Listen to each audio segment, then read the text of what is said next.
in mine, but you weren't supposed to. And I remember I had they were basically cassette tapes that functioned as the external hard drive, and that was pretty crazy. So, oh crap, the trash guy's here, and I forgot to put out trash. Oh well, that's where we're at. I did drop that link, Jay, like a couple minutes ago. I don't know if you didn't see it or not, but yeah, I'm probably not going to do Gather for this just because it is going to cause more technical problems until I get a new computer. Oh, there we go. Here's Jay. And I might not wait for the November sales. I don't know. I really want one now, but it depends on what. Oh, that means I need to put on my headset. Hold on one second. Oh, there we go. Here's Jay. Okay, let me turn my volume up a bit. Hey, Jay, how are you? James, can you hear me? I can, but I've got to correct my own. No, that was me. I had the stream playing. So I think it was on my end. I had your stream playing. Gotcha.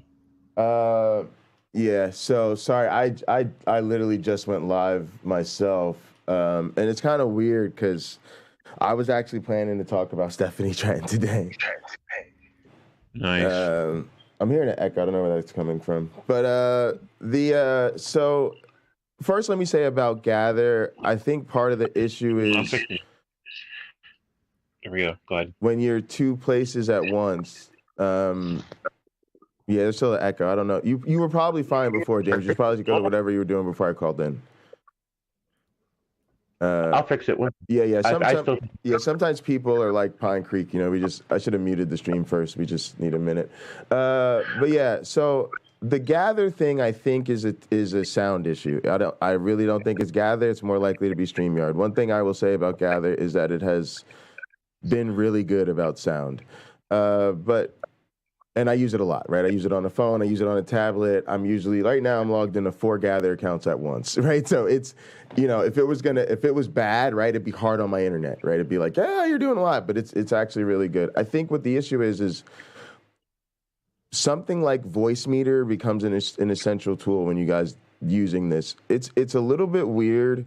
But believe it or not, your software on your computers do not want to share your device. As a matter of fact, they even have an option in the system that allows them to take exclusive control over your device.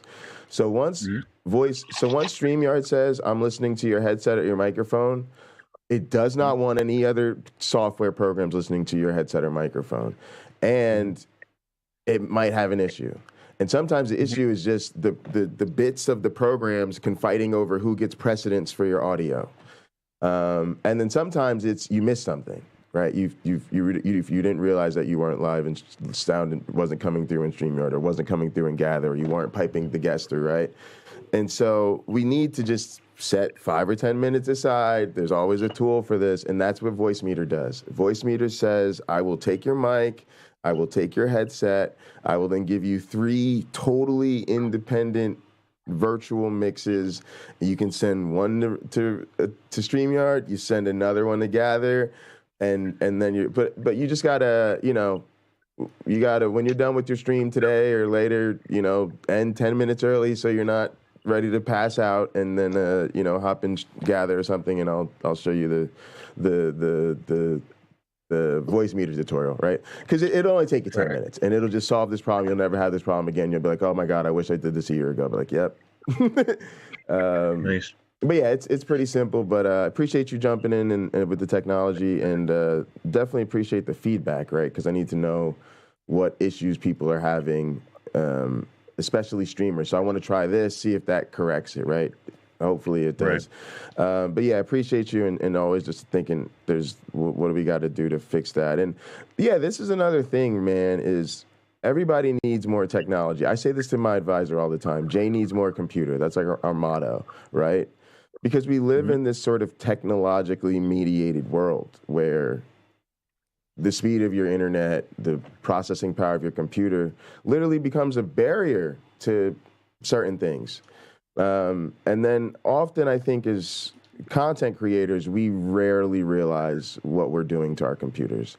Like you put yourself in probably like maybe the top 5% of computer power users, right? Because you're streaming videos, showing videos, and then your internet connection too, right? Because all of a sudden you're uploading. Most people just download all day, right? They just watch YouTube or they download an app. When you start streaming, your upload, right? So all of a sudden your upload speed, well, most people's upload speed on the internet connection is dog shit.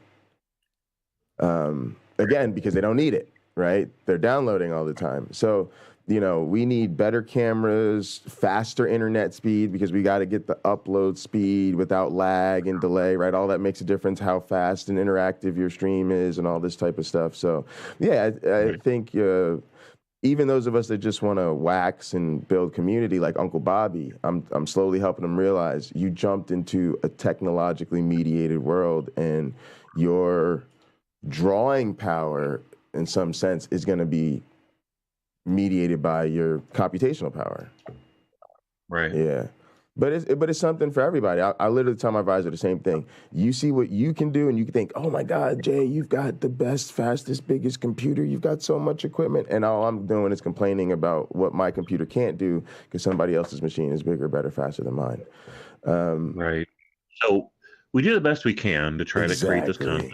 Yeah.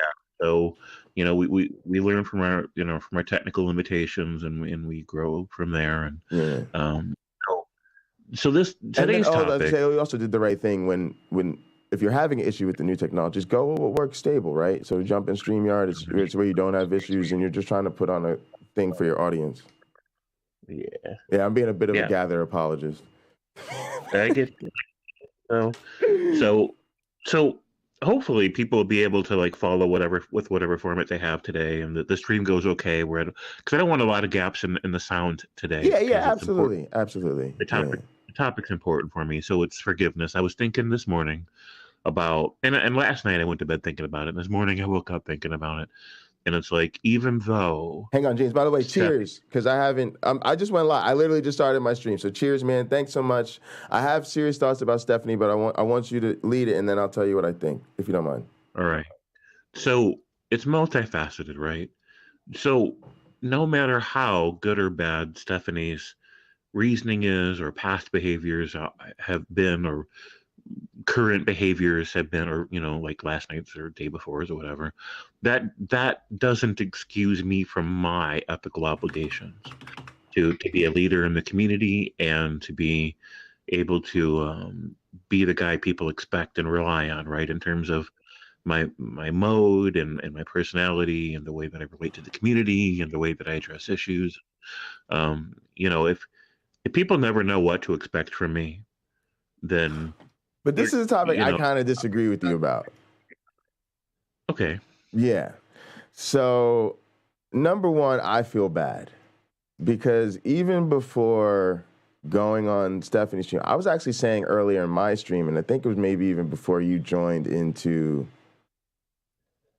Gather Yourself last night, was that I feel bad a lot of times coming on your channel. Because a lot of your fans don't like me. They just don't. Now, it's different on my channel because, I started this thing.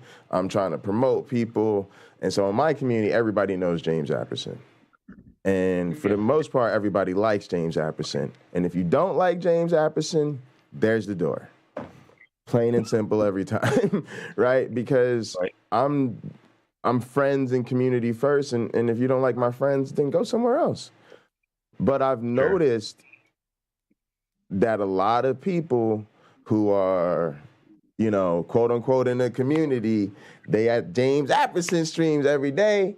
They ain't never had a Pocket Locker 86 stream. And it's cool. They're not obligated to be. But I do notice these things. And then I notice when I come here, there's certain people that never have anything positive to say. Now, some people in your community I've won over time. They started out, they never had nothing supportive to say about me. I've made some points. They've gotten to know me a little bit better or whatever. Now they're a little bit more supportive. But I do notice these things. Some of it was they don't like wrestling. So the couple times I've shown up in character or in costume, they didn't really like that. And it took them seeing me like this to sort of realize, oh, he's a normal person too, right? So there is this issue where people tend to come at me on your channel. And it puts you in a bad position because you're like, Jay's my friend, you know what I'm saying? But at the same time, I don't want to have to go at your viewers, right? It's a weird system to put somebody in. So number one, I felt kind of bad about that. Like, I don't even know if I should come to James channel, and I shouldn't feel that way. But some of your viewers do make me feel that way. Like I'm a distraction to James. The situation with Stephanie, to be honest, was a situation where I felt attacked. And I was going to make my own stream about this because I really feel like I wanted to speak today, even on my channel, about the fact that it's not okay for the way people do this.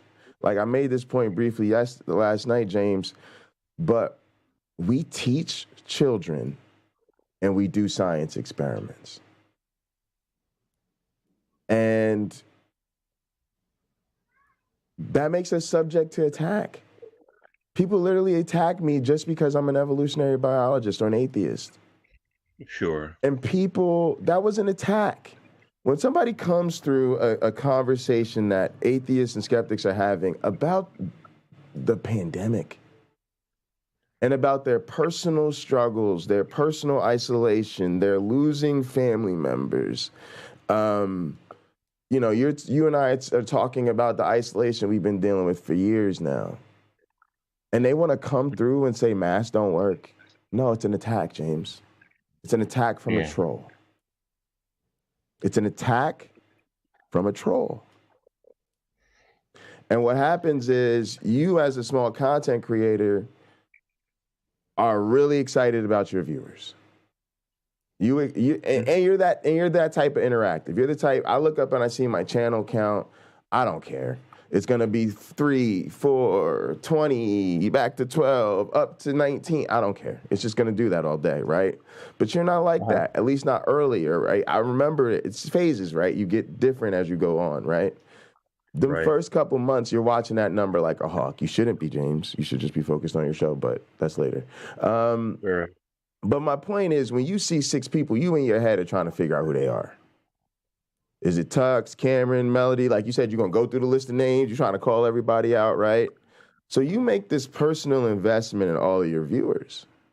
So Stephanie, Tretton, whoever it is, might not be one of us. They might not be an atheist. They might not be a liberal. They might not agree with us on the issues, but their viewership matters to you. And they've been watching you for a while.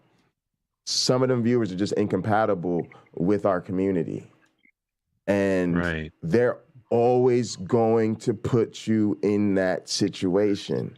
Matter of fact, sometimes I'll be thinking to James, you might not want to have me on your show, or you might want to stop talking about these subjects because it brings them out, James. It brings them out. Yeah. It just does. And so they're all, go ahead. I see where I'm going with this. Go ahead. Yes, exactly where you're going with this. So Stephanie's a complicated person, and I don't want to like talk too much about her directly personally because she's probably not here, and I'm trying to be fair. She's an example of a type of person, right? That's where we're going with this. Yeah, so I saw it the same way. She was coming after you on a personal level. She was.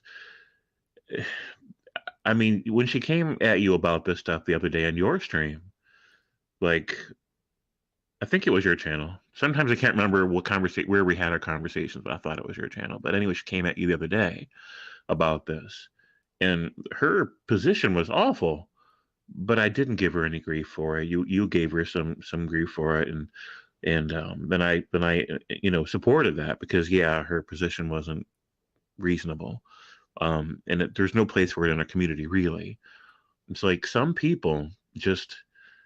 They know, right? There's consequences. That's the thing that they forget. There's consequences when you're gonna push an idea into the community that you know is going to offend people, that you know is going to be divisive. And when you get negative feedback, then you have to ask yourself, is that the hill you want to die on?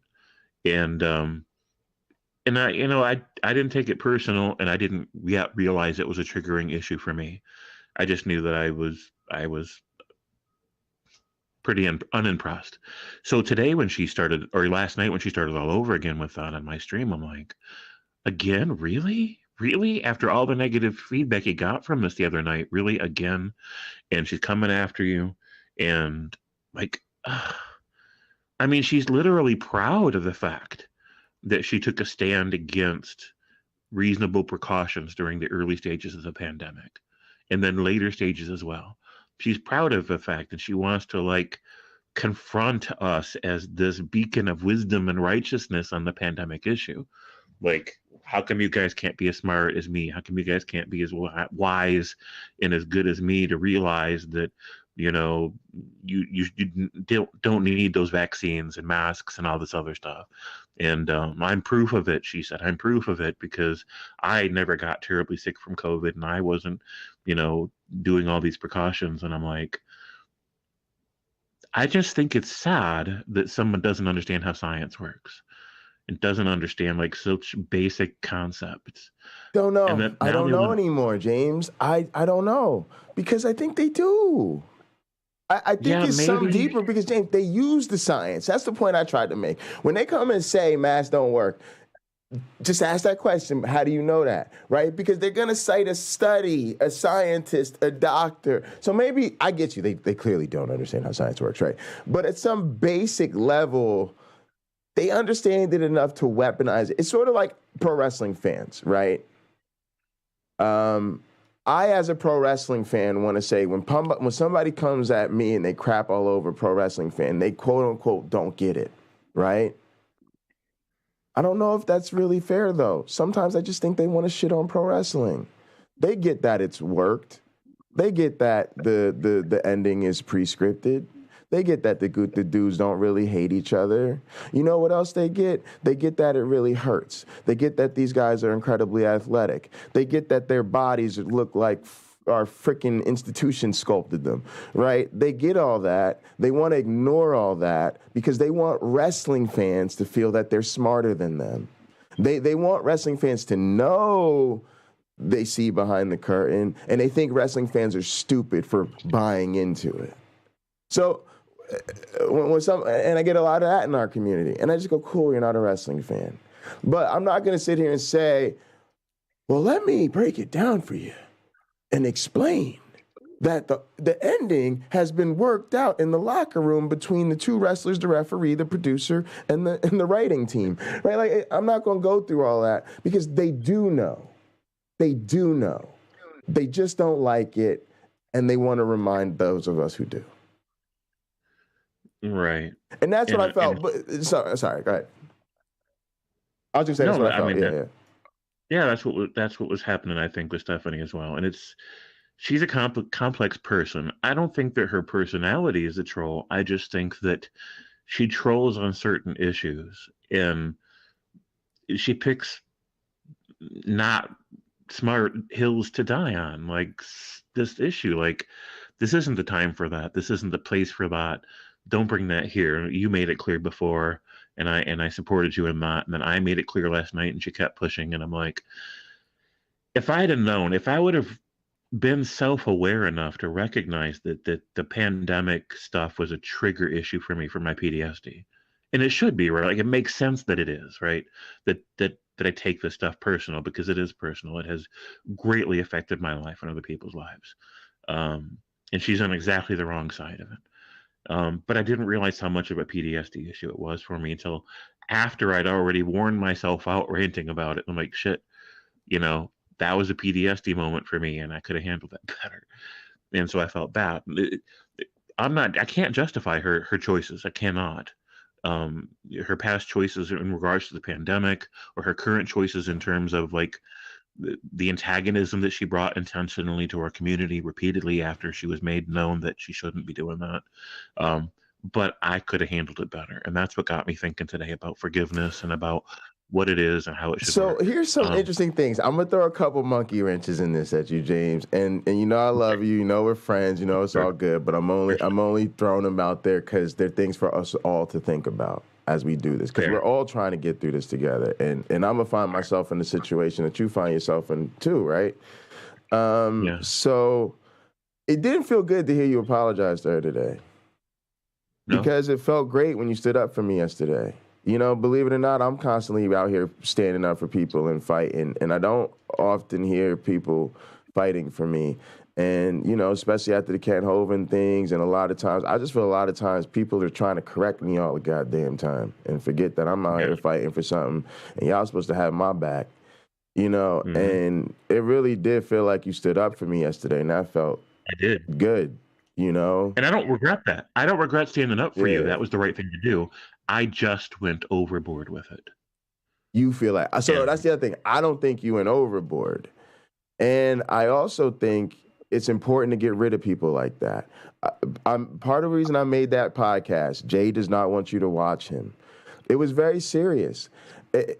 I'm going to go back to my wrestling analogy. There's a certain point, yes, if you're not a wrestling fan, yes, you can buy a ticket. Yes, you can buy merchandise. Yes, you can come up to the show and not cheer. But if you really ask us honestly, do we want you to? The answer is no. Because if I got 100 seats in a bingo hall to put on a wrestling show, I want to put it on for 100 wrestling fans. So yeah, technically we sold the place out, quote unquote, because 100 haters bought tickets to sit up there and tell us they don't like wrestling. But really, honestly, genuinely and truly, we would have rather them not come. And we would have rather them just done something else with their day. And even if only 5 or 10 wrestling fans came up, let us put on the show for our fans. And that's how I feel about my YouTube channel. When you hate watch me, whatever, honestly, people, I don't care if you send me super chats. I don't care if you like me. I don't care if you watch me 20 hours a day and promote my stuff. I don't care if you're in my live chat all the time. I would rather you not watch my stuff if you're not a fan, because you're making it harder for my community. You set off the vibe in the chat. You make it more difficult for me to sit in this chair and do what I got to do. You make me want to end my streams, right? So yeah, not fans can buy a ticket, but we'd rather they don't. Go ahead. Right. So Derek in Mythvision addressed this recently when he was on my stream a week or so back. He's like, you know, sometimes it was those comments in chat, they don't just derail the discussion in chat. They're distracting for the person producing the show.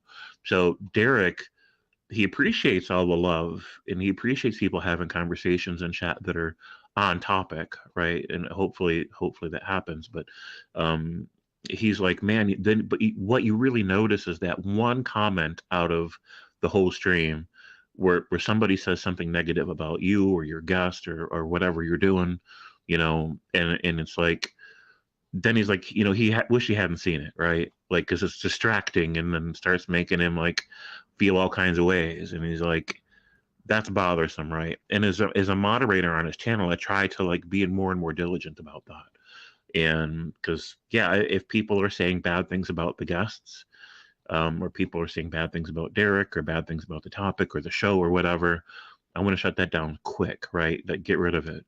I don't want Derek distracted by it. I don't want the chat distracted by it. And I don't want to, you know, people ruining the whole vibe of the show with their nonsense, right? There's constructive ways to address disagreements. We welcome those.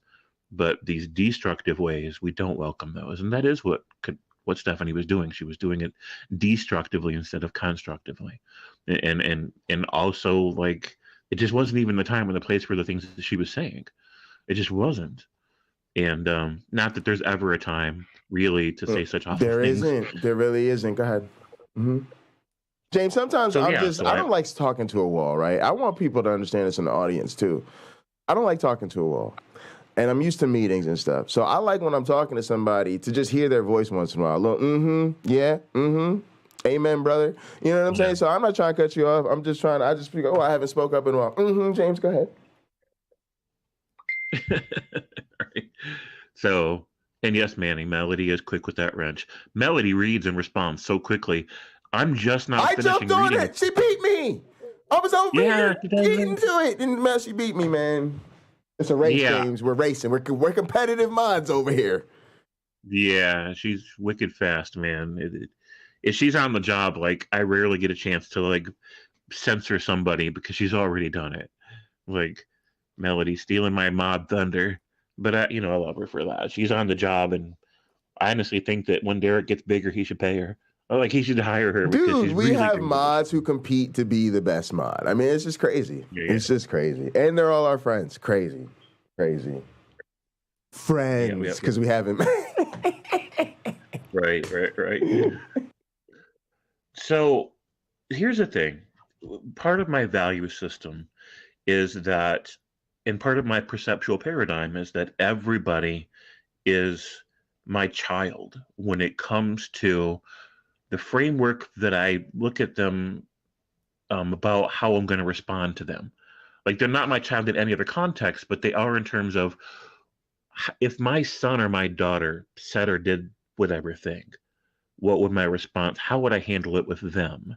That's how I should handle it with this other person because they're somebody's son or daughter, right?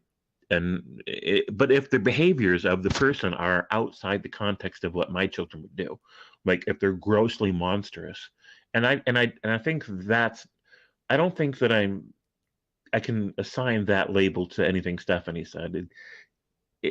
Ish, kind of. It was pretty bad, but like I mean, like grossly monstrous. I mean, like if somebody came in here like saying super racist things or super sexist things or like pedophile things, right? That kind of stuff. Like then they're just going to get the hard smackdown. They're just gone, right? But if it's just kind of a controversial issue where they're just seeing it differently, like maybe they're just bad at fact checking and so they're bad at research and they don't understand science. And, you know, I think these are like the prime problems underlying where Stephanie was coming from. That's not the whole set of problems, but those were integral to the problem. I'm like, if my own children, like if a child of mine was bad at science and bad at fact checking and bad at reading the room and bad at understanding context and habitually pick the wrong hill to die on, right, and tend to be antagonistic, I wouldn't tolerate it, not in this community, not anywhere else, but I would respond to them better. I would handle it better because I see those as teaching moments, right?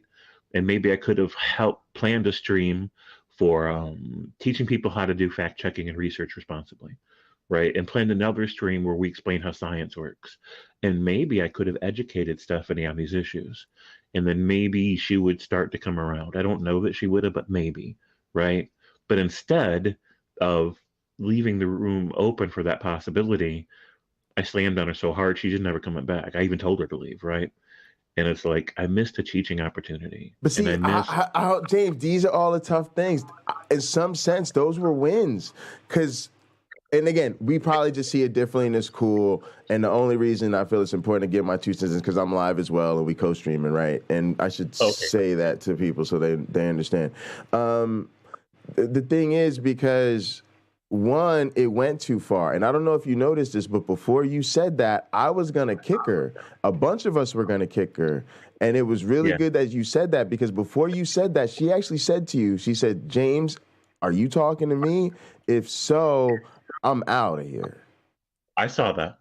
Yeah. And Melody told her, he's talking to you. Yeah. So when you came and said what you said, again, she had put it out there.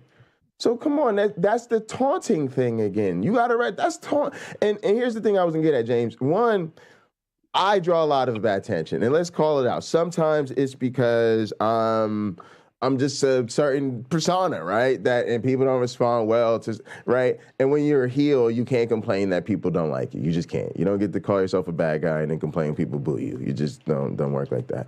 All right, so I get that. I'm not quiet or passive or sitting in the back. You know, me and you used to complain. James, remember them back in the days when nobody would talk to us and we had to sit there on these panels for 45 minutes and we couldn't get 3 words in? Yeah, them days are over. Like I'm Better Life. I 7 hours and I get like 1 word in. I'm like, this wasn't worth it. Yeah, we started our own channels and they hadn't been able to shut us up since. Right. Now we're moving on up. But yeah, finally got a piece of the pie. Exactly. You know, and then people don't agree with what I say. We're atheists. We're radical. I'm pretty confrontational. I'm like, nah, screw it. And then, like even Tuck said, I use a lot of strong language and all this stuff. There's a lot of reasons not to like me. I get that. But also, right, I do get a lot of people who attack evolution. And Yeah. they're going to be out here as long as I'm that, right? Just like it's people, what is racism? People who, as long as you black, they're not going to treat you well. Well, guess what? I can't stop being, you know? And so sometimes I was thinking about this too. Like, I don't know how safe this content is for you. Like, as a friend, you see what I'm saying? Because it's like, you, as your friend, I see you want to maintain a type of peaceful, harmonic vibe. And this community, though, is built to touch off on a lot of these hot button issues. And when we do that, it's certain type of personalities that come running. Yeah. And you're so strong on it too that it's like you're getting the pop, the vibe, the energy. People are excited about you. So it does put a target on you. And the thing that I see about them is I see them as very aggressive, but strategic. They're picking she was being moments. both and strategic last night, for example. She was being. Yeah, they know what they're saying. And even with me, like I tried to, if we're gonna really break down the dynamics, James, which we're so much better at doing than they are. I don't know why they haven't got that yet. But it's like we were actually trying to, even when they said I attacked them last night, I didn't. I used them as an example of somebody who saw strength differently than we did. I said, they see strength as nobody could boss me around and tell me what to do. We see it differently. They tried to then take that as an attack and then get in on the thing. And then it's like, we're not even trying to start with you. And then when it went there, I literally, because again, you were going out of your way. Let's remember what really happened, y'all. You were going out of your way to be like, y'all, let's be understanding of them. You were doing the Rebecca thing, building bridges of love and understanding. You were like, y'all, you know, if we grew up in their background, with their genes and their family and their situation, we'd be sitting on the same bullshit. I said about how I was in class and wrote about how I would have been flying planes into the World Trade Center because if I was born in Afghanistan. So we're literally doing that shit. Right, James? Right. And then they take that as the opportunity to come at us. Right? And then when she does, what do I say? Listen, I wasn't really coming at you, and to be respectful and fair, what did I say? I said, I get that you feel freedom is really important to you, and you're not going to let anybody take it, and it means you have complete control over your, like, I'm totally back. I'm totally like, look, I get it. You're doing your thing, right? Because again, we try to keep the peace and had a discussion. I didn't even know it was there. Okay, I know you're here. Cool. I get it. Okay, let me bring it down, right? What do they say? Well, I'll take on Dr. J. Bundy.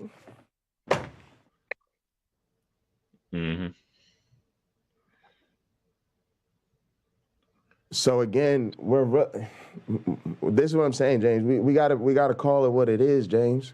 We're literally just out here chilling, having conversations about our friends. And these people are coming. So what you did was you finally said, no, that's too far. And James, guess who you are? Fucking human. You have every right to be what? Triggered, sensitive, angry, the full range of emotions. And this community is with you. And we understand that she brought that out. And if you don't treat them that type of interpersonal attack, because again, y'all, what are the things that are we talk about the issues that are being weaponized right now, the pandemic, LGBT, CRT, on and on and on the list goes, the election, right? There's so many, but let's talk about the tactics that are being weaponized right now. And one is plausible deniability. It's the main one, right? And so they tried to abuse this thing to make it like they were the victim. They were being beat down. They were being attacked. But they're just not as sophisticated thinkers as we are. We see the bigger picture, and it just isn't what was happening. So in this moment, they were constructing a false reality just to give cover to come at us. And we're not doing anything. And so it's kind of important to set at the tone, and I've tried to do the same thing on my channel. I'm sorry, I don't care about losing a viewer. I don't care about losing your comments, your chats, your donations. I don't care. And people know I've gotten rid of mods. I've gotten rid of not just mods, people that like me, people that used to come on my show and help co-host with me every single day. When they stepped out of line, I showed them the door. Because I have to go on and do this indefinitely, hopefully forever. We trying to go forward. There's no end in sight. So we have to take care of ourselves, James. And what I saw you doing was taking care of yourself, taking care of your flock, taking care of your friend. And I just don't see anything to apologize for. We all get beyond the limits where we want to go. But if somebody pushes us there, then that's the reason we went there. They're responsible for us going there. And we really don't have anything to apologize. And it's not even on you, because you should not stay within, right, the tight boat. Here's the other thing. I see some other stuff going on. There's a lot of conservative nonsense in our community. And I think a lot of that, like we talk about, has a lot of prejudice, conservatism, racism, right? They're all playing from that alt-right wing playbook, which has a lot of racism as the foundation of it. Now, here I am as a black man out here, a scientist, atheist, trying to start a community, right? And it's like, I see people glamming on to other people in the community, and then it's like, it's almost like they don't know where you're at. Because you are a white dude, you're tall, and then you're so neutral, you're almost a safe space for both sides and all of this stuff, right? And you want to say, hey, lefties, be safe for them, be safe for them. And I think they're going to keep trying to take advantage of that. Yeah, that makes sense. It's hard. It's a hard line to walk, because Derek wants to create that kind of a safe space as well. But then when you do, you get these people that will take advantage of it and be disruptive to what you're trying to do. And that is what Stephanie was doing. So I'm not at all, nor was I ever apologetic or feeling apologetic about defending you or taking a stand against her. I don't feel sorry for that at all. I just, again, think that I could have handled it a little bit better. Now, it's more about whether or not I can forgive myself, and I can, right? Like for stepping outside the boundaries of what I've set for myself. Yeah, what's that about? What can you say a little bit more about that? Right. So by letting myself get that upset and worked up, it created anxiety within me that made it to where I couldn't sleep well last night. So it was self-harm, right? Like I hurt myself. So I generated anxiety, and I worry that I might have generated anxiety for someone else in the stream, because that kind of energy, it's not just me that sometimes feels anxious being around that energy, especially late at night, right? So I don't know where anybody stood about that, but I know where I do. And I knew as soon as I was done, had spent myself out on it, that I'd made a mistake. Not only did my throat hurt, but I knew that I was so anxious and upset, it would take me hours more to fall asleep. And originally when I started the stream, it was 7:00 in the evening because Scott wanted to talk, and I'm glad that we were there for Scott, right? So I didn't regret that at all.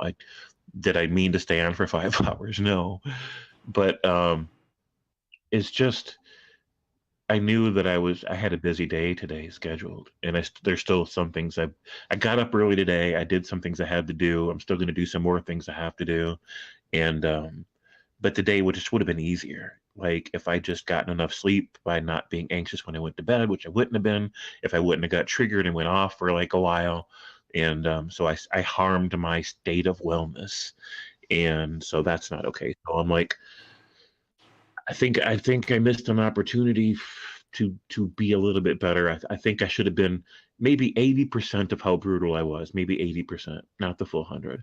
And at least for my own sake. I don't know. Again, I don't know if I made anybody else anxious or threw anybody else off or like whatever, but I know that I did for myself. I think if anybody, if people that were there haven't given you any feedback, negative feedback, they probably just don't have any.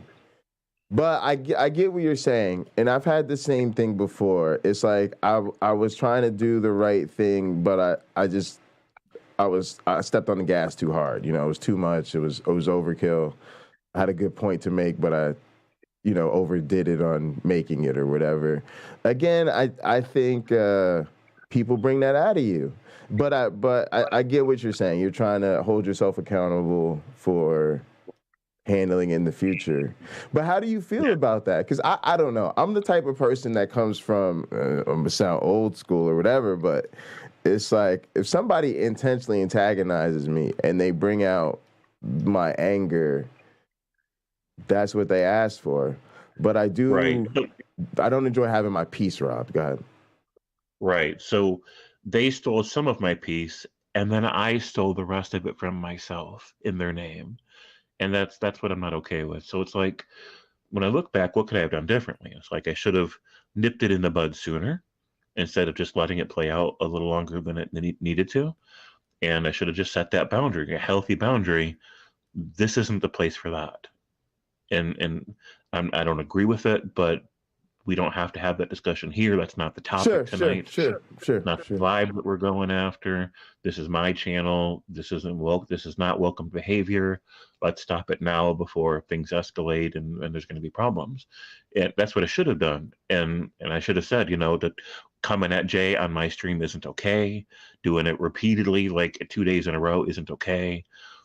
And then realizing we're not okay with it, and then you keep going. That's not okay. Your position itself is bullshit and problematic, and that's not okay, but it's your problem. If you're going to make it ours, we're going to make it yours. So let's stop now. And I just could have laid it out there. And then if they would have kept on, the next response should have been, okay, I'm going to give you I'm booting you out of here. You're just gone because we're not having that, because you're not showing respect for the community, for my guests, for my friends, for me, for the, no, you got a warning. You shouldn't even needed a warning, but you got one. And then I should have booted them at that point. And that's how I should have handled it, right? We didn't, and that would have communicated everything I needed to communicate. I didn't have to drop F-bombs. I didn't need to get tension in my voice. I didn't need to raise my voice 3 octaves. I didn't need to go off for a half hour or however long it was. Sure. I don't even know how long it was. I loved it. I loved it. You're talking to the wrong fans, James. I loved it. I think a lot of us started. Carrie Ann said you need to forgive yourself. It's an old reaction from having to be so pleasing for so long. This guilt of going a little hot isn't shameful. Paul said we all lose our cool and feel bad about it afterwards. Most people forget about it. It happens, and it's good you hold yourself accountable. And Jessica's comment, right? I wasn't there last night, but accountability is still a good thing. Someone might push you to react a certain way, but the person who reacts is still accountable for their own actions. And that made me think a lot of the trouble I've gotten into in my life, the trouble that a lot of people I know have gotten into in our lives, and also the way you have to cope with mental health for a lot of us is that exact equation. People are constantly tripping. They're pushing you too far. They're disrespecting. They're going way too far. It is okay for you to let people know, you need a timeout or time's up, and sometimes both. But then you have to hold yourself accountable, right? Because you're gonna be held accountable for your behavior. So right. Yeah. So all right, yeah. I mean, that's pretty much everything that needs to get said about that, as far as I'm concerned. If you want to say more about it, you can. But I don't think I have anything else to offer. Yeah, the only thing I really want to do is just speak out for where we're at with this stuff. And again, it isn't even about that person, because it's a bigger picture. And if it was one person doing this, we wouldn't be talking about it. But it's the fact that we're at this place, and I guess y'all know, so I'm kind of just venting about the frustration of being, attacked as normal people, right? And so when people are dependent on living in an anti-reality, they feel justified in attacking anybody they consider an agent of the narrative that they reject. And so we're in this world where if the police and the federal legal system holds Donald Trump accountable for his crimes, then, the FBI is corrupt and under control of the left, and there's a conspiracy to prevent Donald Trump from being president again because they hate him and they're jealous. if CRT books are educating children, which they're not. They're mostly on research shelves in universities. But then, you know, librarians and middle schools are being attacked for having novels that star characters of color. Mm-hmm. And if they want to believe they are created by a divine God who has the power over life and death, and therefore can send his perfect son Jesus to save them, and they don't like the idea of being primates, then they feel justified attacking literally the evolutionary biologists who do research and teach children for a goddamn living. Yeah. And to be a person who receives that treatment is very frustrating. And it gets frustrating because I don't know, it's such a weird thing to be attacked for your work. And for you to do your work, which is a sacrifice, and working isn't easy for anybody. And yeah, you know, there's a lot of things I love about my job, but there's a lot of careers I could have done that have been more fun or more exciting, and a whole hell of a lot of things I could be doing and make a lot more money. But I do love what I do, but it's so mundane. Like, I mean, people have literally seen me do some of this, and it's just like we evolve these little fucking digital critters and, you know, test evolutionary theories on them. And then we teach class about evolutionary biology to kids who don't care and are on their way to med school. And these people think you're part of some sort of satanic conspiratorial cabal. And then we get these people who think that if you're a doctor who supports the medical need for interventions to you know, try to stem the tide of the pandemic, and you are telling people they should get the vaccine and they should wear a mask and we should do social distancing and all that, they feel like you also are worthy of being attacked because they don't want to be bothered and they don't agree. And then they feel like they can just go out of their way to just attack people who were just talking about their experience in life. And so we make a certain type of content and we're in a certain type of space in this mass communication where we are just used to this type of behavior, this type of treatment, and these type of people.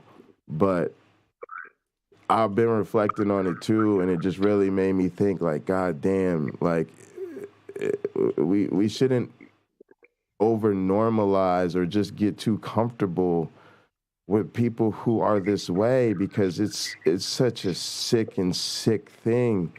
We're not talking this isn't Russia and Ukraine, y'all. They're going, you know what I mean? It's crazy. It's like they're trying to escalate and make a holy war of our librarians and poll workers and our scientists and our doctors and our military too, right? And I've even been reading about how our military is becoming, you know, having a lot of issues now because of the far right radicalism that's out of control even in our military ranks. So, you know, the next time we find ourselves unfortunately drawn into real world conflict, we're gonna have that on top of it's really like, wow. But yeah, I wanted to just say, like, that's a part of what set me off, man.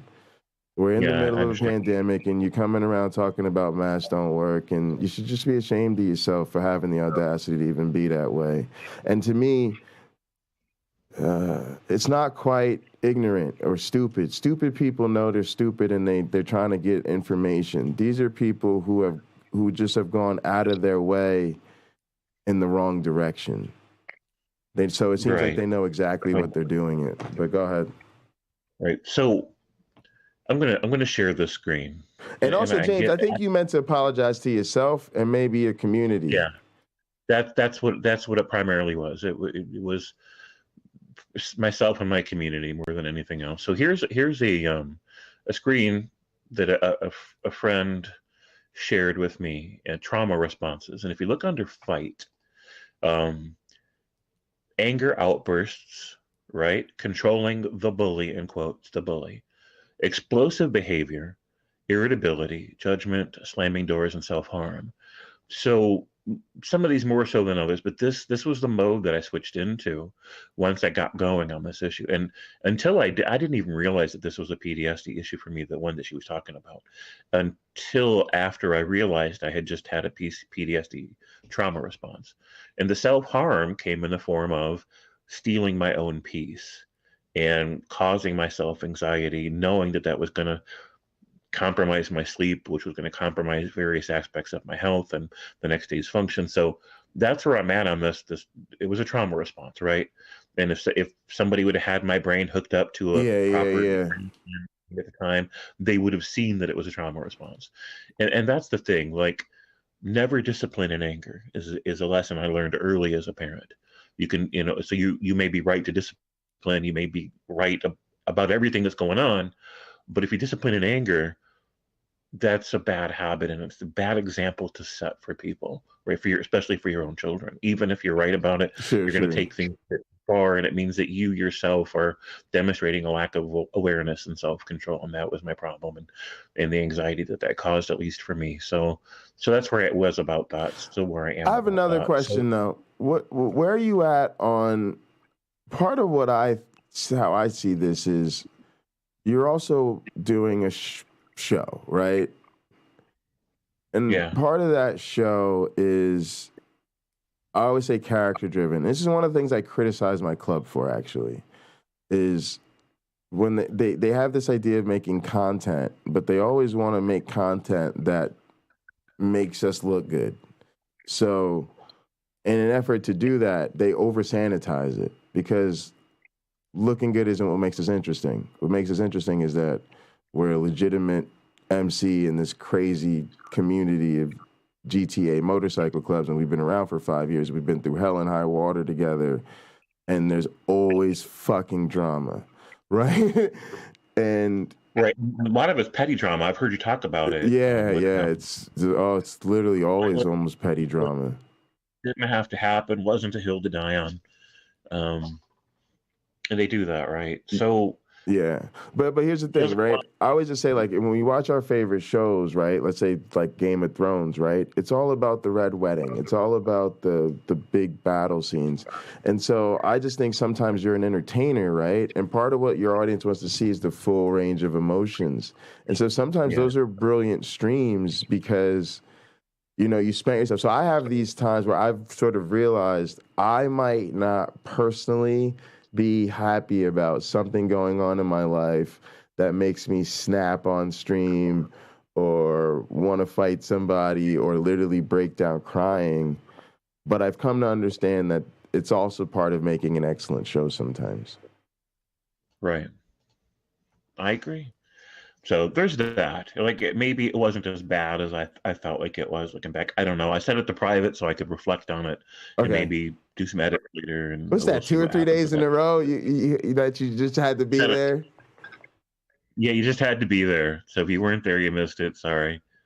B.S. Lewis says I forgot the fart response, like a skunk when threatened. So. That feels like a legit one though. Like some people just it tense up and then that one. So Jessica says, I'm curious how you think you could have made it a teaching moment if she wasn't willing to be accountable for herself. Yet you feel the need to be accountable for her pushing you so far you reacted. That's what's weird. So yeah, hey, I get that. I completely get that. How it could have been a teaching moment, even if it couldn't be a teaching moment for her, even if she wasn't in a frame of mind where she could be taught, turning it into a teaching moment when other people are around gives them the opportunity to learn from it, right? So, and I'm about the community more than I'm about any individual. So if I would have said, okay, so what we're going to do is schedule a stream, one where we talk about how to do fact checking and research and know that you're not letting bias taint your views, and know that you can give reasonable weight to your sources. How can you do that objectively? And another one could have been a stream about I mean, we sort of had the hills to die on stream, but I don't think we covered all the necessary ground. There's all kinds of like issues that were related to what was going on that I could have said, okay, we're going to schedule some streams about this, and then, even if Stephanie couldn't learn from it, somebody else could, right? They might pick up some ideas that they hadn't considered before or something. So, and it's more about being loyal to a process and to an ethic than it is about what that person's going to do with it. I can't control what they do with it. Here it is. You'll learn from it or you won't. You'll grow from it or you won't. And I prefer not to assume people won't. Right? I prefer to just put it out there, and then they will or they won't. Like, I don't want to make any assumptions about it one way or the other. So as far as my need to feel accountable for her pushing me too far. No, I'm accountable for how I respond. I'm not accountable for what somebody else does. I'm not at all accountable for that person's bullshit. No layer of it's my responsibility. I'm only responsible for how I react. I think 80% of the fury she got, she had earned, but not the full 100. But that's a kind of a gray area issue. Depends on how you feel about it, kind of thing. It's not an objectively factual thing. I don't know, too, James. Here's the third thing I just thought of. I highly doubt that's the first time she's gone to war on that issue.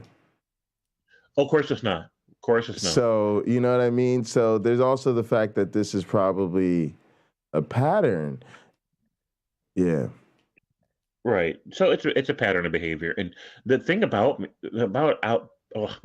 it for me was that we made it clear that that's not okay here, and she kept doing it. Right. And I'm like, but I've already told you how I wish I had responded instead. Right. It's just the person I want to be is an obligation that I only have to myself. The person I want to be isn't the guy that I was. I don't want to be a guy led around by my PTSD, where people can like provoke a state of mind where I'm going to behave in a way that's guided by PTSD. Like, that's not okay. Even if somebody had that theory coming, right? Like, it's just to lose control like that and surrender to the force of a post-traumatic stress response. If I do it for one thing, even if it's due, then I'm more likely to do it again and again and again. And sometimes I am going to go too far, and sometimes I am going to pay a price for that. So, it's like Hulk mode, like turning into the Hulk. The character that played the Hulk character in the TV series, he had to learn that there's sometimes consequences to going Hulk, even if people deserve it. And if you don't get good at self-regulating, you're eventually going to turn into the Hulk in a way that costs you big. It's super consequential. So rather than saying, well, they had Hulk, they had it coming last night. I turned into the Hulk. I flipped some cars over. I bent some metal bars around them. I apprehended the bad guy. They had it coming. Great. But if you didn't go Hulk on purpose, you went Hulk as a response, as an emotional response, it's going to be easier to do it again next time. And next time you might go too far, and there might be real consequences. So that's how I feel about it. Like, if I'm going to give people grief, if I'm going to lay down the law and I'm going to like give them some fury that they've earned, make sure I do it consciously. Make sure I do it intentionally and thoughtfully, right? And that was my thing. So, and I did steal my own peace when I let it go that far. But that's just how I see it. Now, as far as the larger issue of forgiveness, we're going to end up talking about religion at some point in this stream, because that's a big issue for them, right? when we make mistakes in life that we regret, and I'm not talking about the Stephanie thing anymore. We're past that now. When we make real mistakes that have real consequences in life, not just for ourselves but for other people,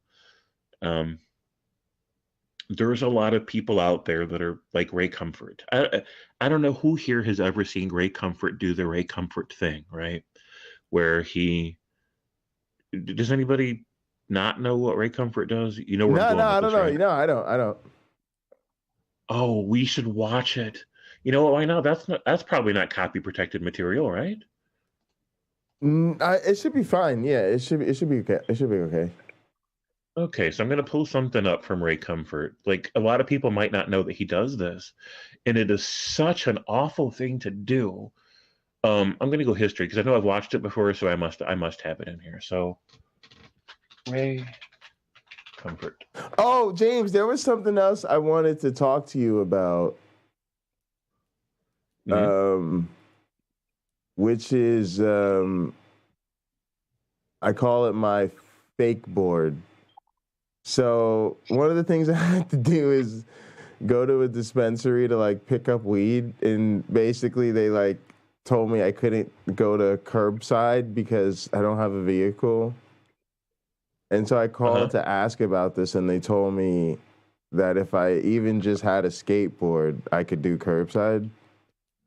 So I literally ordered a $20 skateboard so I could get curbside deliveries and be like, yeah, here's mine. I've done it before. Order stuff I didn't need so that I qualify to get the delivery I wanted. Yeah. So I'm not even gonna be riding a skate. I'm literally gonna be carrying a skateboard on foot, and then like, here's my skateboard. Oh wait. Now I have to play a completely different stream from you. Now I have a completely different thing I want to share with you guys to make fun of Jay. Hold on.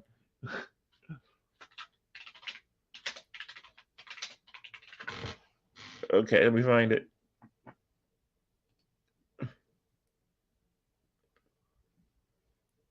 Okay, that was it. Hold on, let me turn up the volume. Yeah, I'm car free. So we'll do that one first just to make fun of Jay. Yeah, you got to share your screen, right? Yeah, I'm going to share the screen. Okay. One second. All right, so hopefully you guys can hear this okay. Yeah, because I get the sound setting that weird, so you might not be able to hear it. How do you do, fellow kids? Do you remember that scene from yes, exactly. That's the vibes. There's like a girl wrestler who does this. She carries one of these little mini skateboards, and she like, you never see her actually on the thing. Matter of fact, I kind of feel like I missed because I need to get one of them little tiny mini ones, right? Yeah. Yeah, that'd be fun. So, okay. So Paul D said he's gonna start a YouTube channel about being car free. Yeah, I don't miss I don't miss a car. Yeah, fuck cars. Yeah. Right. So there's a walk score website for anybody that ever wants to move to some place that you don't need a car, you can just walk around and get to everything you need. Yeah. And they have transit scores and walk scores and things like that. So you can kind of plan where you My situation is very walkable. I had a vehicle before the pandemic. The only reason I really need it was because I was for playing gigs, right? I need to load up drums and travel around the city or whatever. But yeah, other than that, I don't. So I'll probably get another vehicle when I start gigging again, if that happens. But till then, I'm loving it. One less bill. Yeah, I would love that too. I would love to live in a way where I hardly ever have to get behind a wheel because I'm tired of the traffic and I'm tired of dealing with people that don't know how to drive because they're dangerous. Yeah. And honestly, I'm tired of worrying about cops too. Exactly. I'm never worried about cops. I love that. Yeah. It's a big deal. And I just don't need that. I was hoping we get to touch on that one day. Yeah. Because it was always weird.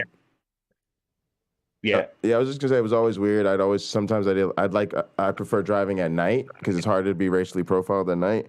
But yeah, just not driving at all really eliminates all that. It's really nice. Yeah, and then all the expense, vehicle expense, insurance, gas, Oh, upkeep. also, it's a great reason for females to spend more time here, which is which is what I like. And if you like can't come here or like, it makes you more likely to do stuff that's closer to here, right? So it's like if you can't come here or do something around here, then you've just self-selected out, because now I don't have to deal with well, you should drive an hour away to see me too. And not really though. Not really though. I shouldn't do that. You should. Son, I'm sorry. I don't got a car. You're gonna have to come here. I can't. Right. I can't. Fair. Right. So this is Ray Comfort, and hopefully if you can let me know if this is too quiet or too loud. So let's watch and see what he does. I appreciate your honesty. Jesus said if you look at a woman and lust for her, you commit adultery with her in your heart. Have you ever done that? Yes. Have you used God's name in vain? All the time. So you're a lying thief, a blasphemer, and an adulterer at heart. Yes.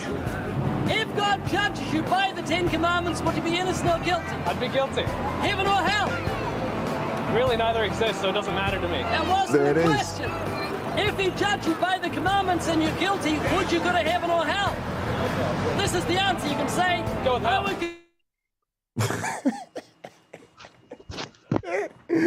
That's the Ray Comfort. Have you seen this before? I've heard so many people talk about it, and I've seen him like preach and do other stuff. So I've never seen him do that. Like I've never seen him do his street epistemology or whatever I guess he'd try to call that. But yeah, I've only seen him do like stuff in like the studio. Although I've heard Uncle Bobby talk about it. But yeah, I've never seen this. All right, so hold on one second. I'm waiting for my computer to like quit lagging out from the stream. All right, so we're back again. So here's the thing. Here's what he does. He prefers. You're not a gather right now, are you? You can close it. No. Because I realized it is an extra thing, right? It's like an extra program. You were right about that. So I was like, yeah, they could slow it down for sure. Right. Logan Fisher says, you sin and you sin and you sin, you sin. Street piss offology. Yeah, exactly. So he prefers college campuses because there's these young people and they've spent their whole life under the protection of their parents, and they've spent their whole life under the protection of the public school system because there's a separation of church and state, and people like Ray Comfort aren't allowed to go into playgrounds or cafeterias or anywhere else and run that shit there. So here is the first time that these young people have been vulnerable to this, right? They're not expecting it, and they haven't made sense of life yet. They haven't figured themselves out yet. They haven't figured out like life yet. They're just trying to get their bearings. So they're especially vulnerable, and that's why Ray Comfort prefers to go there. And of course, he's pretty good at profiling. You can kind of tell by a person's body language, like how vulnerable they might be to this kind of thing. And of course, when he does these videos, he only shares the ones that went the way he wanted them to go. The ones where it didn't go well for him, they just don't make the cut. Like he doesn't share those later. So anyway, which is fair, right? It's their show. I mean, right? It's a TV thing.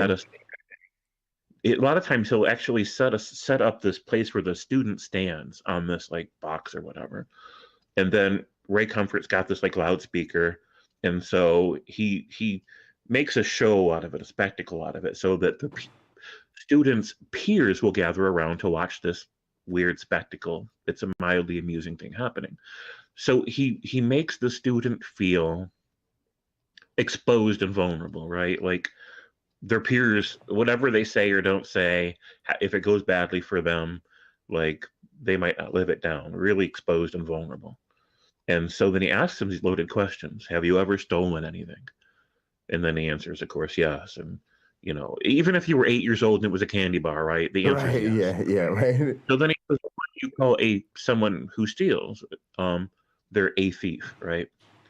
And so the idea here is that if you've ever done a thing that you aren't proud of, you're now stained with it. You're now this disgusting person because you didn't just commit an act of theft. You are, in a very permanent way, a thief, as a way to sum up who you are. And that's, of course, very psychologically manipulative and unfair. And he does the same thing with all kinds of other categories too, right? Have you ever lied? What do you call someone who lies? They're a liar. Have you ever looked at a woman lustfully in your heart? And and then he goes into how that makes you an adulterer or whatever. And so thought crimes, right?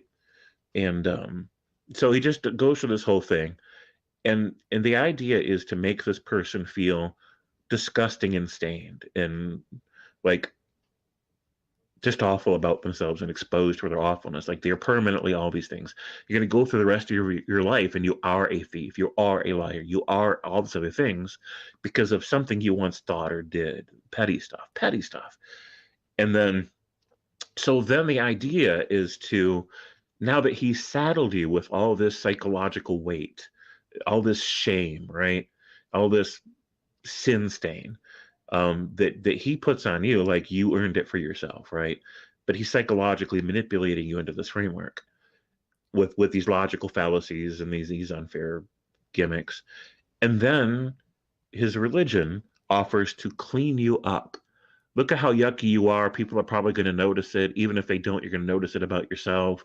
Who wants to go through life like that, being this awful, disgusting motherfucker? So tell you what, we've got a special deal for you today. It's better than OxyClean because it has lamb's blood in it. It can wash away any stubborn sin stain, right? We can clean you up and you'll no longer be a liar and a thief and all this other stuff.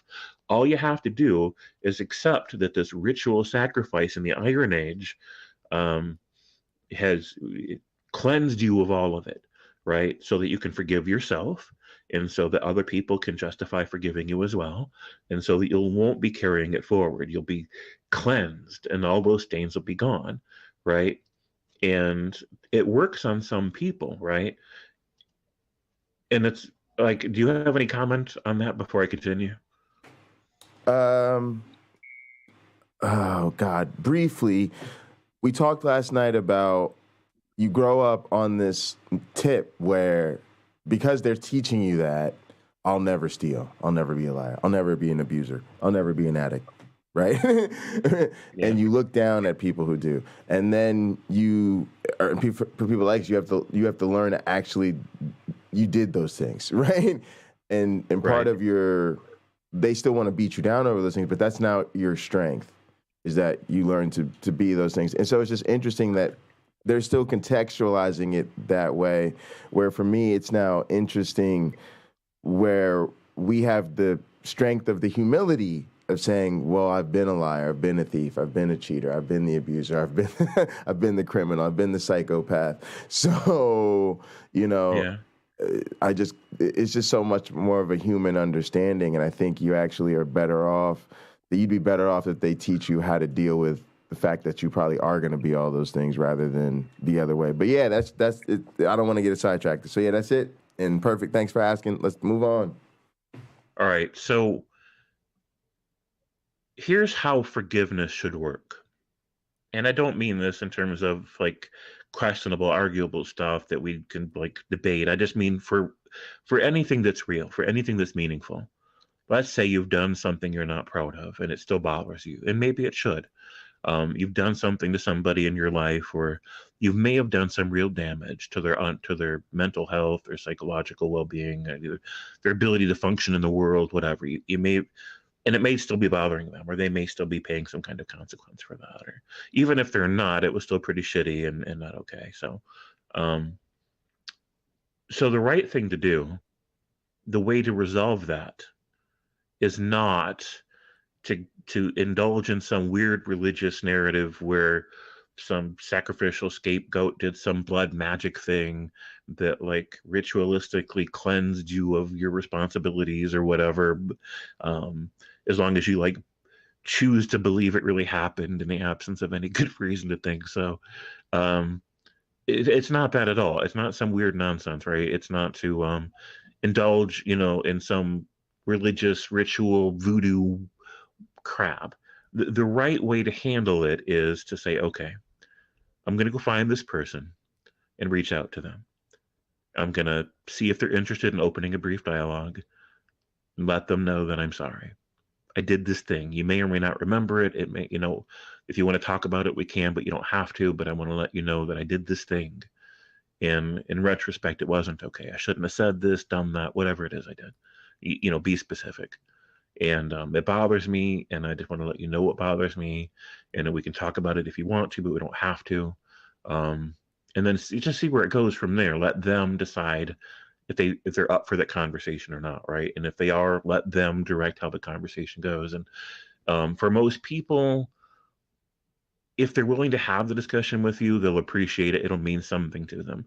And I don't mean like super monstrous things. Like obviously, you can if somebody out there has done something super monstrous to somebody, like say they've molested a child, and they feel bad about it now, that's not usually how it goes. Most people who are such awful people that they would molest a child never feel guilty about it later, so then it's not even an issue.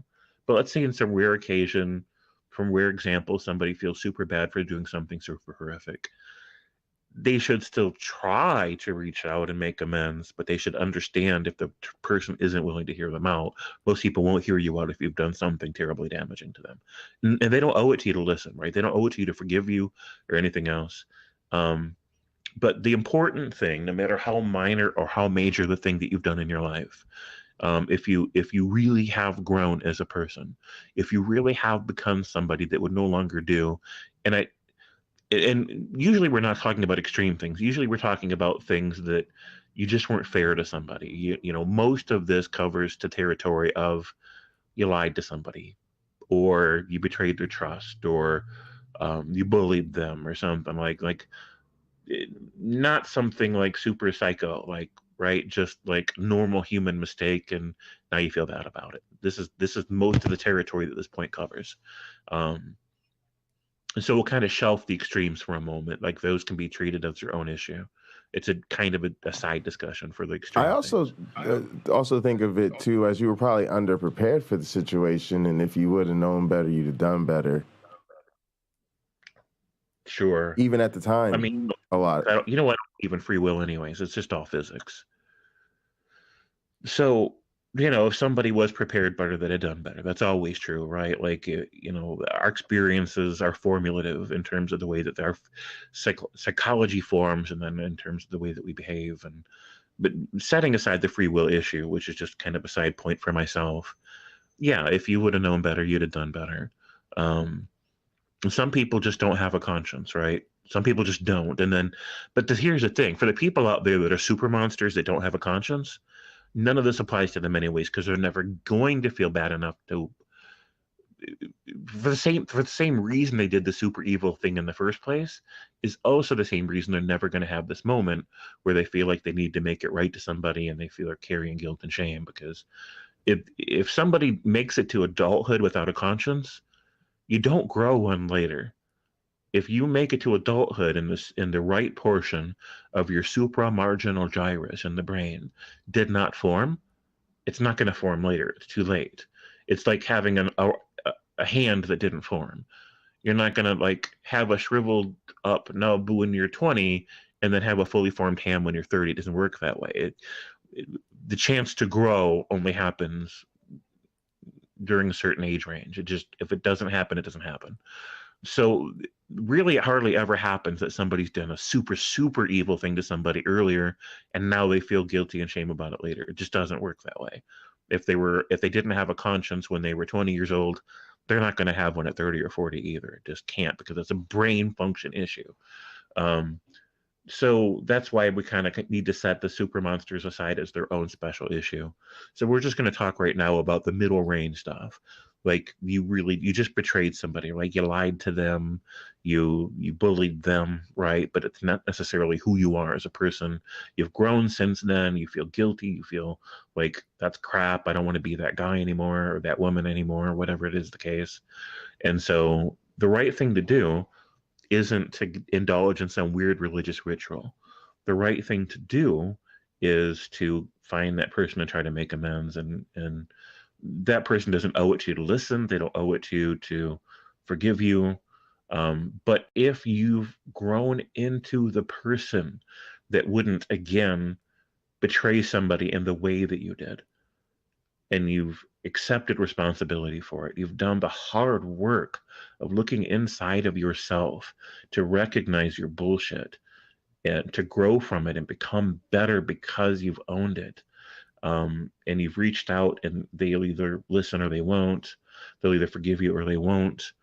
But at that point, as long as you didn't do a super evil, right? Like you didn't lead children to the gas chamber in the Holocaust, you didn't like go on a like super evil spree where you like sexually assault people, minors and stuff like that. As long as you didn't do anything that crosses a certain boundary of evil, it's just like in that middle range instead, and you've grown into a better person, and even if the other person won't forgive you, you should be able to forgive yourself.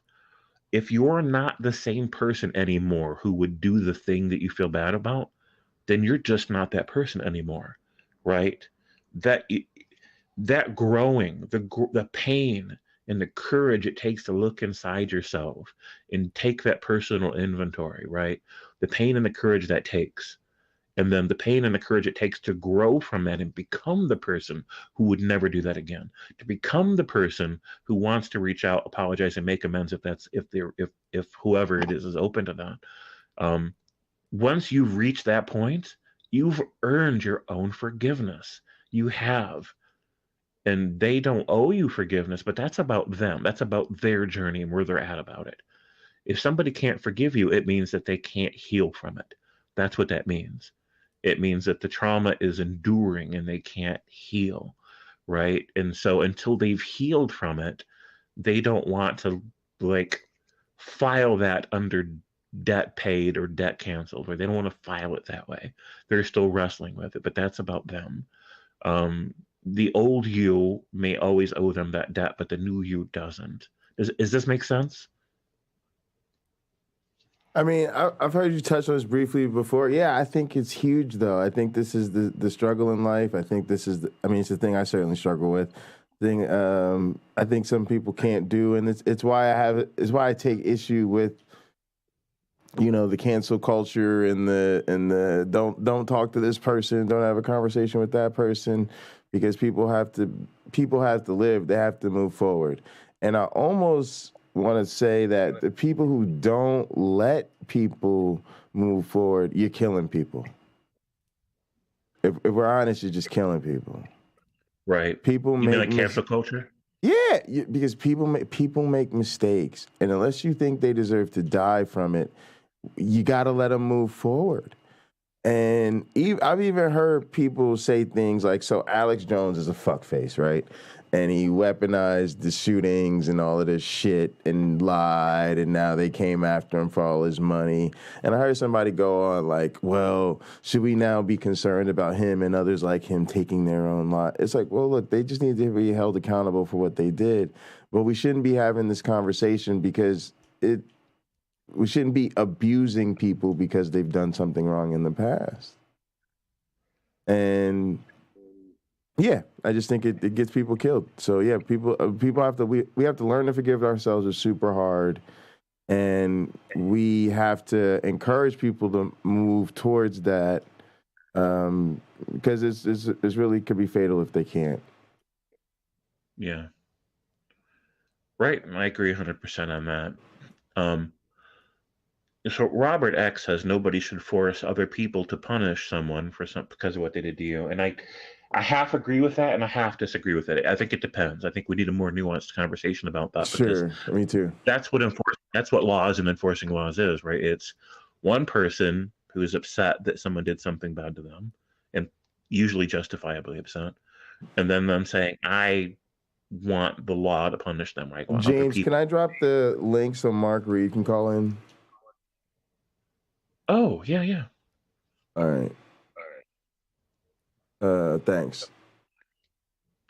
Sorry, I didn't mean to interrupt you. No, it's fine. So, and Jessica raises a good point. It depends on what you define as punish as well. So, that's a big word. So here's the thing. Why we're taking certain actions in response to a wrong matters, right? And what we're trying to accomplish matters.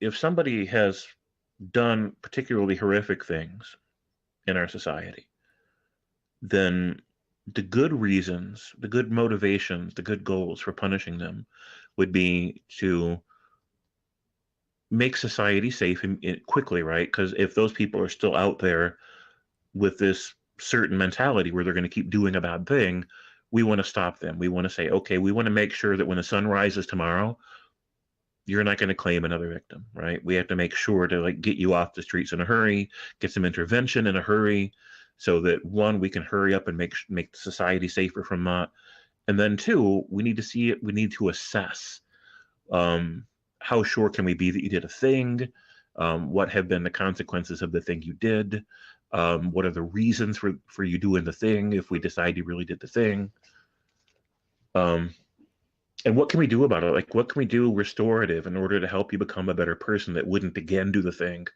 And what can we do for your victims to make sure that we help facilitate their healing and their growth, so that they not only feel safer, but that we can help them heal from it. Which is why I'm a firm believer in something called restorative justice. And I'm probably going to do a separate stream about restorative justice. Hello, Mark Reed. How are you today? Yeah, very well. How are you? And hi, Jay. It's been ages since I've seen you, mate, and I dropped by. Hey, Mark. Yeah, thanks for dropping by. It's good to see you. My pleasure. Yeah. Thank you so much for having me on. I was listening and I found it really interesting. And James, I wanted to sort of talk to you about this idea of conscience. And to me, it sounded like what you were talking about was empathy. Like if someone doesn't have a sense of empathy when they are younger, they're not going to develop one. And I kind of agree with that. I'm not sure about conscience, though. Like you can do something when you're young and do something wrong, and a lot of people have, and then understand it later and develop a sense of conscience over that. Go, well, hey, and now I know that was really wrong and it hurt people.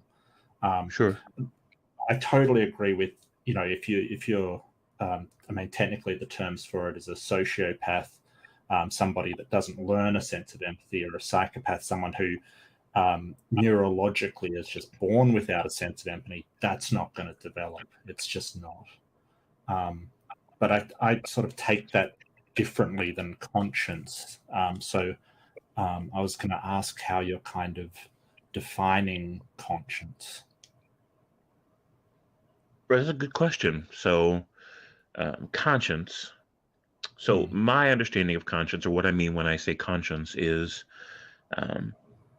somebody who has the capacity to feel bad for their own misdeeds against others, who feels a sense of duty or obligation or compulsion to care about how their behaviors affect others, not only for their own benefit, but for other people's benefit. So it's a very general idea.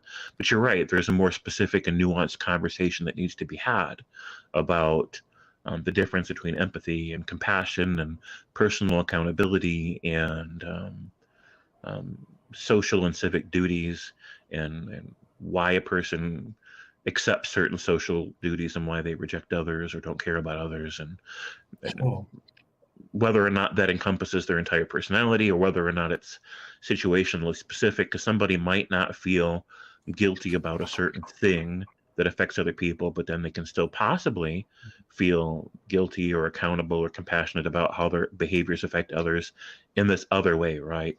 So we see that a lot with religious people. They won't feel bad for the way that they make LGBT people feel, but they'll feel bad about something else that they've done in life. So it's not a black and white issue a lot of times for a lot of people. It's situational. Right.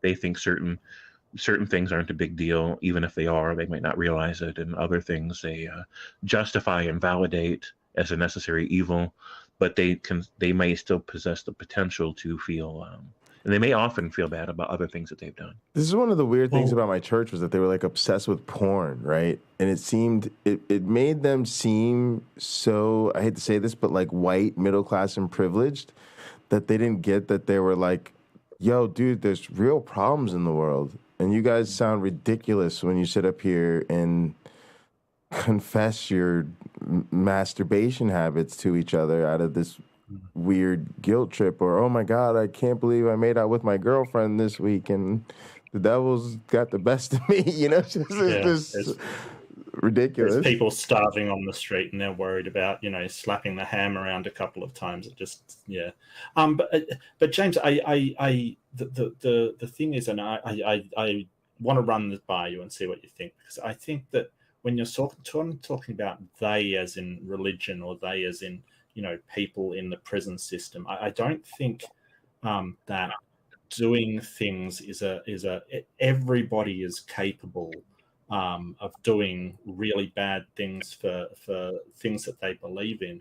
I remember Noam Chomsky talking about it, and he said we all have the capacity to be a saint and a gas chamber attendant. I also remember reading a book called The Banality of Evil, and it was sort of one of the people in the Holocaust at the Nuremberg trials, and they were perfectly ordinary, work-a-week person, nothing wrong with them at all. It's just they believed they were doing the right thing. So when we're talking about conscience, it seems, to me at least, from my perspective, to be sort of a relativistic thing, that the things that make you, your conscience strikes you, are the things that rely on relative morality, that sort of, a gang member may shoot somebody, but they won't rat on their friend because the idea of that is worse than anything they do to others. And I don't think there's something different about those people. I think that just we're in a different situation, we're in a different perspective, that thing is wrong and that thing isn't. I think we all have the capacity to wrong people or do immoral things to people and believe that it was for the right reasons. Yes, I agree 100% with that. And so one way we could frame it is conscience potentiality and conscience actuality. So if someone doesn't have any potentiality for their conscience, it would be another way of saying that their brain formed in such a way where certain feelings just don't resonate for them. It's not part of their emotional palette.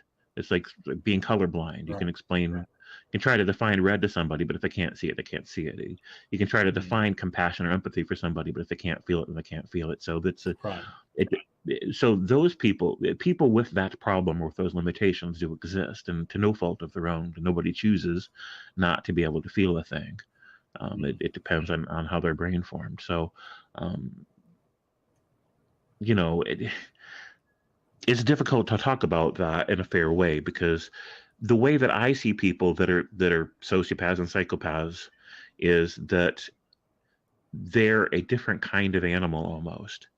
And I don't mean to say that they're inhuman. I don't mean to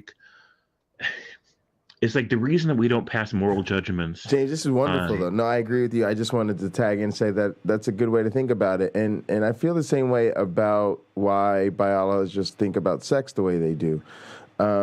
If you look at say birds, right?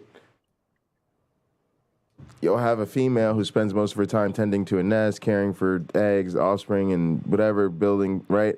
And they're brown and uninteresting, and they don't really do much, right? And then the males are like a totally different color with this wildly different feathers and plumage, and he fucking sings, and he fucking dances. He might fight, and he's out there all wild, right? They're two totally different animals. And if you didn't know better, you probably wouldn't even think they're the same species, right? Matter of fact, this used to be a thing with birds. They were constantly being misclassifying males and females of the same species as different species. But so as people, we sometimes don't understand just how much our different brains can manifest in behavioral differences that literally make us very different organisms, let's say, within the same species. So I don't think it's a stretch at all. I literally think of a lot of differences as that way. We're just different animals. Sure. Yeah. So So we can try to be more careful about categories we place people in. If somebody has the capacity to feel guilt or personal accountability or empathy or compassion, then that will sometimes manifest, but it won't manifest identically to the next person, right? And sometimes it's just a matter of perspective. And throughout history, like every society has people that they deem figures in their society's history that are icons that they look up to, and other figures in their history that are villains. And a lot of times it comes down to which side of a conflict they were on. If they fought for your country and managed to kill a lot of people in the name of your country's sovereignty, then they're a hero. But if they were fighting against your country on behalf of another country, they were a villain, right? It's just a matter of perspective. And every time I mention this point, it reminds me of Tim Curry's musical number in Muppet Treasure Island, where he's explaining. Has anybody here watched that movie, heard that song? Where he explains what it means to be a pirate. No, it's a brilliant thing. Play it. I'll grab it in a minute. But Mark's sure point is very. Yeah, it is. It used to be that you couldn't find a version of it that you could play the sound from, because YouTube was super strict about censoring it. But there are some more recent copies of Tim Curry's pirate song that you can play the whole song. I'll grab it here in a minute. But the point is that a lot of times it's a matter of perspective in terms of who's the good guy and who's the bad guy. And a lot of times it's not so much a matter of narrative perspective as it is a matter of just how something sits with you. And I suppose in a way that still comes back down to narrative. So if you honestly believe that you're performing a necessary evil for a greater good, even if you're wrong about that or whatever, then you can feel like your actions are justified and you won't necessarily feel guilt over it. But the next guy who agrees with you might feel internally conflicted about the exact same thing. And they're still trying to sort it out. And then the next guy might feel the conflict differently. And he just can't come to peace with the actions he's taken, but he's already taken them, right? And that happens a lot in war, I'm sure. It's one thing to have this idea of kill the enemy so they don't kill you, but sometimes you're out there in the battlefield and you're shooting people and you're hearing them scream, right? And you're hearing them cry, and you're like, man, I just did that to somebody. That's somebody's brother, that's somebody's dad, right? And then the reality sets in that it's the way you pictured it isn't the way that it is. But then the next guy next to you might not feel that way about it all. And he's just unfazed about it, or he's like, well, they had it coming. But somebody that doesn't have a strong empathetic reflex in one situation might have a very strong one in another, as long as their brain is capable of generating those emotions. And life's complex, and moral and ethical quandaries are often complex. The truth of them isn't completely objective, and it's not black and white. And so what scares me the most is black and white thinkers, people that think everything that's moral or ethical is a black and white issue. This is right, this is wrong. Because those people are just not doing enough nuanced thinking and self-correction. They're not self-aware enough about these issues to consistently make choices that I'm going to find healthy and fair, right? And they're not.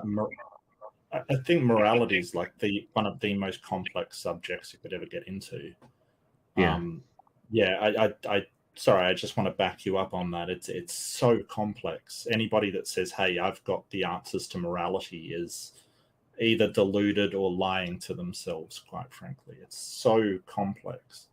What we deem as right and wrong. Right. But I agree. I do like sort of dialectical thinking, like you're sort of saying, hey, it's one person may think that and one person may think the other thing. You can think both at once. You can, the whole idea of dialectical thinking is keeping two opposing feelings in your mind at the same time and acknowledging that both can be true, which seems contrary to all rational logic. But it may be the case that it's a horrible thing to do, that someone's brother or somebody's wife or something like that, and it was necessary to do it to protect your country. it is possible to acknowledge both scenarios. It isn't an either-or thing. Right.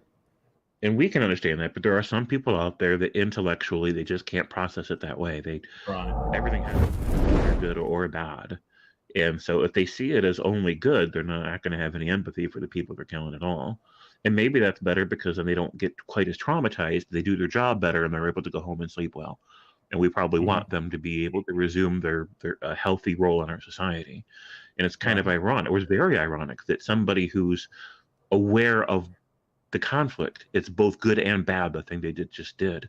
So they go home and they wrestle with it and they lose sleep over it and they feel more traumatized by it. And it's ironic that this more nuanced thinker, this more aware person, this pertinent person who's got a stronger empathetic reflex or more compassion or more profound sense of accountability, that they're the one that comes home and they're more traumatized by the things that they've done, and makes it harder for them to have healthy relationships with other people and themselves. And then the person that's a black and white thinker who doesn't care at all about the people that they just killed for the greater good, at least their own country's greater good, they sleep well at night and they're fine. And so it's a catch-22. Like it's we both want people to be more nuanced thinkers about issues, but we don't want them to suffer because of it, but they're going to sometimes, right? So life is messy, it's complicated, it's nuanced, and sometimes there just is no easy answer, and sometimes the answer is both, sometimes. So in the meantime, in the context of forgiveness, my position is, if you're an accountable person and you're struggling with things and you hold yourself accountable, you do the hard work of honest personal inventory and accepting responsibility to work through things, then you're in the process of earning your own forgiveness, right? You don't need blood magic rituals to excuse you from the whole process. But it's ironic because sometimes those blood magic ritual religious ideas help people heal and forgive themselves where they couldn't have otherwise.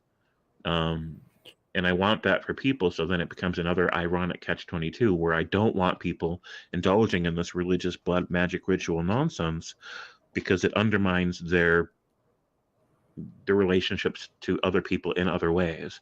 It causes them to be an agent of harm in other people's lives in other ways.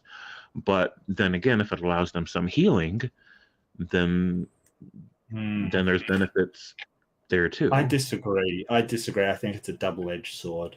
I think that you do get a benefit out of getting forgiveness from some kind of sort of authority that you've deemed to be correct.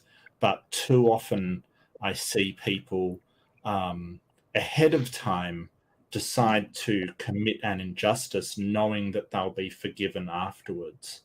I think for me, forgiveness is a reconciliation with your morals, basically, when you've violated your morals. If you can just get forgiveness doled out to you for whatever transgression that you make, it trivializes that reconciliation because all you've got to do is ask for it instead of examining how your actions line up with your moral and ethical standards and then making changes in future to adhere to those ethical standards. Right. I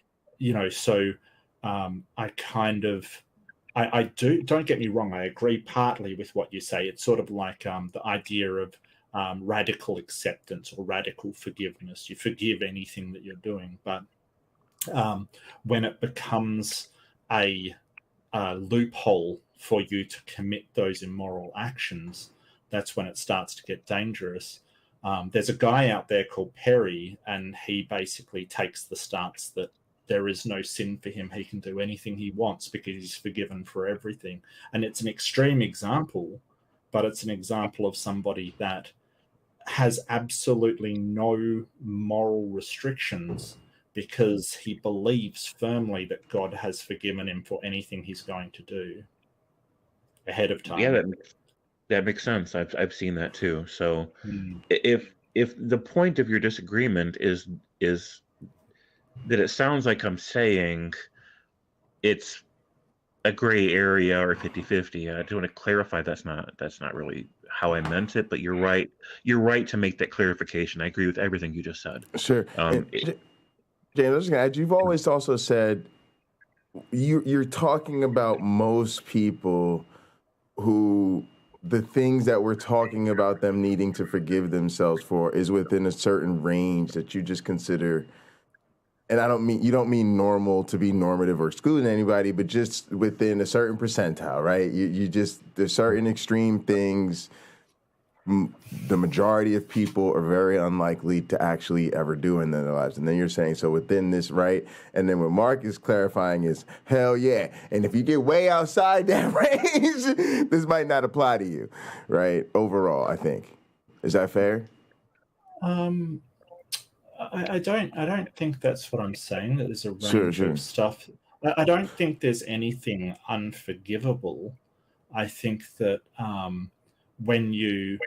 if you do something that's horribly wrong, that reconciliation may be long and difficult and very strenuous, and you may need to make amends in many places to sort of get that forgiveness by changing who you are so you're not wronging these people. But I'm not making a designation between, hey, it gets up to this point where you cannot be forgiven for something. I think that I wouldn't make that distinction. I think there's people that will never try to reconcile what they've done. Mark, can we get saucy?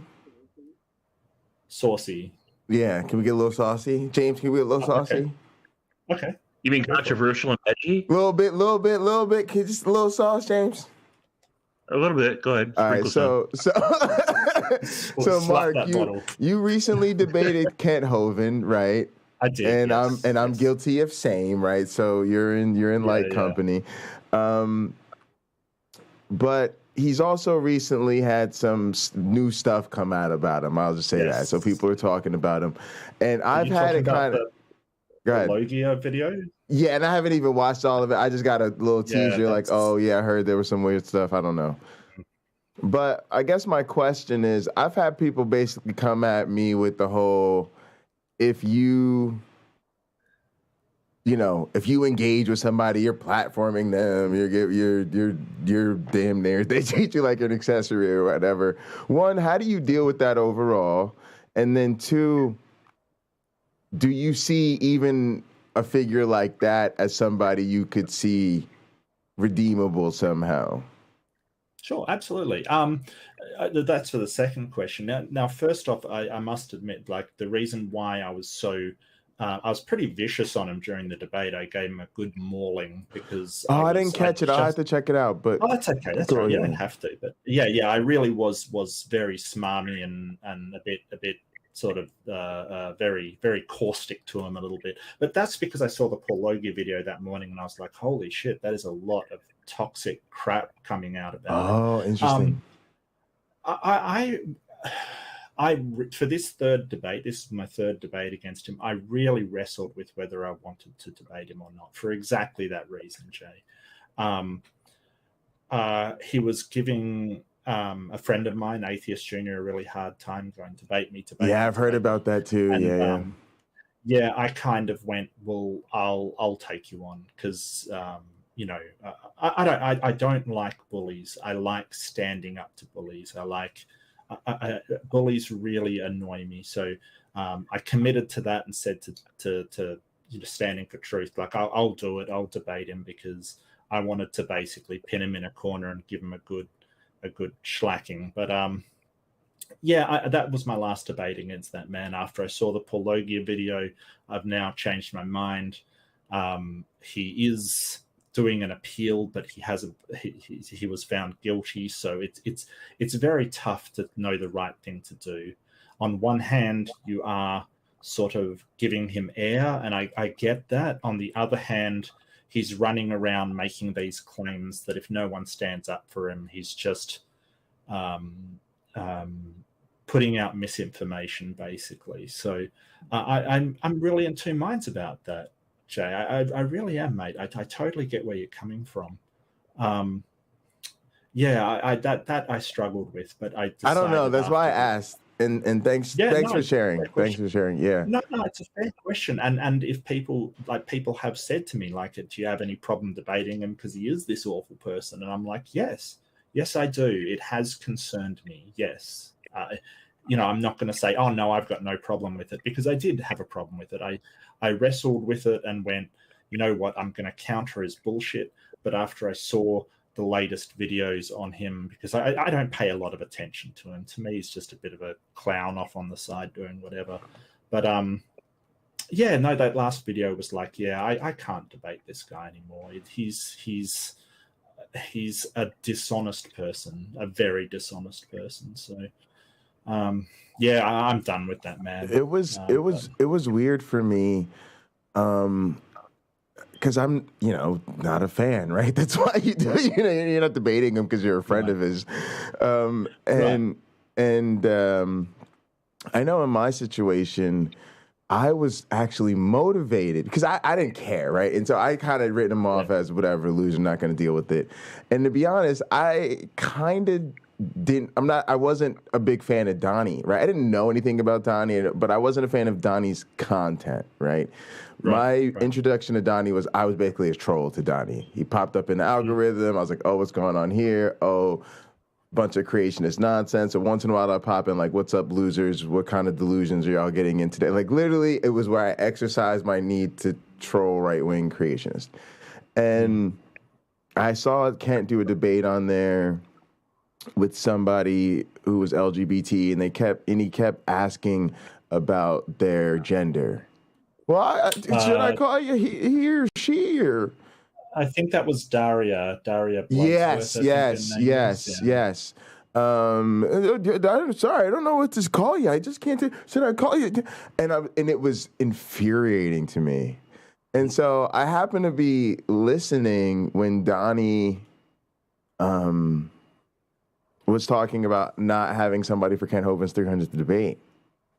And saying to his audience, oh, if you want to be Kent Hovind's 300th debate, so I was like, man, I'll call out Kent Hovind. What? Right. And so it's funny, my motivation was literally to call him out because I don't like him. And so He's a bully. Right. He was bullying somebody. It pissed me off. Yes. And so I literally paid money. I sent Donnie a super chat to call him out. And thinking that, hey, at least I'll get to say I called him out. I don't like this fuckface. But then Donnie was like, this, what I'm saying? Let's do this. And then I was like you said, okay, well, now I got to do it, right? I called the man out. Like, I can't call him out and then back out, right? I called him out. I've got to go through and beat Kent Hovind's during the debate. And then going into it, I'm getting all these different reactions of people, and I'm going, holy shit, this is a big deal. Yeah. And it was weird because you got so much grief over it. And let's get saucier. The grief didn't come from the creationist side. It came from the atheist side. It was weird. It was odd. And I don't know. That was weird. But I didn't pay it much attention. Don't pay it much attention, Jay. I'm just but that's the way about being of, like you say, two minds about it. And then the other thing is, we always say things like this. If I got a chance to interview or have a sit-down conversation with Donald Trump, of course I'd do it. Right. And I think he's guilty of everything, but there's just so many things I've wanted to say or ask that I just can't not do it, right? And it's even the conversation I had with Rob, right? Rob Pennock, my teaching mentor, right? Rob didn't like it, right? He didn't care about the debate, he didn't care about it, but he didn't like the idea of me doing it, right? And he kept saying, I don't do this, I don't debate creationists, it's not a thing, you shouldn't do it, for whatever, right? What he understood, though, was I told him, Rob, as a scientist, you're 100% correct. But as a YouTube counter-apologist, you got to do it. Because you're debating, what you do is you're interacting with all these creationists, and he was like, I genuinely get that. Like, it's an opportunity. He has a huge following. You're doing this thing where you interact with creationists and religious leaders, and he said even in the sense of our class, we do talk about creationism. So even that idea of the conversation, everything, he got all that. He was like, oh yeah, that totally makes sense now. Like he came around, right? He was like, yeah, it makes sense, right? Because it would have been an example of, here's somebody with this big big following, and all of this creationist stuff that we talk about in our class, right, of the philosophy science class, we talk about creationism isn't science, and here's what they say about evolution, and they say evolutionism is evil, and all of the stuff that we're teaching, he literally will come into you and just say it. He'll say it and be like, yes, and I believe evolution shouldn't be taught in the schools. And yeah, but scientists are just drawing the lines. It's immensely useful as an example of there's actually a really charismatic person who says this every day on the internet. And he says that evolution is a religion, and that's the one that blows me out of the water, that it's just a religion. Right. That just staggers me. But the thing is that I have to disagree with you, Jay. You don't have to debate. Like, I got that when I said that. Yeah, I heard that. Yeah, go ahead. There's pressure on, like, there's been, and this isn't just the creationists. This is some of the atheists as well. There's been this debate bro culture springing up where you go, oh, debate me. And then if they say no, it's like, oh, you coward, you're doing this, you're just trying to get out of it, and you're just a coward. No, you'll never hear me say that. If I go, hey, do you want to debate? And someone goes, no, that's fine. That's absolutely fine. Some people don't like debating. Some people don't have the time. Some people have other interests. I don't understand this whole thing of, if you don't debate me, you're automatically wrong. It's the most crazy thing.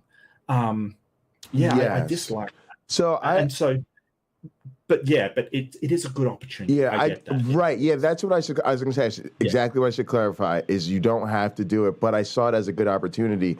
And absolutely. And one of the reasons was because it actually is hard to find interactions with the other side. Me and James talk about that a lot. And one of the other things me and James have been talking about is we're in this small content creator space, but a lot of the big content creators that we watch got their name off of interacting and making content about and with the bigger names, right? And so it's like, if we get the opportunity to kind of step up in that way, you know, it's almost like we think about taking it, but then we've been talking all stream about the backlash that we get from stepping into these pits. Where you at with this, James? Thanks for letting us have that small dry. I appreciate it. No, I appreciate it too. It gave me a chance to go get something to drink. I got the tablet with me, so I'm ready to jump in when I need to. But I mean, everything that you guys are saying makes sense, and keep going. All right. Yeah. So, Mark, I think it's really interesting, and but I'm also with you on there is like a too far, right? And in some sense, I hate to say this, it undermines it because it becomes too big of a distraction, right? It's too hot. It's too hot. There's just too right. There's too much going on now for it to even be useful for whatever you get out of it. Right. Although from hanging out with James Kunz from Modern Day Debate, he's got a thing of nothing is untouchable, everything should be debated. He gets a lot of flack for that, but I do see his point, because he is his background of psychology is that ideas that are sort of ostracized and pushed to one side, they generally form into an echo chamber. And they get more traction when nobody challenges it. So, I say this all the time. I think and I kind of try to come at him, but I do agree with him on that. Right. So if it was just a case of, do I challenge Hoven's ideas or not? I think I would lean towards, yes, challenge him, because his ideas aren't worth the merit of, they look stupid when you debate him. And it sort of gives that highlights how weak his ideas are. But I also have to take into consideration other things. Like, I don't like the guy. I don't like interacting with him. I don't like debating him as much as other people who actually have some intelligent things to say.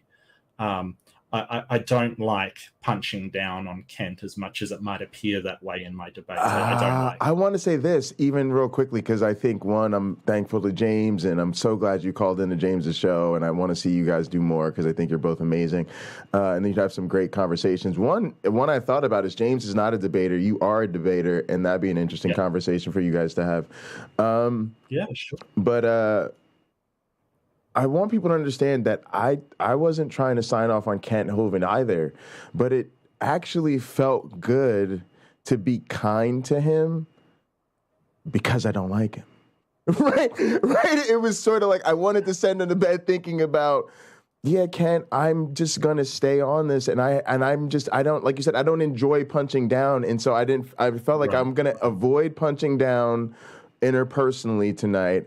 I'm gonna feel great about that, and then what I have to say is just gonna handle the business, and so it felt good to be like, oh, Kent, wow, I'm glad you're feeling better for your stroke, and thanks for doing this with me, and congrats on your 300th debate or whatever. It isn't like I like you all of a sudden. It's just like I always say, even wars have to end by both sides sitting together down and negotiating the truce. And even if they don't negotiate the truce or have any intention on negotiating a truce, they've both got to show up, have the little bureaucratic luncheon, to be safely, get in the same room, talk a little trash to each other, and go home and go on about their days, right? And so you feel kind of like, okay, I can do that dance civilly when I want to or need to, even if it's somebody who's as far on the other side as I can imagine. Even if I'm really thinking deep down inside, I probably don't like this dude. I just don't have to go there tonight. But I mean, I and you really don't have to agree, but I'm just clarifying that that's where I was at. Yeah, just to the really audience. Yeah. Like, I really respect that you gave an olive branch to the guy, and you do put out your hand and you do make these allowances. I don't think it'll ever be reciprocated from him. Facts. Yeah. But let's bring it back around to forgiveness, if you don't mind. No, I'd love to. Yeah, because that was originally what I was asking you, and I appreciate you addressing that. And I think James is back as well, so perfect. Yeah, so the whole point about Hovind is that he committed tax fraud, and to this very day he sort of says, no, I was set up by the government and I didn't do it. And, it's this, he doesn't reconcile things that he's done wrong and the way that he's wronged people. So I think forgiveness sort of, for me to forgive him, I'd at least have to start to go, yeah, okay, I committed a crime, which was structuring and sort of not paying my employees tax that he was arrested for. It was wrong, and, kind of go from there. But he continues to, sue the government because he thinks it's wrong, and sort of say, hey, I shouldn't have to pay tax. And, he does the same stuff over and over. So I think without self-examination and reconciliation with what you've actually done wrong, he'll never get to a point of forgiveness in my mind. Not till he at least starts doing that. But could he? Sure. He could do that. I don't think he's going to, but he could. Yeah, that's interesting. What do you think, James? I agree 100%. He doesn't have the capacity for that. But we don't have to take that personal, right? Like, we don't have to, hold a grudge about it or anything else. And I'm glad that we don't. I think that shows a lot of maturity on our part. Yeah, absolutely. I mean, that's up to him to sort out in his life. Right. It's just, I will also say that one of the cool side effects of that was that the people that have engaged with us from the other side, and I'm not saying that there's a lot of them or that there ever will be. I always tell people it's a low yielding strategy, but you're just trying to get something, right? That was the thing that really they noticed, right? And that meant a lot to me because they saw that through a lot. In other words, in my debate with him, a lot of people thought I, really laid it out, right? I basically told him to his face that what he does is not science and it's unconstitutional, right? And a lot of people also thought that a lot of what I was doing and the whole gimmick and all of that stuff, playing around, doing the word wrestling stuff was like setting it up or making Kent look stupid or undermining what Donnie was trying to do. But through and they also noticed that a lot of people What, from the creationist side? Yes. Oh, Yes. okay. Gotcha. Yes. Wow, you got it yes. from both ends, didn't you? Oh Wow. no, I got it heavy from both sides. And that's another thing people don't realize. Donnie and Kent got it just as bad and sometimes worse than I did. And they were cool about it. That's why I took it, because they did too.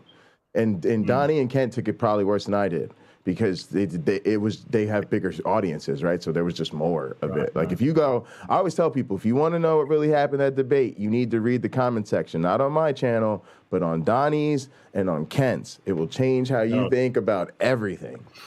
I don't read comment sections. I barely read my comments. But it's instructive in this case, right? Because what people will keep going, right? You say the frustration with the atheists, right? Like they said, "Oh, Jay, you didn't do this, you didn't do that. We wish you did this or whatever." If you go to read it on Donnie's channel or read the comments on Kent's channel, you will see that the other side got exactly what I was doing. They're going, Donnie and Kent, you don't see what he did. He was manipulating you. He was playing you all along. He just ripped you apart. I don't understand. Why didn't you do it? He just did it. Right, like they were losing their minds at both of them. Okay. Yeah, but but here's my thing. They also noticed that a lot of people tend to treat Kent like crap interpersonally. And so through all of that, they still noticed that I treated Kent well. And when they came through, it was, hey, you know what? You treated Kent really respectfully that night. And I kind of really dug that, I think. Right? So it's like you know what I'm saying? Yeah. YouTube Punk just fired off the hey, man, this makes sense in my stream. But it's like I appreciated that and so I'm just saying, if, like you said, James, if we show that maturity that we can do that, we can still go pretty hard on the substance and do what we need to do, and people will still go, hey, those guys are actually pretty decent. And that's why I always say, look, it's like business. Think about it like wrestling. If me and Mark Reed are going into a wrestling fight, he's the good guy, I'm the bad guy, we actually are going to go at each other super hard. And it's better for both of us if we do. It's better for me if I make it sound like he's the worst thing ever and I'm going to try to murder him.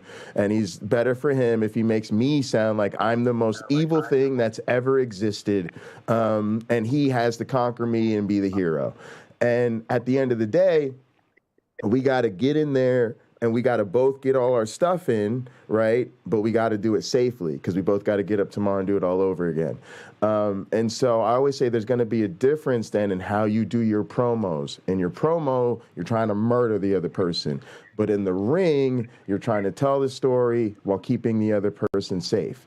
And that can guide us here, right? It goes, when I'm in my space, on my channel, promoting the event, I am going to let you have it. No holds barred. But when I'm sitting in front of you, I'm going to treat you like a decent person.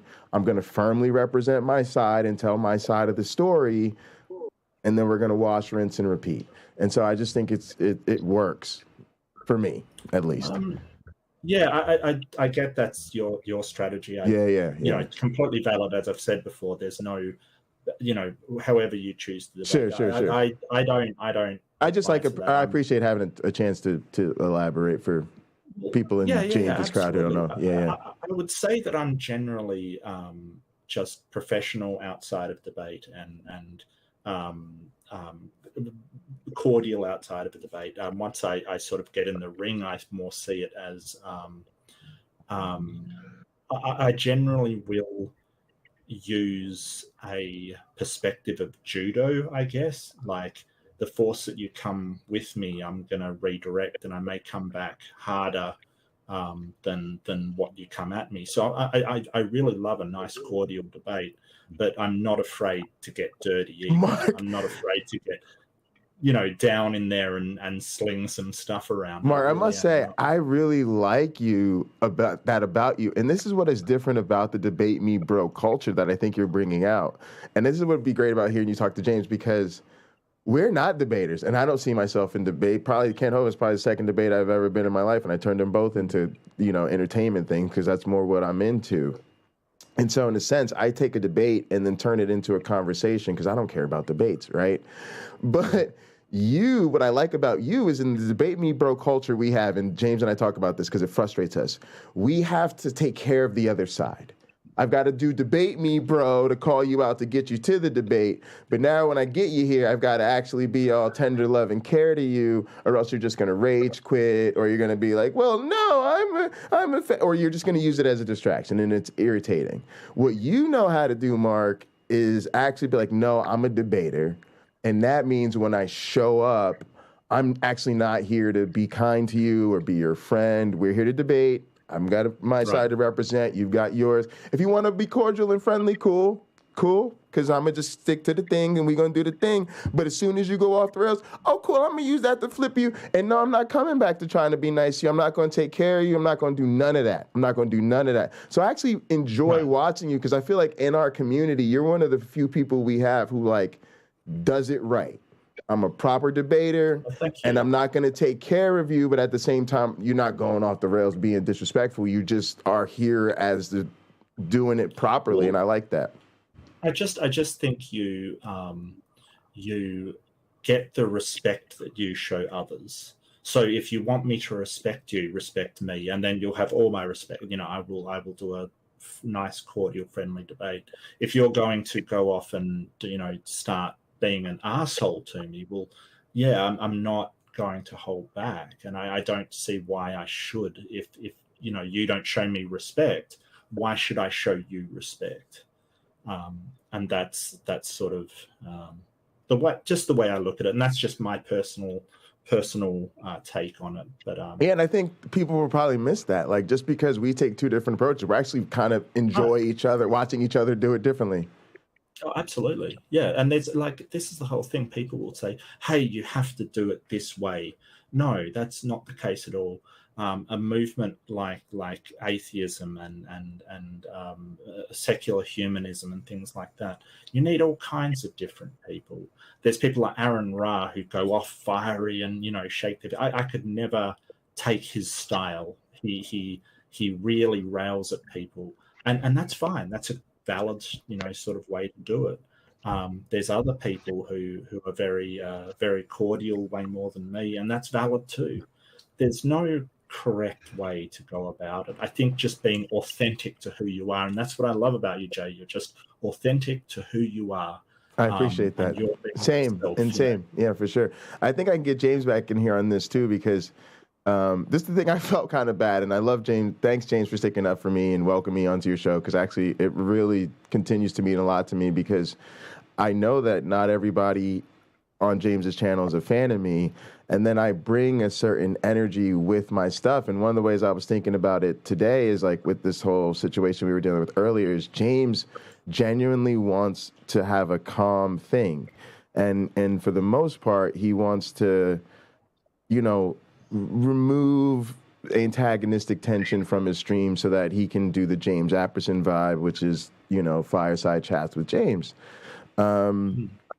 Whereas me, I'm like totally into the heel energy pro wrestling thing, and I'm actually looking for a fight, right? I constantly complain about this on my stream. Oh, nobody won't anybody fight me. So then when somebody has the audacity to be antagonistic towards me, they just made themselves easy content, right? Like, and then I was even explaining this to my friends, like, because they're worried about my mental health, right? I love the fact that people know I'm bipolar, right?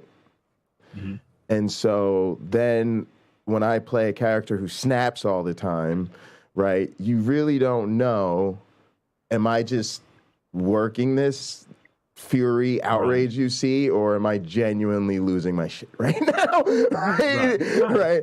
And that's and the answer is, as long as I'm actually managing my bipolar correctly, I'm just entertaining myself. I'm not a psychopath. I just play one on TV type of vibes, right?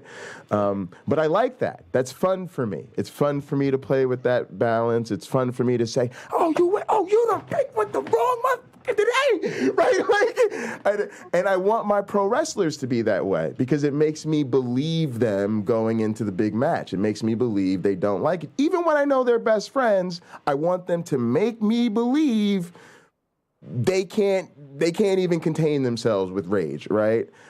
And James just isn't that vibe. He's not a pro wrestling fan, doesn't like antagonism. When he loses his shit, he's genuinely losing his shit. He's mad, he's upset. He doesn't want to be that way. It isn't a work. It isn't fun for him, right? He didn't find that, right? And so we're still friends and we love, and we're trying to support each other and build something together, even though we have that difference in vibe. Yeah. Right. Yeah, and I must admit I haven't seen a lot of your stuff, James. I do apologize. Oh no worries. A lot of time.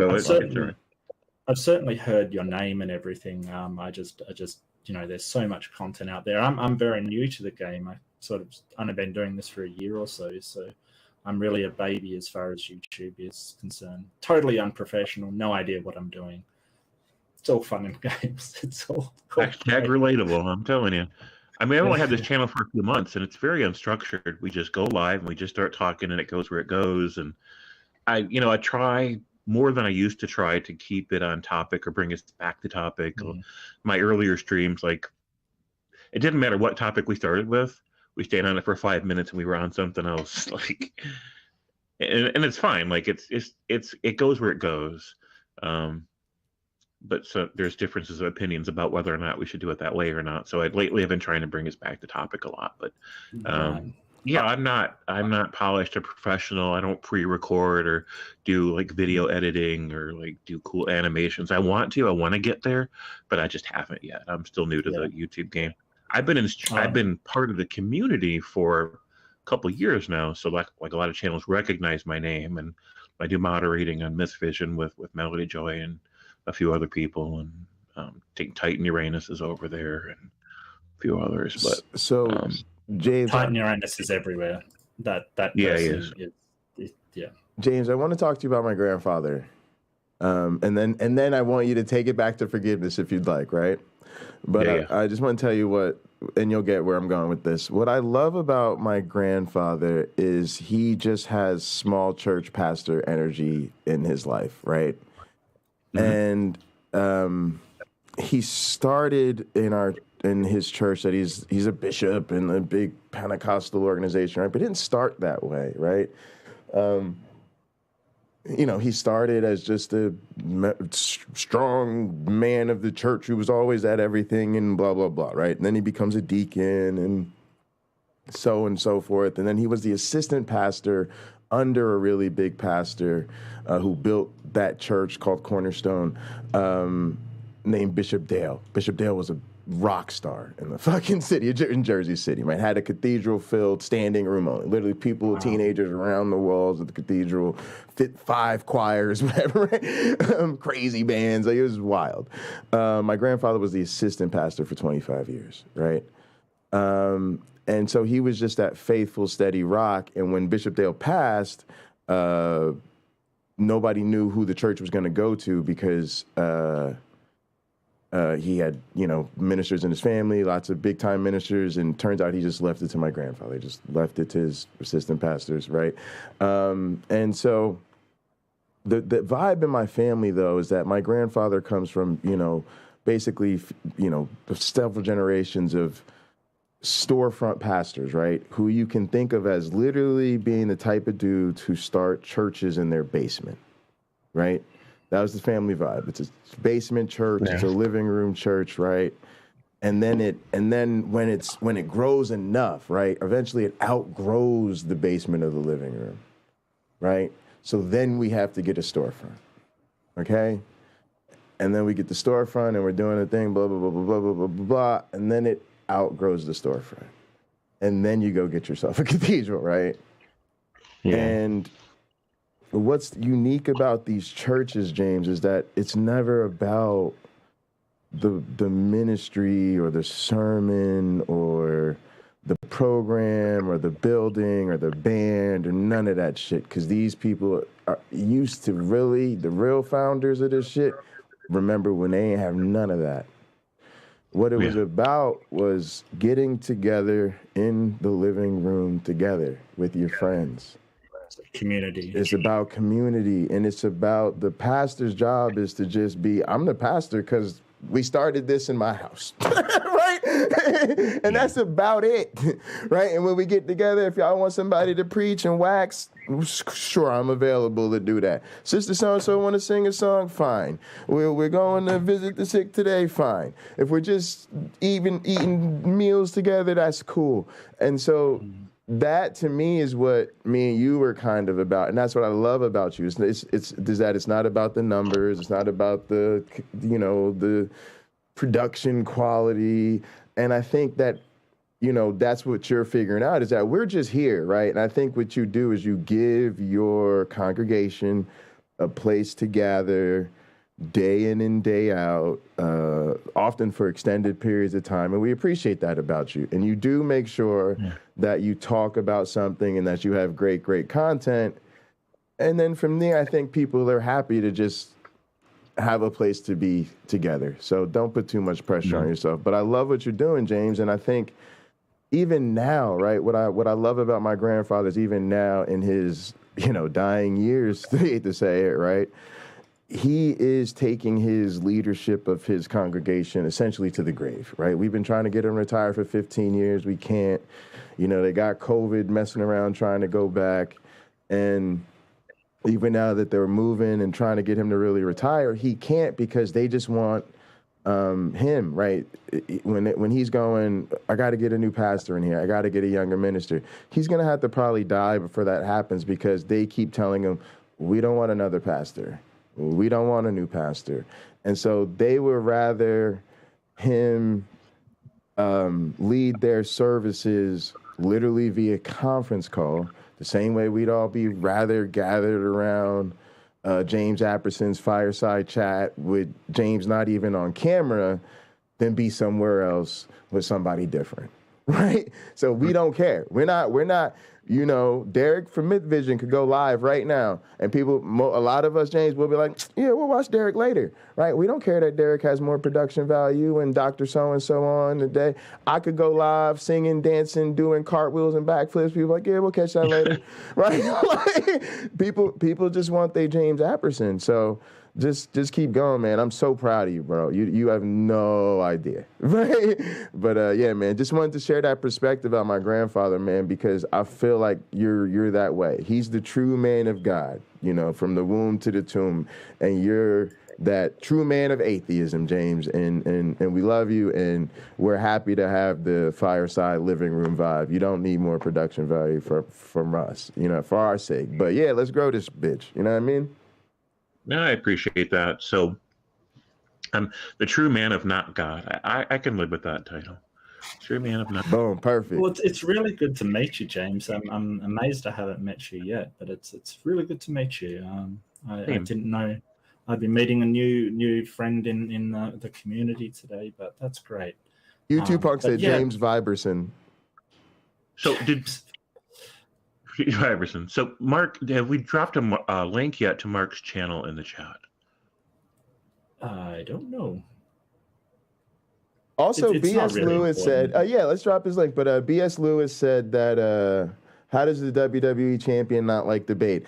It's interesting. So for me, I said I'm not a debater, right? It just means I haven't done it a lot in my life. I've only done a couple. Also, I don't particularly enjoy them as a form of content to consume. But I find them incredibly valuable because there was a period of time where I was like almost hooked on them, right? Because I needed to see the ideas I was, leaving and growing towards battle it out, so to speak. The other thing is I've recently, and here's something that even with Kent Hovind, I have to admit, Mark, this is another thing. Let's talk about this too, guys. This is great. Because you got to forgive yourself for doing this, right? I thought about Christopher Hitchens, right? I love Christopher Hitchens.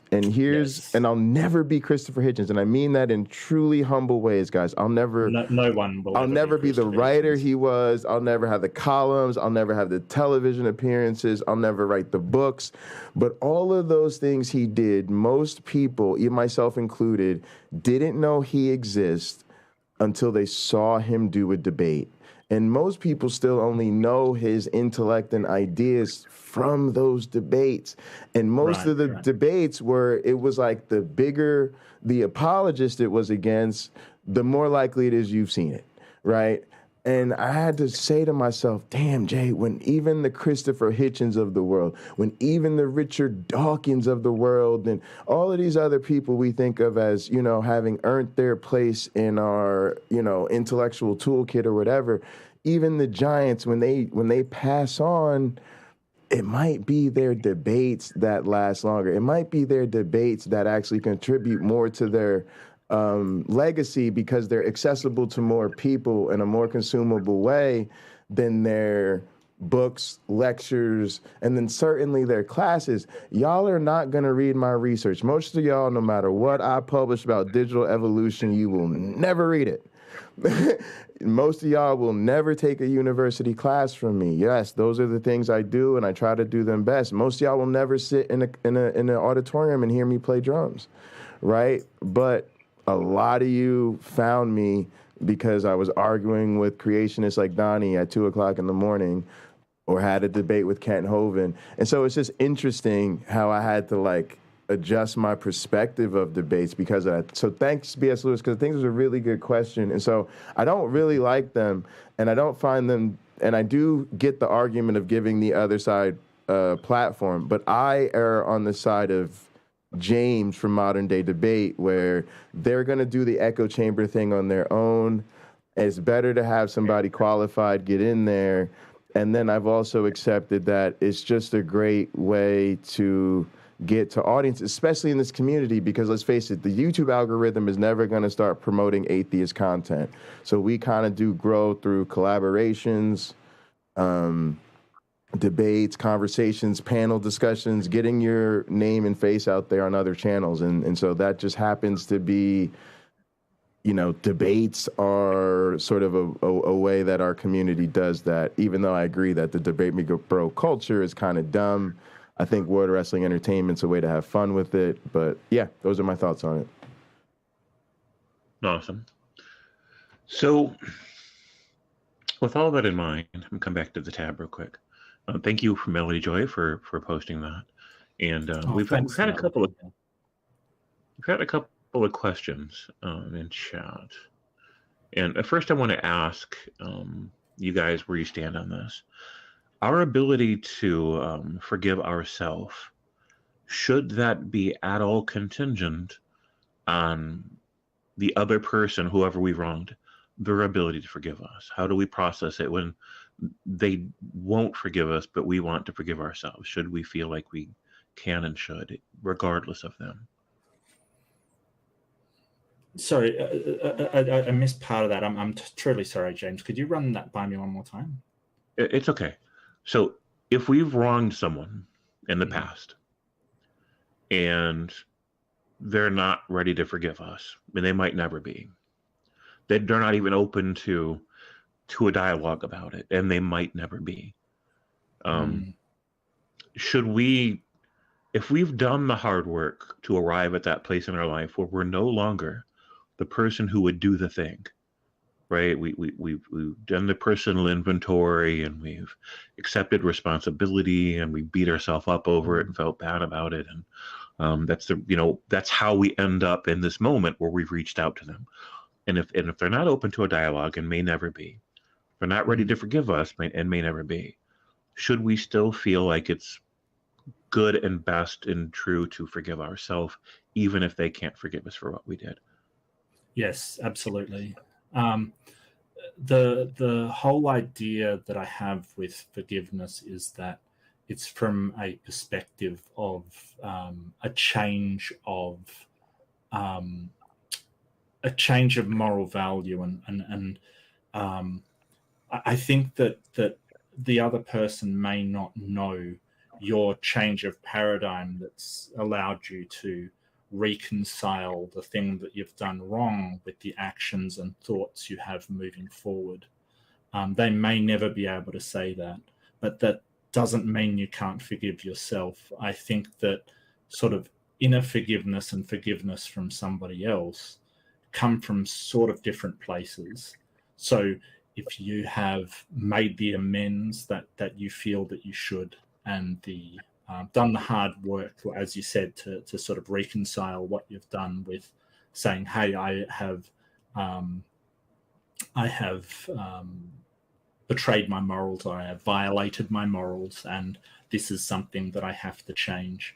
I think it is completely valid to forgive yourself, even if nobody else in the world does. So I appreciate it. Yeah, I think this is such an interesting topic, and I'll say this. I'll give you a reason to delete this stream too, James. Sure. Which is so I've been in this situation actually, and it was interesting because one of the poly relationships I was in, I would say I did some things I regret to both people I was in that relationship with, right? And both of them did terrible things to me. Right, so it was just all, and I don't think there's any way, shape, or form you could sit the three of us down today and anybody would say anything different. It would be we'd all look back at the tape of the real world Jay's poly relationship and watching the footage at the reunion and be like, yeah, that was bad. Right? But it was great too, right? So, but so here's the thing.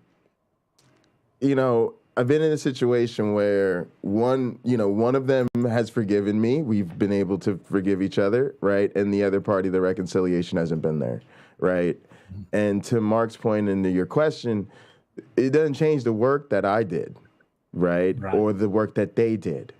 And in one case, I know about the work on my side, they know about the work on my side, and vice versa. And on the other side, that information isn't there. And that's exactly what Mark spoke to.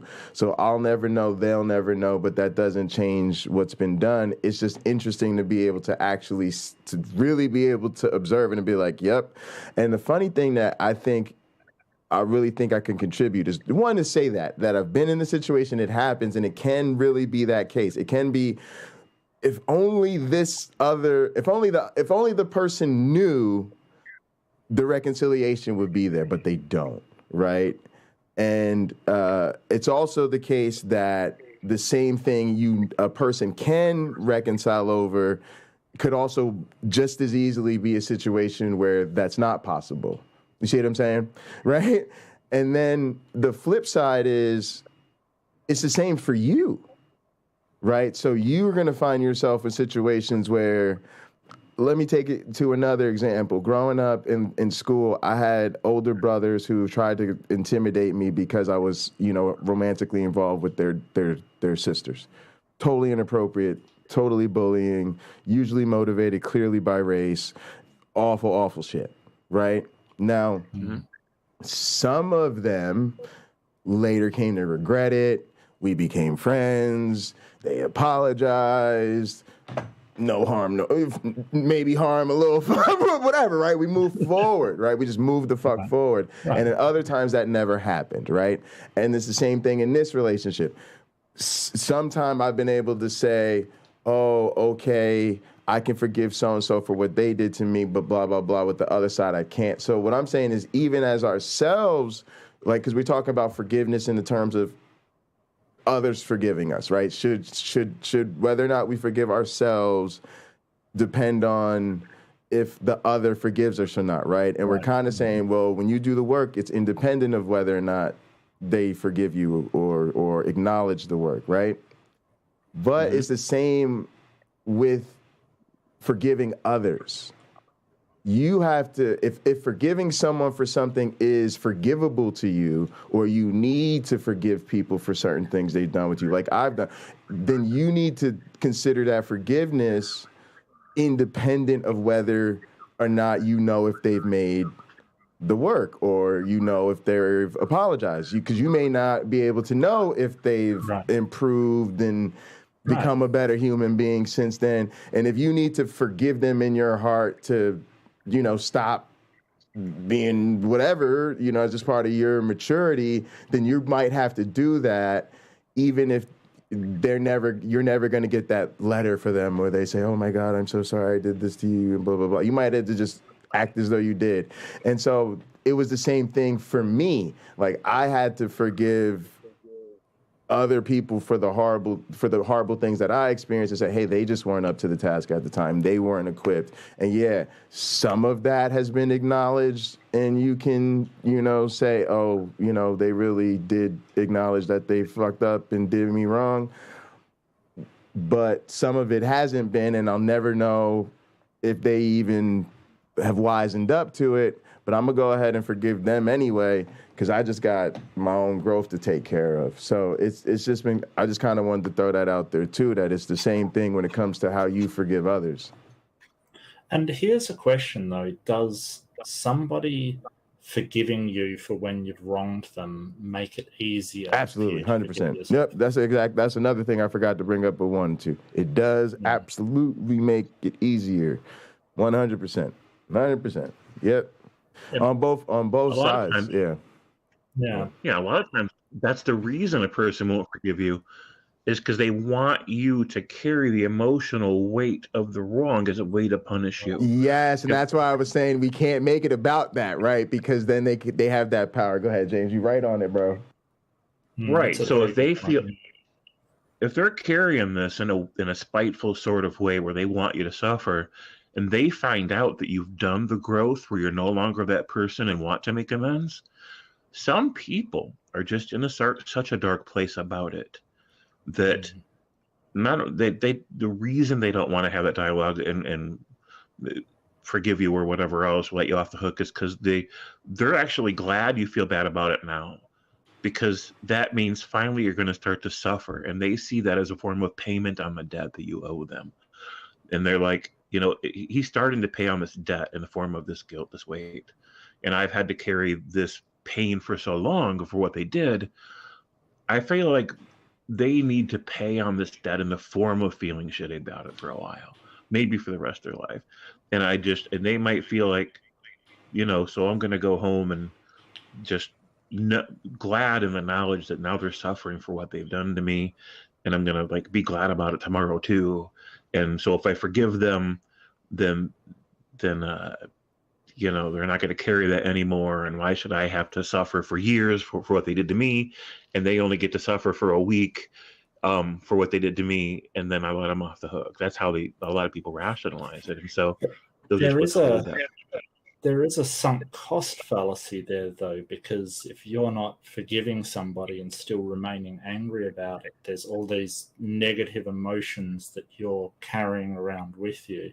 And don't get me wrong, I wouldn't presume to tell anybody what they should feel and that they should forgive people. But there is something to addressing those feelings and coming to a resolution of forgiving people for what they've done, not for them, but for you, so you can sort of let that go. Yeah. So I want to, and Jay shared so much. I really appreciate it, Jay. You always, tell really good stories about your life. Thanks. I appreciate that. Well, I'll share something that I went through. That when I went through school, I was basically, I'm autistic, and I have ADHD. So I was a very sort of ostracized child, sort of, didn't relate to anybody, very socially distant from everybody that I went through. I was bullied mercilessly, beaten up most days. I went through a real... No, it's okay. It's fine. Look, like I said, I think dialectically, on one hand, it was rough and a real horrible time, but on the other, I sort of gained a unique insight into people that are pushed down and bullied and treated like crap. And I have a lot of empathy for those people who I see dwelling on the fringes of our society. So I'm happy about that. But I carried a lot of anger over that for a long amount of time, just boiling anger. And I think that healing only starts when you sort of forgive other people for what they've done with you. I think it's a natural part of the healing process. And I wouldn't tell anybody that they have to forgive, or they should forgive. And different things have different effects on different people. But it's been my experience that I try to forgive, because it allows you to deal with those feelings and then move on from it, putting it behind you as a sort of form of closure that's wrapped up, and I don't have to struggle and carry these feelings anymore. So that's just my opinion. So I want to add to that and then I'll let you, hopefully James will add on to this. Yeah, sure. James, do you mind? All right. So I was just going to say, so there's something that's ironic about this, which is that the grace someone shows you and the forgiveness often shames you even more. Right. It's ironic. And then your growth is often the way to sort of outdo the expectations on the other side. So I've been in this situation where, like, the fact that somebody I've been in a situation where I really love somebody, didn't work out, and like so many times we feel like, if we both could get together later, we could have made it work. We just were a little underprepared and we let shit get out of whack. But as much as we went through, I still can't really talk shit about him, right? It was still a fucking phenomenal partner and a great human being, and I think they'd say the same about me. It just didn't work out, you know what I'm saying? Sure. Yeah, and absolutely. then if you go through your trauma and your drama or whatever, and you reach out to that person, you say, hey, look, I know we ain't probably ever gonna get back together or nothing, but I'm really sorry about everything that happened. I've really grown and learned since then. And damn, I fucked up a good thing, And they hit you back with like that was really fucked up and sad for both of us. But, I'll give you, you know what I'm saying? And maybe they offer their little consolations in there too. Then it really does kind of, right? The ironic is the person wants to make you feel like you missed a good thing by not forgiving you, right? Because James, like you said, if they don't forgive you, then they're holding out and making you suffer more, right? And that kind of can have a little effect. Like we said, sometimes the forgiveness makes it easier, so they're denying you that easier path, right? Yeah. But the irony is sometimes the person who forgives you shames you even more because you're like, fuck, I knew they were a great person, and now they forgave me over the fucking bullshit, which shows that they are really a great fucking person. Damn, I let a really great thing get away, right? And so now you almost feel worse because they forgave you, which shows you how graceful and wonderful they were, and you're like, damn, they're bigger than even the shit that we went through, right? And so ironically, that can sometimes, really make, damn, you got to really think about this person now, right? And then the irony is sometimes you feel dumped or trashed because you've hurt yourself or hurt others or fucked up a relationship or lost a job, disappointed your kids, or, you know what I'm saying? You've acted out, hurt a family member, whatever it is. And so now you're feeling down and low, right?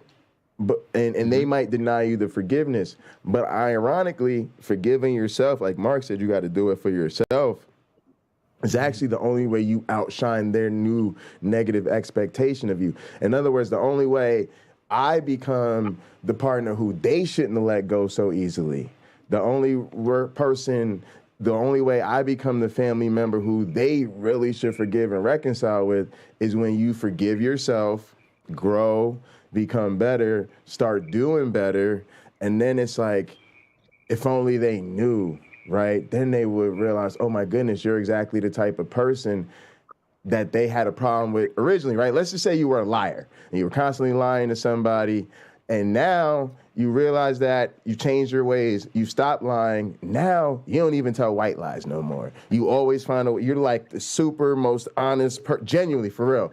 Even when it's tough news, you're like, look, I got to tell you the truth, because that's just how you are. You've seen lies ruin lives, and you're not about that anymore. So now that's actually forgiving yourself and being like, no, I'm just a great, honest person now. That's the only way that other people now start to say, yeah, James Aberson is one of the most honest people I know. Well, James lied to me, and I hate him, and I'll never forgive him. Oh, well, that's a damn shame, because you're really missing out on seriously. Now I'm telling you, we've tested him. Yeah, actually, we hit some cameras one time, and I'm telling you, James just don't lie to people no more. But he lies. Yeah, but he don't really do that. See what I'm saying? So now your growth is actually the only thing that makes them refusing to forgive you their problem. Right? So it's just interesting. Mark's thinking. Yeah. Well, I mean, it kind of, I mean, it sounds kind of insensitive, but to sort of say, well, if you've made a concerted effort to change what you're doing, like James changes what he's doing, and he makes a real difference in himself and then goes on and forgives himself. If somebody doesn't forgive him at that point, to be blunt, it is their problem. You know, that really is the fact of the matter. That the problem of, like the example that you're using, James Apperson being a liar, that problem does not actually exist anymore. So it can't be a problem with James at that point. It has to be a problem. Robert said, hold on. Robert just said, why are we making the victim sound like a crazy person? Now, we're not at all trying to make the victim sound like a crazy person. We're just trying to say that they have and I always want to say this, they have a personally valid reason to not forgive this person, to not like this person, to even not be comfortable with their presence. They have a right to say, I can't watch this person's video. I can't be on social media and see this person having... I mean, they have a right to literally want to create a world where that person doesn't exist. That is totally reasonable based on probably what they went through. All we're saying is the rest of the world is going to treat that person's continued existence based on that person's behavior as the rest of the world sees it and knows it. That's all they can do. All they know is that that's a thing that person did in the past. They know. Like when people tell me, I can't stand the idea of you talking to Ken Hovind because he did this terrible thing. I'm like, if he really did that terrible thing, I have to accept that there was a person he did these terrible things to, or a law he violated, and as a result of that, I may run into that person. And I shouldn't change my mode up because all of a sudden that person's real to me. If James tells me, yo, Jay, I used to be a liar, and I say, James, that's cool, that's your past. If you're honest with me, we're good to go, right? And then I run into somebody who says, well, I'm an actual person James has lied to. All we're saying is I get that, and you don't have to ever speak to that man again. But it'd be weird for me to bail all of a sudden because I already knew him being a liar meant he's lied to people. Yeah, and we've all done things to hurt people. We all make mistakes. We all do these things, but because you've wronged somebody, you can't carry it around the rest of your life if they refuse to forgive you for it. If you can reconcile it within yourself and go, look, I'm never going to do that to another person, like ever. I'm truly sorry for what I've done. I truly regret it, and I'm never going to do that to another person. If they say, hey, you did this thing, yeah, I'm so sorry about that. I am, but you have to. Well, I mean, you don't have to, but I think it's really healthy to forgive yourself if you have reconciled your morality with your actions and said that violates my ethical standards and I will not do that again. But if you can't forgive yourself, there's so much you can carry around that just actually, if you can't forgive others, there's so much you can carry around that's detrimental to your own well-being. And I want to speak briefly about shame because it really isn't a good emotion to carry around. Shame is never really helpful. Sort of being a healthy adult and taking an approach to making amends for what you've done and things like that is better than shaming yourself and just feeling really bad. Shame's got a way of sending you down spirals to where you sort of do bad things because you're in this shame spiral that you're trying to escape from the things that you did. So sort of addressing the feelings that you're having of what you've done wrong and forgiving yourself for it is better than shaming yourself because somebody can't forgive what you've done. No one's calling anybody crazy. No, I get you, Robert. I really do, mate. I really do.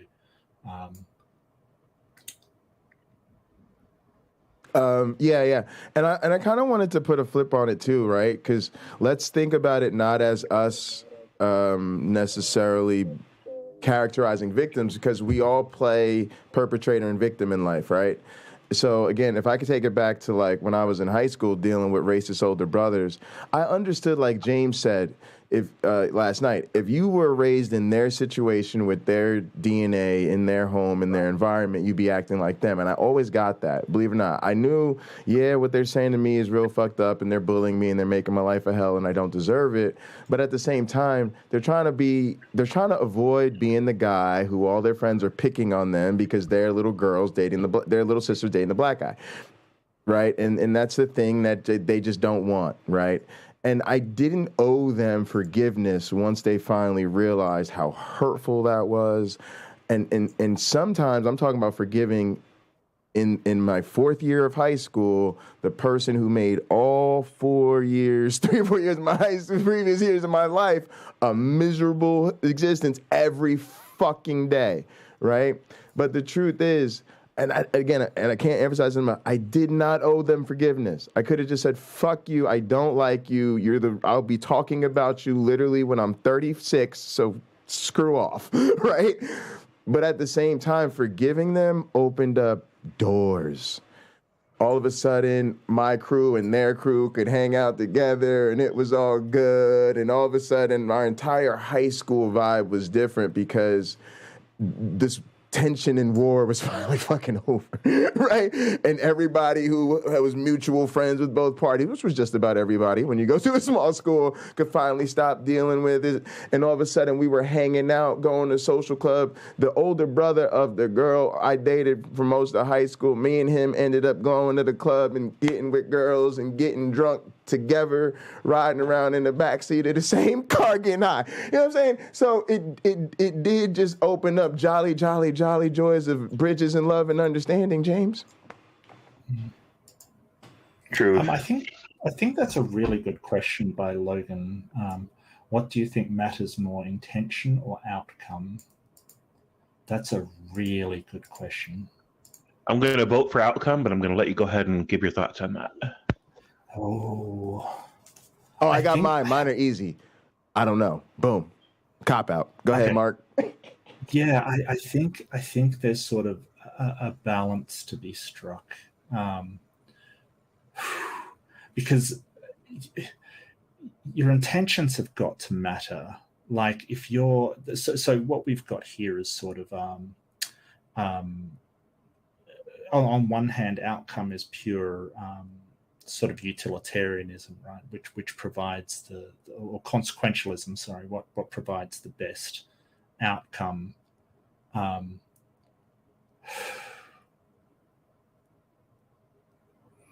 I probably would lean towards outcome as well. But having said that, I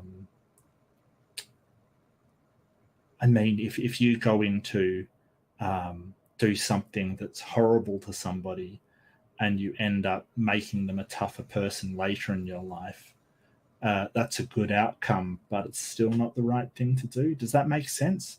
Like if I tell James that he's crap and whatever, and he goes, well, screw you, Mark, I'm going to do the best YouTube channel ever, and he's really successful. The outcome's good, but that doesn't make what I did right or something like that. It's still good point. Great point. Yeah. So I think there's a balance there, that the intentionality is important, but even if you intended something good and the outcome is bad, you do have to kind of make amends. But that's a really fascinating question, and philosophically people have been arguing intent versus consequence for forever, which is more important, because I still do think intent is important, but at the same time the outcome's really important as well. So I'm going to be a classic Mark Reed and argue both sides of it, just to Fun. Yeah. Brilliant, actually.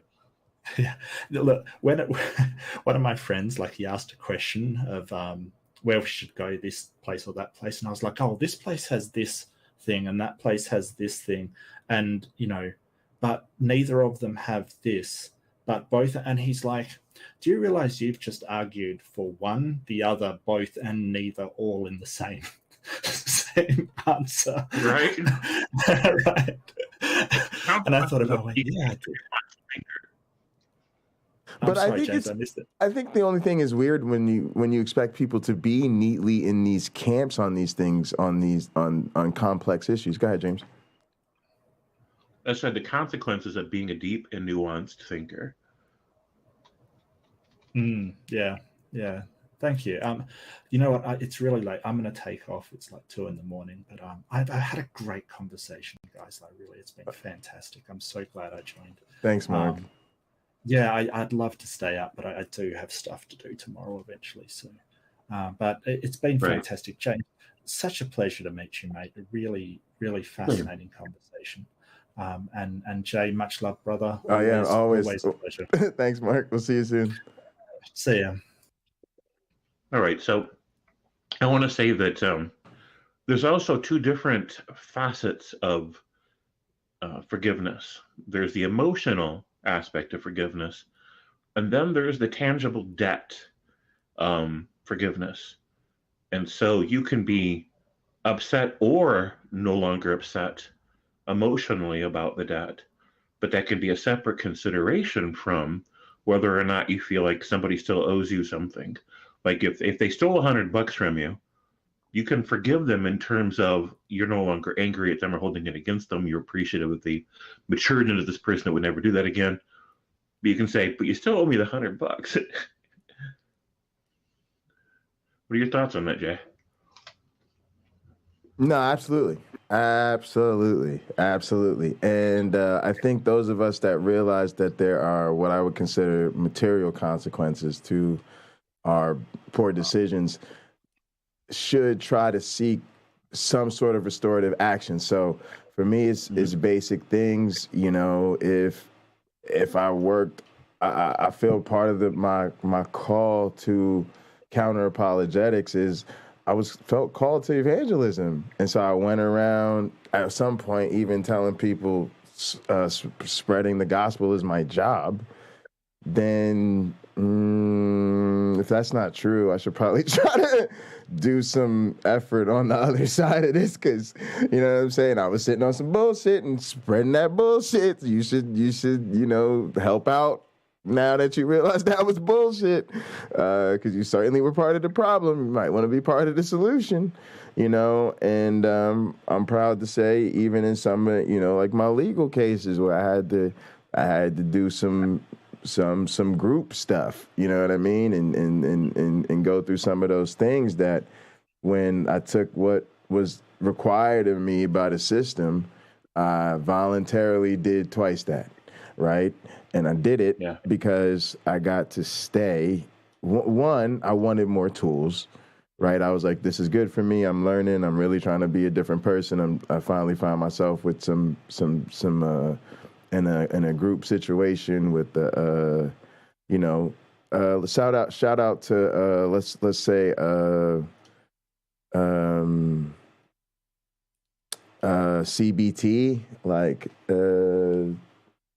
what the fuck is the term I'm looking for, James? Something based therapy, cognitive based therapy or some shit. I don't know.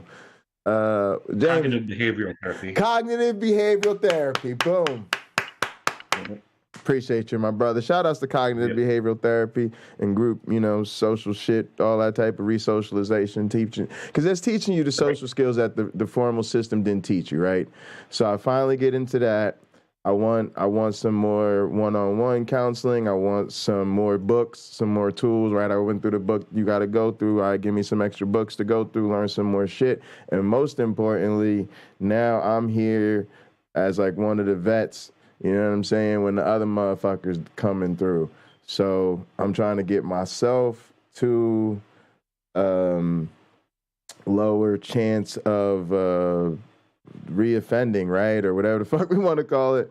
And then, you're doing the hard work of staying there now voluntarily, giving up your time and effort to help other people get to that point faster and easier than you did, and make sure that as a group we're in this together. And it's something I've always been committed to doing the rest of my life. And then I'm proud to get to the point where I could tell an Uncle Bobby, who's like a self-defense instructor, certain stories about my behavior, and he's proud of my growth as a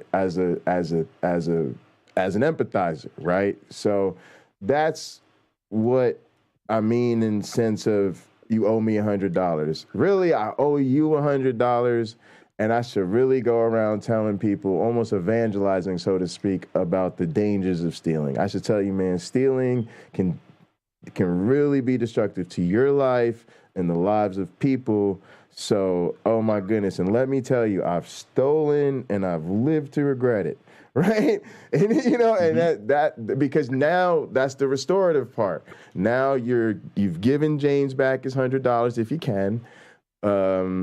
And now you're also trying to make other people less likely to steal, which means you're also sort of restoring the social damage, right? Because there's social damage. You didn't just steal from James. Everybody locks their doors at night because people who steal, right? And so you contributed to the lack of security we all feel because of theft, right? So now you've taken care of the interpersonal and the social and the psychological work that we've been talking about. So that's how I think you get good to go. And if you overdo that, then cool. Now you're really good to go because you've really tried to become, like I said, part of the solution and not part of the problem. Right. And sometimes, like for me, becoming part of the solution does mean overpaying. So, for example, let's say, that my ex, who was a clinical narcissist, let's say she grows enough that she wants healing. She wants restoration, right? But she hasn't grown so much that she knows the reality of what did and didn't happen. She's still living in a fictional narrative within her mind. She doesn't know she's living in a fiction. She hasn't figured that part out yet. But let's say hypothetically, this won't happen, but hypothetically. Right. She's grown enough to at least be courageous enough to approach me and spiritual enough, for lack of a better word, to want peace and restoration. Not as a couple, but just two people in the world. And so she comes to me and she's trying to work through this hypothetically. Now, for me, I'm not even going to bother challenging any facet of her narrative that she's not open to having challenge. If she says, I'm not sure about a thing, that means she's open to challenge. But if she is sure about a thing, that means she's not open to challenge, even if she's wrong. And so I would work within the paradigm of that. So, for example, let's say, so here's the thing, here's part of the thing.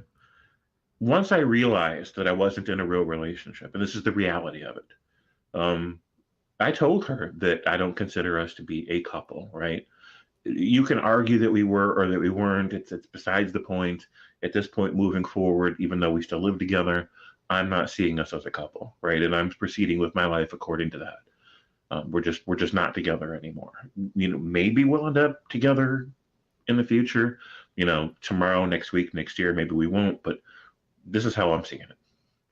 So I felt at that point like I was free to start talking to other women, right? Not in terms of jumping to a new relationship, but like I'm not under any obligations. I can have any conversation I want with anyone now. Understood. But she didn't see it that way. And so she saw it as, because we You're still live together. We still live in the same house. Also, James, I'm giving you the speaker treatment because I got to pee. Gotcha. So we're still living in the same house, and she hasn't given up on the idea of trying to recover whatever it is she thinks is a relationship, even though we're not agreeing what constitutes a relationship. We're not even both agreeing that we were ever in a real relationship. My position was that we weren't, but all besides the point. So in her mind, even to this day, because I started talking to other women and because those conversations sometimes went beyond a boundary, in her mind, at least in that context, I cheated on her. That's just how she feels about it. And it kind of reminds me of the Friends episode. Now I can't remember their character names. Ross and Rachel. It's that whole thing where they were on a break from a relationship. Ross started seeing other people. Later on, when they got back together, Rachel's position was that since you saw people that weren't me, connected with them sexually, you cheated on me. You're a cheater, right? And Ross was like, but we were on a break. It doesn't count. Like, it's not cheating. And in Rachel's mind, it's cheating, right? And I knew this. I knew that this person, Mindy, I knew that she had a different narrative in her head about not just the status of things, but also in terms of how she was defining things, right? Like defining a relationship. And so I knew that my having certain kinds of interactions with other people would register for her as, or at the very least that she would claim it was. And I proceeded anyways, because I was honest about the fact that we're not together, right? So I feel like all bets are off at that point. And I also recognized that she was so horrifically abusive behind closed doors that there wasn't really a relationship there to solve. There just wasn't. There was no potential for a relationship moving forward because of the way that she viewed me and viewed men in general. And her idea of a quote unquote relationship was so non-compatible with my own idea of what a relationship is and non-compatible with the relationship I want to be in. And she was never going to budge in any of those things. Her son, at the very least, would attest to that. We had completely different paradigms about what we want from a relationship, not just a matter in terms of how we were defining relationships. So fast forwarding today, let's say she came to me and her position is that she's struggling to forgive me for cheating on her, right? I have two choices at that point in this hypothetical scenario. I could do what Ross did with Rachel in the Friends TV series and simply defend myself, similar to we were on a break. I can say, we weren't in a relationship at that time, so it's not cheating. And then at that point, the conversation can't go any further except round and round and round. Yes, you cheated. No, I didn't cheat. Yes, you cheated. No, I didn't cheat.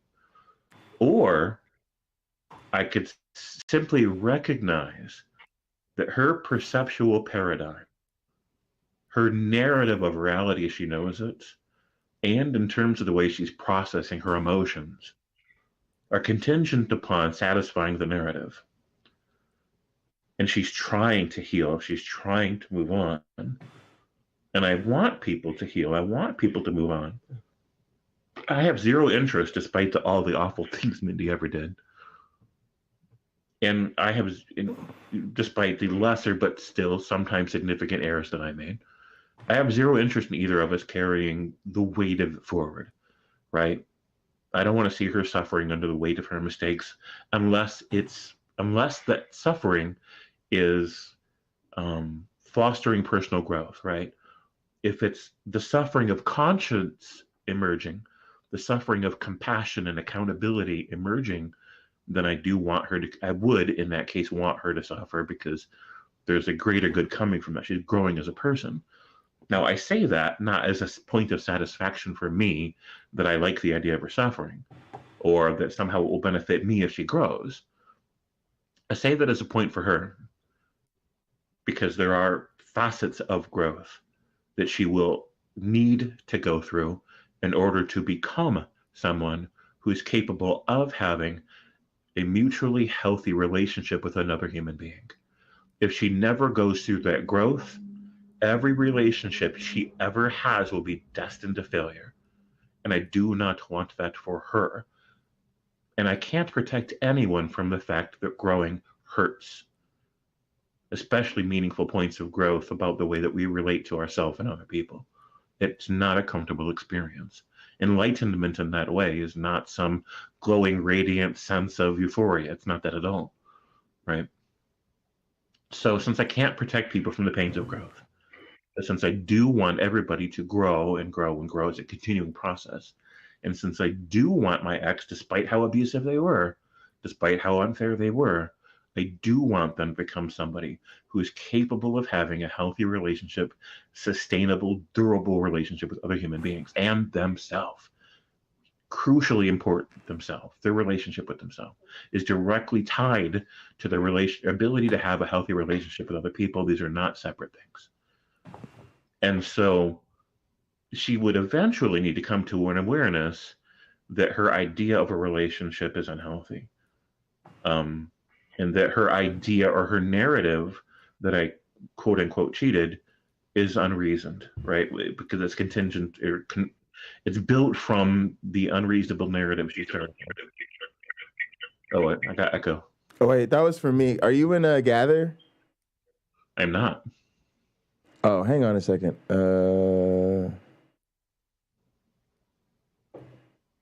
Oh yeah, no. You're right. Sorry about that. Sorry. Go ahead.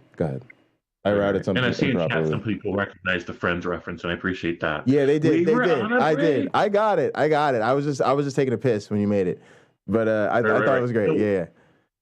So moving forward with this, in that moment, I would recognize that she can only take small steps where one logically leads to the next. There are some steps in the personal growth process one cannot skip. They have to take the next step before they can take the step that comes after. And so in that moment, in that hypothetical discussion, I would say, okay, fine. And I wouldn't say it like sarcastically or begrudgingly. I'd try to find the right tone of voice, but I would simply say, okay, I apologize for cheating on you, right? Now later on, hopefully, saying this, I'm hoping that's the stone she needs to step on to get to the next one, where later, eventually, she realizes that her definition of cheating was based on an incorrect narrative, based on a sense of entitlement about what men owe her, right? And what defines a relationship, right? But she can't get there yet until she starts to let go of the pain she's wrestling with. And so I would accept responsibility for something I didn't even do if I thought that was the only way they could move forward from there in their growth process. I would accept guilt, responsibility for something I didn't even do. I would do that if I was pretty sure that that's probably what it takes for them to heal a little bit more, grow a little bit more.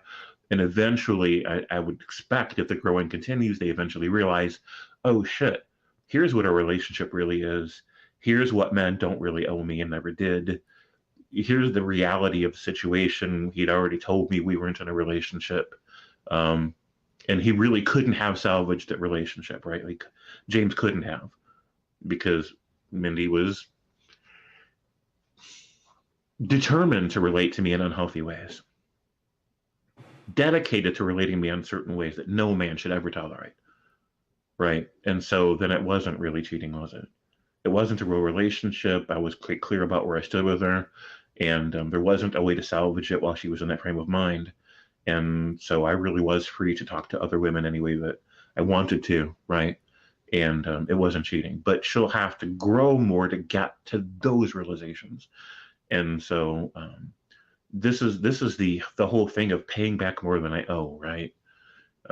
Going that extra mile to help somebody else heal. Well, I felt this way with Stephanie.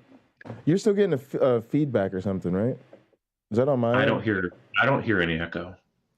All right, whatever. So I felt this way with Stephanie. Okay. Because it felt like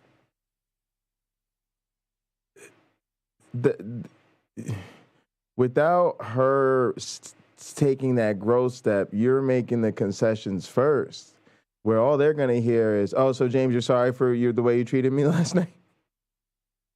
And then, it invites more of it, because to me, you were already susceptible to that type of thing. You're already the guy who's too nice, wants to be inclusive, wants everybody to get along, wants to be neutral space, everybody can say everything. And you finally came out. And you finally came out as not neutral, because you're personally not neutral, right? Even if you try to provide a neutral space. Like, right. people notice this about Donnie, right? Donnie will do his debates trying to make it look like he's trying to provide neutral space, but we all know he's not neutral, right? Same thing with James from Modern Day Debates. Right. So when you say, oh, I'm sorry, right? It just gives them more of right? We come right back at it, right? And then you're saying, oh, okay. And then they get another chance. So they get another chance. So they're not going to get another chance with me. Yeah. That ain't going to happen. Yeah. That It's just interesting. Well, I think that's how a lot of things go. And I think that's what I was feeling earlier when I wanted to check. Because I was going to talk about it. Like, I was literally going to make a stream about it. And then you got on. And then I was going live right around the same time. But then and you kind of jumped into it. So I was like, man, I should just call in so we could chat about it. But yeah, man, for sure. Been real fun. Is there anything else you want to maybe chat with me about? Because if not, man, I'll get out of here and let you do your show. We're in Gather. I also realized earlier I was thinking about it. I said, yeah, he could have been. I don't know. You never know what these issues are, James. You just know there's like, there's a gap in the sound, so you don't know what's causing it. But yeah, it could be just a machine load skip type thing. But yeah, I definitely want to get a chance to go over voice meter with you, because we mostly have pretty good experience with that, and it does tend to solve that type of issue a lot. But yeah, I've been happy to have you in there. But we'll yeah, work through that real quick. Spartan Theology. Great to see you, Spartan Theology. Yeah, we missed you. Definitely. So I get what you're saying. And it would depend on the rest of the conversation, how that went in the hypothetical. Sure. Like if I'd have to really assess it carefully to decide if that's going to be helpful toward her further progress or not. But if you knew her, you would not. To even arrive at a moment where she's courageous enough to speak with about anything at all. Right, yeah, I'm feeling that now that I'm thinking about exactly what you're saying. Yeah, I'm feeling that, because you're sort of saying in this situation, you already know that because she's trying to have that conversation. So you know she's done at least enough work to get there. That's how I felt with Rebecca. I always said Rebecca, and maybe it was just her long con. She knows she's got to take certain baby steps once in a while.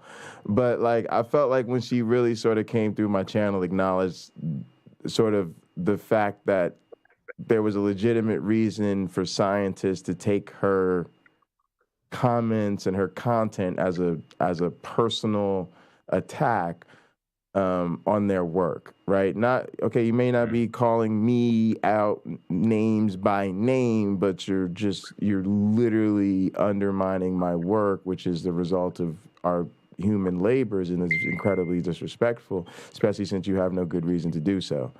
Right. And so she seemed to get that. And then I kind of did try to pick her up and be really friendly about that, because I felt like, at least the character of Rebecca, that was a big step for her, right? Like, to have to acknowledge that publicly. Right. Yeah. Yeah, it makes sense to me. So that's where I'm at about it. It would depend on a great many variables. Progress is progress, and if there's a thing I can do, even if it's self-sacrificing, as long as it's only self-sacrificing to a point where I'm not taking any real damage, I'll make a sacrifice. You know, if owning something that isn't mine to own lets them move to the next stage, I'll do it. But I got to be real sure that that's what's on my mind. I got to be real sure about that, because otherwise, what's the point, right? If it's not going to facilitate further growth for them, that leads to them being a better person and more capable in life, if it's not going to result in that, then why make the sacrifice? There's no point. So it just depends. So, but you know, I'll always go a little bit extra as long as I think that there's going to be a benefit from me doing so. Because I don't care. Like, my ego doesn't really care how damning or fair she is or isn't about me. It's just, you know, a reflection of how unfortunate it is that certain people, they get stuck in these mental paradigms that are just imaginary, and they can't see their way out of it. And that discussion will never happen, because the people that I'm estranged from, it's a short list as that may be, the reason I'm estranged from them in the first place is that these are not growth-oriented people. These are not. Yes. Woo, James, this is what we need to preach on, James. Go ahead, James. Yes. So that's where it is. I don't have major estrangements with people that are at least attempting to be reasonable, right? These estrangements come from people who are hardcore dedicated to being unreasonable, to being unfair, to being selfish. These are not growth-oriented people. These are not spiritual people. These are not, even if they imagine that they are, And my ex, for example, did. She called it spiritualism or They're energy. not about that life. Right. They might imagine that they are, but on trivial framework, it's not real. So even back then, there's a certain level of, how can I put this? There's a range of values that people have, from super positive to super negative, right? So on the far end of it's maybe like a psychopath that enjoys torturing people, and on the far good end of it is this really sweet, saintly person that like super cares about everyone, and then in the middle is where everybody else is at, right? And there's only there's at some point there's a cutoff where anybody like so the top is the best part, and the bottom is like the worst kind of person there is. Somewhere on that spectrum is a cutoff where anybody that goes below that line can only even get that far down the spectrum by being a dedicatedly awful person. They can only, like Dahmer, for example, and I'm not comparing my ex to Jeffrey Dahmer, I'm just explaining the spectrum. Dahmer, like going out of his way to like plan kidnappings and plan on killing these people brutally and then eating them and saving the leftovers in the fridge. Like there's a certain point. I was gonna say that's the dark side of my grandparents, right? They did this bullshit. My mom got married to my stepfather, lovely, beautiful wedding. They didn't come because their worldview is against divorce. Yeah. Now, for you to be grown motherfuckers in your 50s and not show up to your own daughter's wedding because of your quote unquote belief, like you said, because you don't even have to be an axe murderer, James. It just means you are it just means you are so far down the road of delusion and whatever bullshit you are on, right?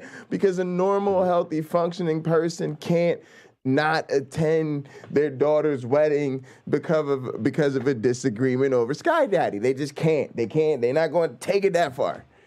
And if you do, it just says a lot about you. And I think that's what you're getting at, and I love it. Right. That's exactly where I'm going. So there's a certain depth of bullshit that you reach. You can only go that deep into the bullshit if there is something fundamentally wrong with you, right? You're not just you're not just accidentally committing some bad ways of thinking or feeling or relating. There's a certain depth of it that requires certain pronounced personality deficits. And people that reach a certain level of bullshit in terms of the way they treat other people, who only could get that much bullshit by spending years being super invested in being unaccountable, avoiding accountability, avoiding reason, avoiding compassion, avoiding decency, right? And those people, like especially people whose brain just didn't form the right way and they can't even help it, they're the worst of it, right? Because they can't think or function contrary to the parameters of their literal brain. Like they can't. There's just no hope for them, right? There's just no way they'll ever like have that come to Jesus moment, right? Where they, metaphorically speaking, to come find you and like apologize and try to right the wrongs. Like, they just can't. They'll never will. So my exes never will. But the same reasons for that are the same reasons we couldn't have a relationship in the first place. When someone is dedicated to the proposition of being awful, they're just always going to be awful, right? It's just who they are. But then there's that middle range of people that are just normal. They have a normal psychology, right? But if anybody that I was in a long-term relationship would have had a normal range of bullshit, just a normal kind of regular person bullshit, we'd be friends today. Even if we weren't still together, we'd be friends today. Because I've always been the kind of person that's open to that. I'll forgive anybody easy, no matter how bad the shit they've done to me. And I got to tell you, some really bad shit has happened to me. When I was with my ex-wife, and I hate even calling her, using the W word, but anyways, she was crazy. She would spend weekends in the psych ward because she was so unhinged, and she was violent.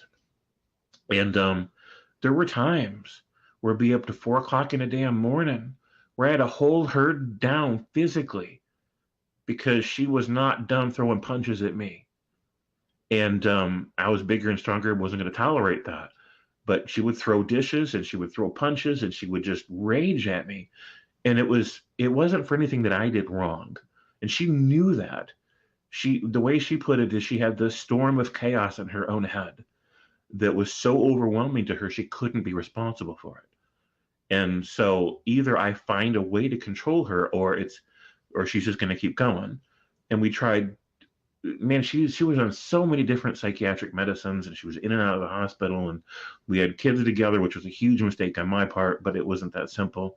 And she would tell me, she's like, I'm not going to quit hitting you, and I'm not going to quit kicking you and throwing shit at you. I'm not going to quit screaming and yelling obscenities. I'm not going to behave. And then she would even hurt herself. Like, she would claw at her own face and say, I'll tell the cops you did this. And like, they'll believe me because that's how the law works. The cops show up. Yeah, I have an ex who was I didn't get the twisty part at the end, but I have an ex who was the cutter, and that shit, you have no, because it's just such a wild thing, and you don't when you're dealing with that type of danger, right? Physically, right? Yeah, different level of concern. Right. Go ahead. So if the cops show up and they got two different stories, but only one person has physical injuries, they will automatically take the sides of the person with the visible physical injury as a physical indication of assault. And then they will automatically arrest the other person. Like, it's automatic. It's just how the policy is. And she knew that. And she would hurt herself. And she would just do that till all hours of the night and refuse to let me go to sleep, even if I had work the next day or the kids had to be up for school the next day. And it was all I could do to try to keep her from swearing and waking the kids up, because I'm trying to shelter them from this craziness because I want them to grow up okay. And the cops, were never going to take my side of it. And there were no domestic abuse shelters that men with children could go to. There were only shelters for women and children. There was and I couldn't leave the kids with her, so I couldn't leave without the kids, but I couldn't leave with the kids because then she would file false reports and the cops would believe her. And then there's all kinds of other hell to deal with, and she would stalk me and she would force my hand. And, I couldn't even leave the state with the kids because that's kidnapping. I couldn't get away from her. I didn't know how to get out of the situation. And she would tell me, like, after hours and hours of throwing punches and being crazy, I'm not going to stop unless you have sex with me.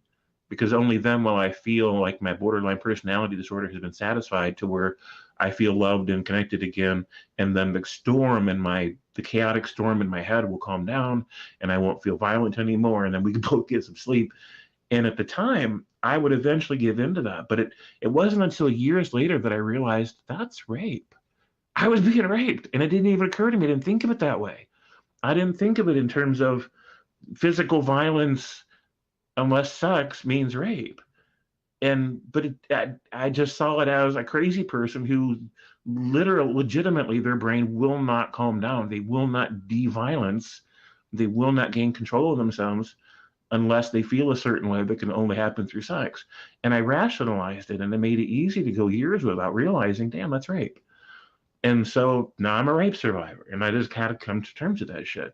But I realized that her crazy wasn't about me. Her crazy was maybe partly genetic, maybe partly from shit she went through in her own childhood. Not about me, but I'm the one that had to deal with that shit. But at the same time, like, I'm not the kind of person to hold grudges about something even that serious. Even the years that took off of my life, and even all the ways that set my life back in terms of my ability to build an empire for myself, right? So I could be a respected member of the community and a good father. Like, she set me back so many years. And that I had to struggle with after that.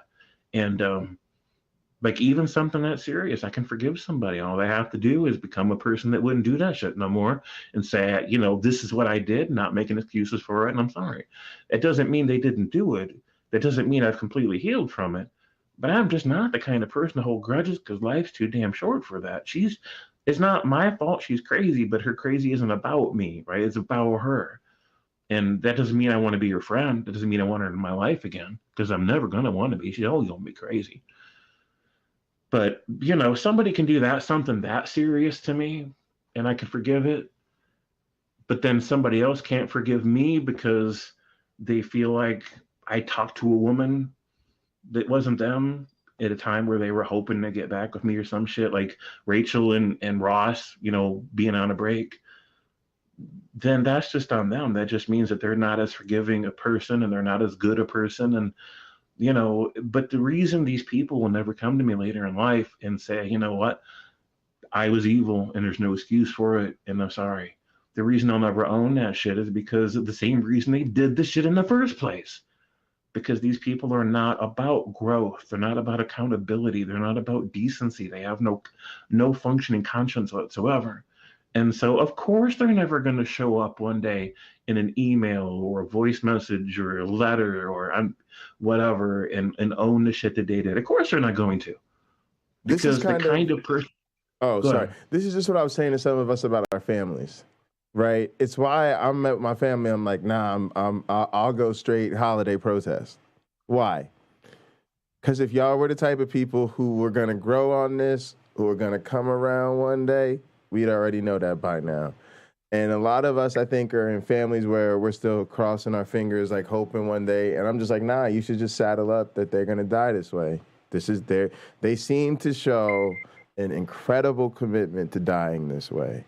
So if you think that process needs to be intervened in, you might have to do the intervention or saddle up and get ready for them to pony out this way because they're committed. They're in their 40s. They're in their 50s. Who else is gonna come on, y'all? It just is what it is. Yep, it just is what it is. So this is why I can just talk about these hypotheticals and say what I would do in them, but they're hypotheticals that will never happen because these people lack the ability to even begin the process of growing as human beings. So it'll never happen. It's just all the way it is. So, yeah, Robert X, here's what's fucked up. People say men in an abusive relationship are screwed in many cases. Even friends and family will say stuff like, you're a man, how can any woman abuse you? So messed up. Here's another one. Man, if you're a man and a woman abuses you, get the fuck out of there. Because in most states, you didn't know this, but you don't have a right to defend yourself. In most states, a man defending himself from a woman, even one who threatens his security, is called abuse. It's called domestic violence, and you'll go to jail for it. And sometimes they'll show up and say things to you like, this is a woman's state. So yeah, man, that whole shit about standing tall, standing proud. Even my mother got it fucked up. My mother taught me, Jay, don't let nobody put their hands on you. Don't let nobody make you feel unsafe. I don't care who they are. Wrong. Do that. Sorry, mom, fuck that one up. That ain't how it works. Let me tell you how it works. Men, if a woman, so you're damned if you do, damned if you don't. Because if you let her whoop your ass, they gonna call you a bitch. And by the way, if you could tolerate the ass whooping, just let it go, as James probably learned, and deal with it later, because if shit really goes wrong and hits the fan, even if you was defending yourself, restraining her, she made you feel threatened, your sense of security was fucked up, don't nobody want to hear none of that bullshit. And so part of what we had to do with other dudes who would come in was we had to teach them, bro, you can't be blaming the victim of your shit. And they'd be like, but I'm telling you, she fucking threw my motherfucking high school football trophy at my head. And we'd be like, yeah, now let me sit you down and tell you something. You ain't never gonna say that again in your life. We just trying to teach y'all how to cope. You understand? So yeah, that penis is a liability. I'm just trying to keep it $150 with y'all. Right. So I told my sons, I'm like, look, if you ever end up in a relationship with a woman, like if that's part of your life ambitions, you need to make sure, really, really sure she really is legitimately sane. Or if you doubt your ability to be sure of it, you need to make sure you're dating a woman in a third world country, because you have rights in a third world country that you won't get in America, right? So in a third world country, woman starts abusing you, you can try to get away, but if you're unable, she blocks the door or she's physically attacking you right now and you can't get away. It is what it is.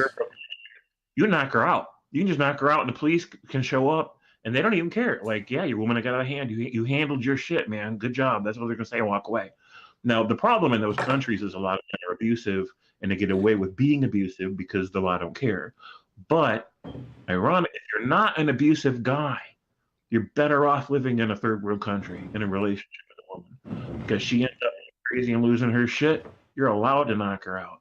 Now, but the problem is though that honestly that's only going to come up once, because you should not stay around after that, no matter what. Yes, now fuck that up. Yep, and that's how I ended up in the fucking situation in the first place. And on top of that, on top of that, James, it's like I used to believe I fucked up. I'm not a perfect person. I got my shit. Let's just put it that way, right? So when I come to you and I'm like, James Apperson, listen, I got my shits. Here it is. And you like, all right, Jay, cool. I accept you anyway. I'd be like, really? Do you mean it? And then if you're like, yeah, I do, it made me feel like I have to accept your shit in return. So even when other people started to bring toxicity into my life and abuse and pain and all they drama and bullshit, I felt like I couldn't just dip on them because they was going through some shit, because where would I be if everybody dipped on me when I was going through some shit, although it kind of ironically felt like everybody did. But anyway, but still, you know what I mean? So you feel like you kind of invite it, right? Because you want to just give a certain decency even to people who are not healthy for you, because you're just, it is a natural instinct to not want to, you want to be loyal, I guess. It's loyalty, right? Yeah. So my advice on loyalty is just be loyal to the people that are loyal to you, right? Right. And I had to learn that. I didn't know that as a young man. Yeah, nobody taught us that shit, and they should. Nobody taught us that shit, bro. Nobody taught us that shit. And they didn't teach it because they didn't know it. They didn't know it because they themselves came from these conservative religious upbringing that they had adopted and embraced, that left them incapable of properly raising a child, because they didn't know all the shit they were supposed to know, because their religion don't teach them, but their religion claims this is all you need to know. So they don't know. They don't know how to parent. And so we end up going out into the real world clueless about how it works, clueless about our place in it, how to navigate bad situations, clueless. And so we got to learn the hard way. We got to make all kinds of stupid mistakes and pay the consequences of those mistakes, learn the hard way. And so that's where we're at, right? It's one of the times people, I tell people, I'm like, look, even if you're going to stay in your religion, you got to understand your religion don't have all the answers. You need to understand life outside those boundaries, because if you don't, you're going to make all kinds of mistakes and pay all kinds of prices for those mistakes. So in the meantime, here's the thing, like, I'm not advocating for abusing anybody, right? Like, if you don't have to knock somebody out, don't do it. If you don't have to hit somebody, don't do it. Right, but sometimes for self-defense purposes, you might not have a choice. Yeah, and it's just biases. We know there's certain biases and prejudices in certain systems, and we're just acknowledging what they are. Sometimes they're in your favor, sometimes they're not. I also wanted to say that's a big part of my motivation with religious friends and family. You know, when it comes to when they ask me the stupid ass questions like, why would anybody want to talk about how not true their religion is? I hit them with I just think you need to understand how people that are not like you think, because you seem to not get it. Right? Like, they don't get it. And they literally think it's okay to live as though we don't even exist, to be honest. When I'm being honest with you, if I'm really to speak my mind on it, this is why I don't feel bad when if I snap on somebody, I snap on somebody. But if I do snap on somebody and I genuinely don't like them, or I'm genuinely upset about what they said or whatever, I don't really feel that bad about it, because normally I'm holding back because I really don't like these people, so they make me angry. And when I'm really honest about even like something as simple as, this is why the holidays get me, because it's something so simple like, oh, let's just all get together and eat turkey. But like they wouldn't really want to go to some Muslim's friend's house and be forced to read the Quran over the dinner table and sing praises to Allah. Tell Allah what you're thankful for this year. They be like, no. But you know, when their non-Christian friends come home, it's okay to just, you know, be all Jesus-y, and it just feels like very insensitive in a time where we're trying to be inclusive. It's not inclusive, and it bothers me that people think it's okay to just not say, like, okay, I could believe in Jesus if I want, but if I have friends and family coming over, you know, I keep the part of my home that I use to welcome and entertain other people to be inclusive of other people. And I find it very even distasteful, you know, I guess. No, I feel you on that. Absolutely. You know, but those religions aren't inclusive, they're exclusive, specifically and blatantly and intentionally, right? So it makes people think in those ways. So, you know, there are some people you can't have a real reconciliation with, and we just have to, like, I don't know. Forgive them for not being capable or something. Right, they're not capable. So when it comes to forgiveness, a lot of times it's something that the person's still actively doing, right? Mm-hmm. So you can forgive them all the years where they spent treating you a certain kind of way and making you feel a certain kind of way, but they still doing it, and they're going to do it again tomorrow without even thinking about it, without caring. They're going to still make you feel that way and so treat you that way, think of you that way, right? They're not done being passively abusive. And it's like, it's one thing to forgive somebody about some shit that happened years ago. It's another thing to forgive somebody and make peace with the fact that they're still going to be doing it tomorrow. Yeah, that's what I was trying to get at. So what do you think about how to deal with that?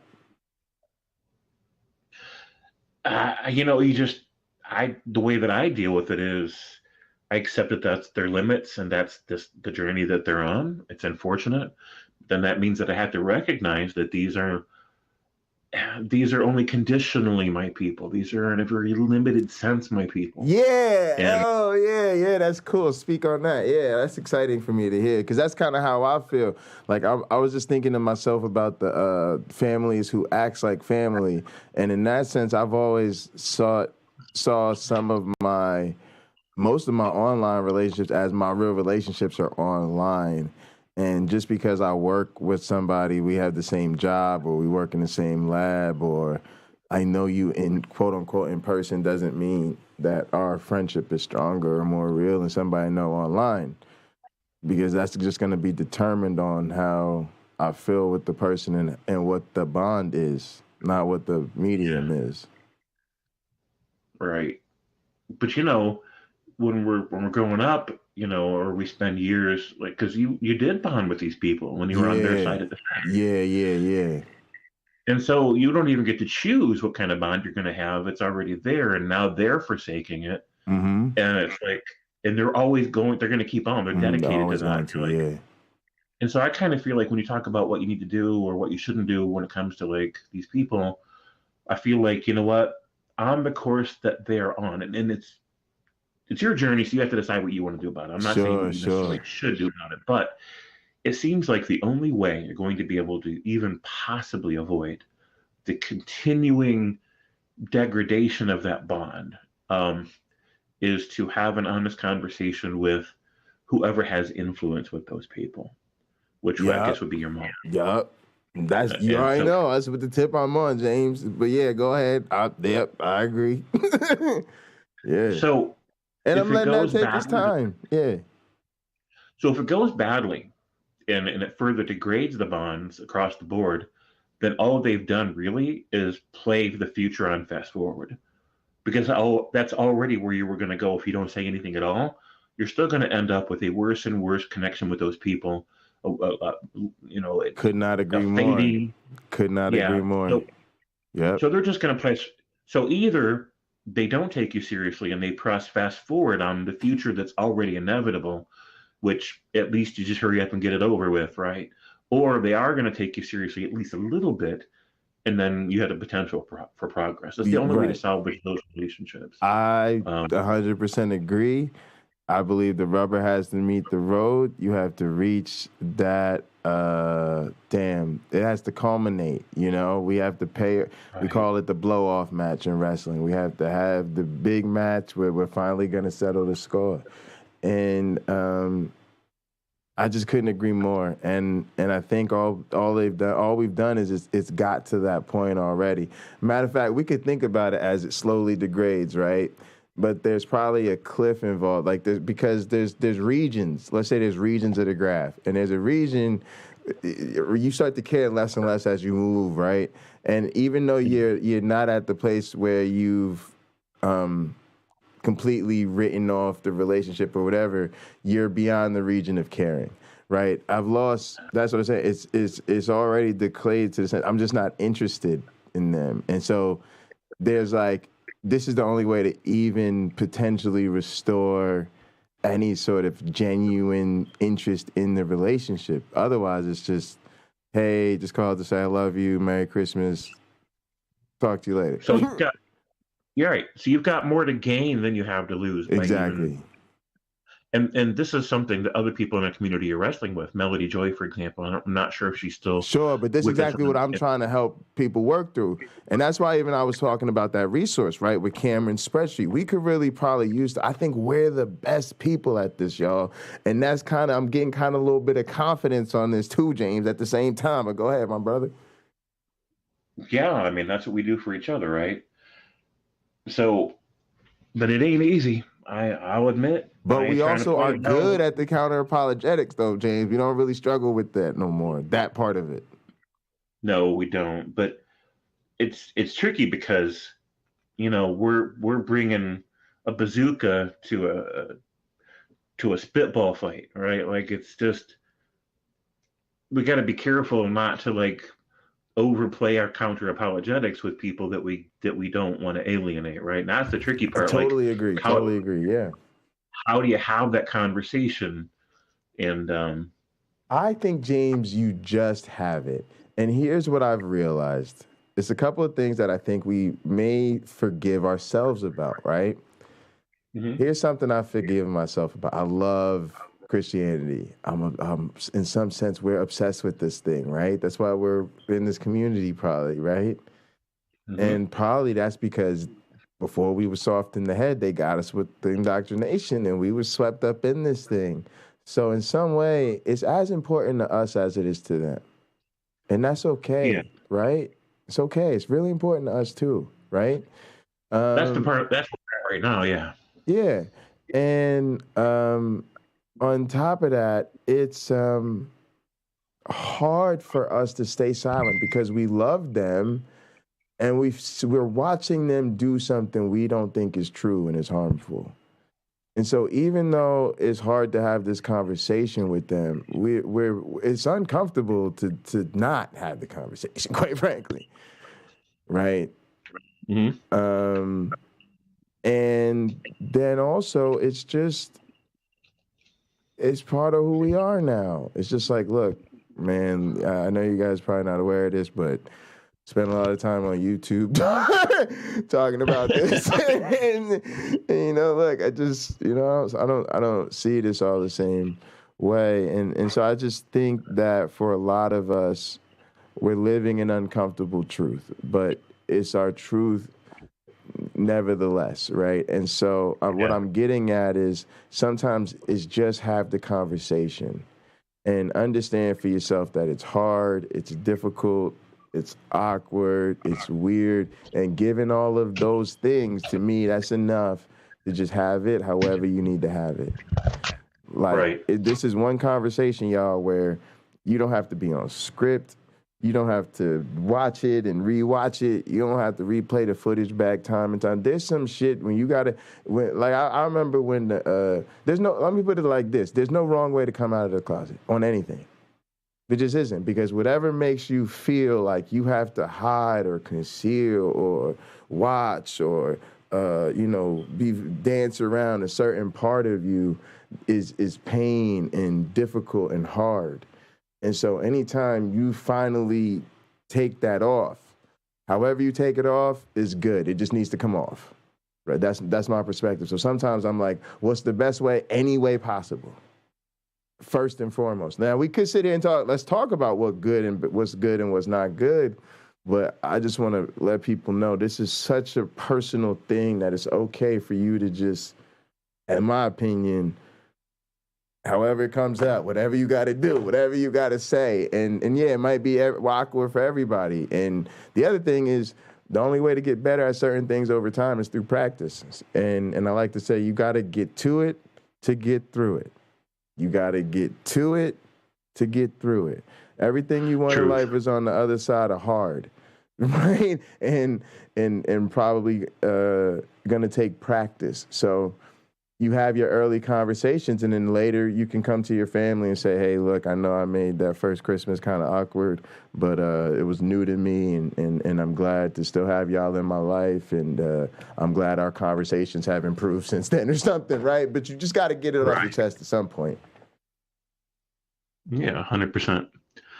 So yeah, so I agree with everything you said there, but I still think we could probably schedule a stream where we talk about possible ways to frame things that might be better, possible ways to approach it. I agree. Yeah, I would love to, especially around it's holiday season, baby. Right. So however you got to do it, you got to do it. So it's not about what you should do with your conversations or relationships. It's about, given all kinds of options for ways to frame the issues. Like some things are more helpful than others. So it's a perfect way to look at it. It's exactly how I would look at it too. Right. So I'm going to try to find some good videos about this. And if I can't find any, I'll make one, but I think there probably are some great ones.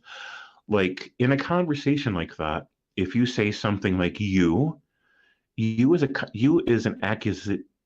accusatory expression, like accusatory, like it's like pointing a finger at somebody and blame you. So be really careful with your use of the word you in a conversation like James. That. Well, yeah. I hate love you. No, because we talk about how we both like social dynamics, right? And, it's like we really do go in on it together. And that's a deep cut, right? People don't understand the subtlety of something like you. And I was a peer listener. I don't know if you were like a peer mediator or something like that.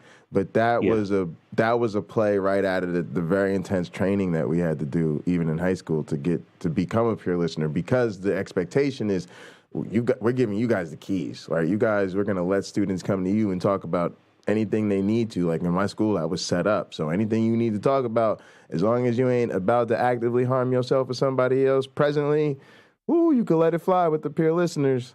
We're trained to just keep it confidential, but know how to handle it, right? I'm so thankful for that training early on, right? But I wanted to drop another one from that on people. Why often makes people defensive, and so it's often helpful to think about what you're about to ask someone. And if you're going to lead with why, simply being aware of the same way like you, it makes you is something somebody internalizes. And so now they have to, and I make that problem because I like to say you a lot globally, so to speak. And that's what I'm saying? That's a risk of doing that. And why is similarly going to make somebody defensive. So instead of saying, well, why did you say that to her, James? I could simply rephrase it like, what did you want her to get out of that, James?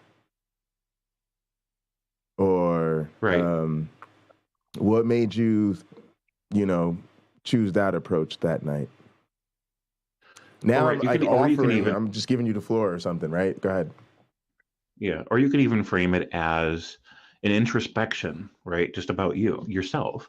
You can say, looking back to that moment, what I remember was that I didn't feel clear. Like I didn't really feel like I understood exactly what the reasonings were behind this particular action. Oh, yeah. So then you're making it about yourself and just being introspective, and that now they're an observer to your self you questioning yourself rather than a subject that you're directly questioning. Ooh, And I then, like that. Yeah, it's deep. yeah. So, and another thing is you guys, because if you're talking to somebody about their religion and they're part of a family and they're all kind of like on that side of offense, if you say something like, I don't understand why you guys do this, or when you guys did this or that, what you're doing is you're erecting this fence or pointing out the fence, however you want to think of it. And you're in there's a me and there's a them, right? An us and a them. And it polarizes the discussion more than it has to be, because you want to take down the fence. Yeah, yeah. And I like to say these people a lot too. These people keep, you know. Yeah. I go to the weaponized rhetoric too, right? Because that's the combative, enjoying the promo cutting. But it tends to be almost too easy at some point, because it's just so easy to use words as a weapon. Yeah. Right. So that's what we have to keep up, stay mindful of what effect we want. What outcome do we want? And how can we best encourage that outcome? How can we make it easier for the other person? Because this is not just a difficult conversation for us to have. It's going to be a difficult conversation for them to have. And we've had time to think about it, to see it coming, to prepare for it. They haven't. They didn't see this. Absolutely. Yeah. I tend to go in hard because, and by hard, I just mean direct, because it allows me to get almost that shock value, which I kind of want, because I need them to pay attention. This is serious. Sure. I don't think your God's real. No, seriously, think about this now. Right now, but now that I've got that, then once I get them a little bit to understand where I'm coming from, it's not. No, listen, this is. I was trust me, I was there, right? Then I'm gonna make it as easy to kind of make this as gentle as possible. But that's just kind of how I go. But not every, you know what I mean? It's just one way to go about it. Sure. Because if you're gonna do if I gotta play good cop and bad cop, I'll play bad cop first. If I think both are necessary.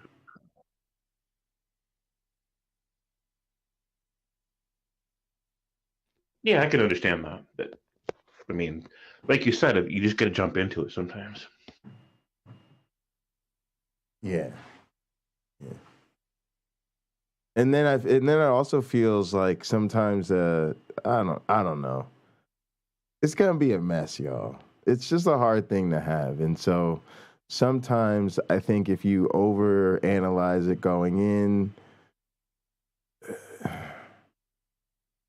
it becomes sort of an issue, because you risk the liability of control, right? You risk saying, this conversation would be great if it goes like this, then this, then this, then this, then this. And then you go in and you start with step 1 or step 2, right? And then it gets off course. And rather than just being able to let it go and just saying, hey, look, we opened the door today.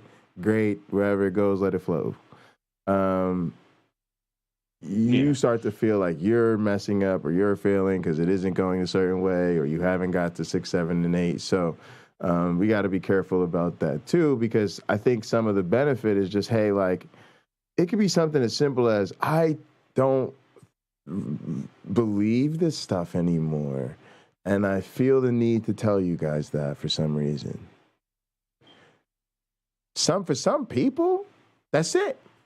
That's it. Whatever happens after that happens after that. But if you can say that as much as that to your family, some of y'all know, right, that's a big thing. That's going to be a lot. That's going to be a lot on everybody this holiday season. You understand what I'm saying? So sometimes that could just be it. That could be it, and wherever it goes, right?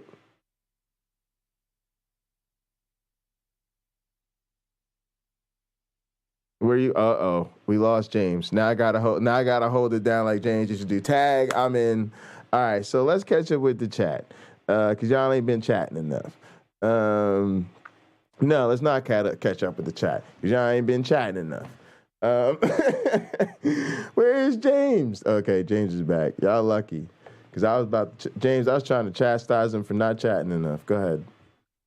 Sorry, yeah, I lost my connection for a moment too. Oh, no, don't worry. You saved the day. They was about to get scolded for lack of activity.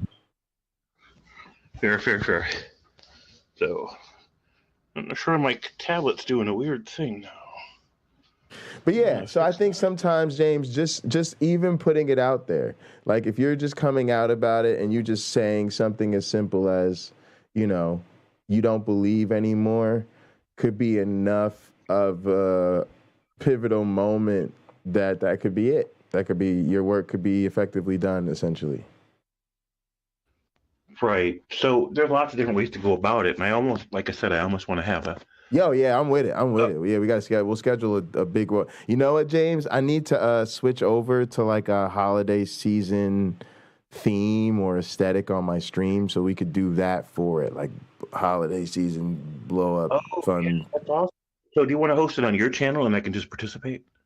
Nah, we'll co-stream it. We'll get this thing worked out and we'll co-host it, man. All right, bro, we're a team, bro. I love you co-hosting. Even honestly, today at some point, I've been I'll stay in my work welcome just because I got a couple things I want to get done. But I love streaming at the same time together, and I'm a huge fan, so I'll always listen, and I'm one of your biggest fans, man. You know, so I'm happy to be out here with you. But yeah, I always want you to stream, and I encourage people to come over. Earlier was fun because we both probably had about 10 viewers at the same time. And, you know, people come and go, but I always encourage people to go over to your channel. So, yeah, man, we'll host it together and everybody can have fun. And also, James, man, Gather's really great, right? But for me, and I want everybody in the community to understand this, we are taking over the internet, James, right? And so it's not all about YouTube, and it can't be, because community building just requires us to do more, and YouTube just isn't the right platform.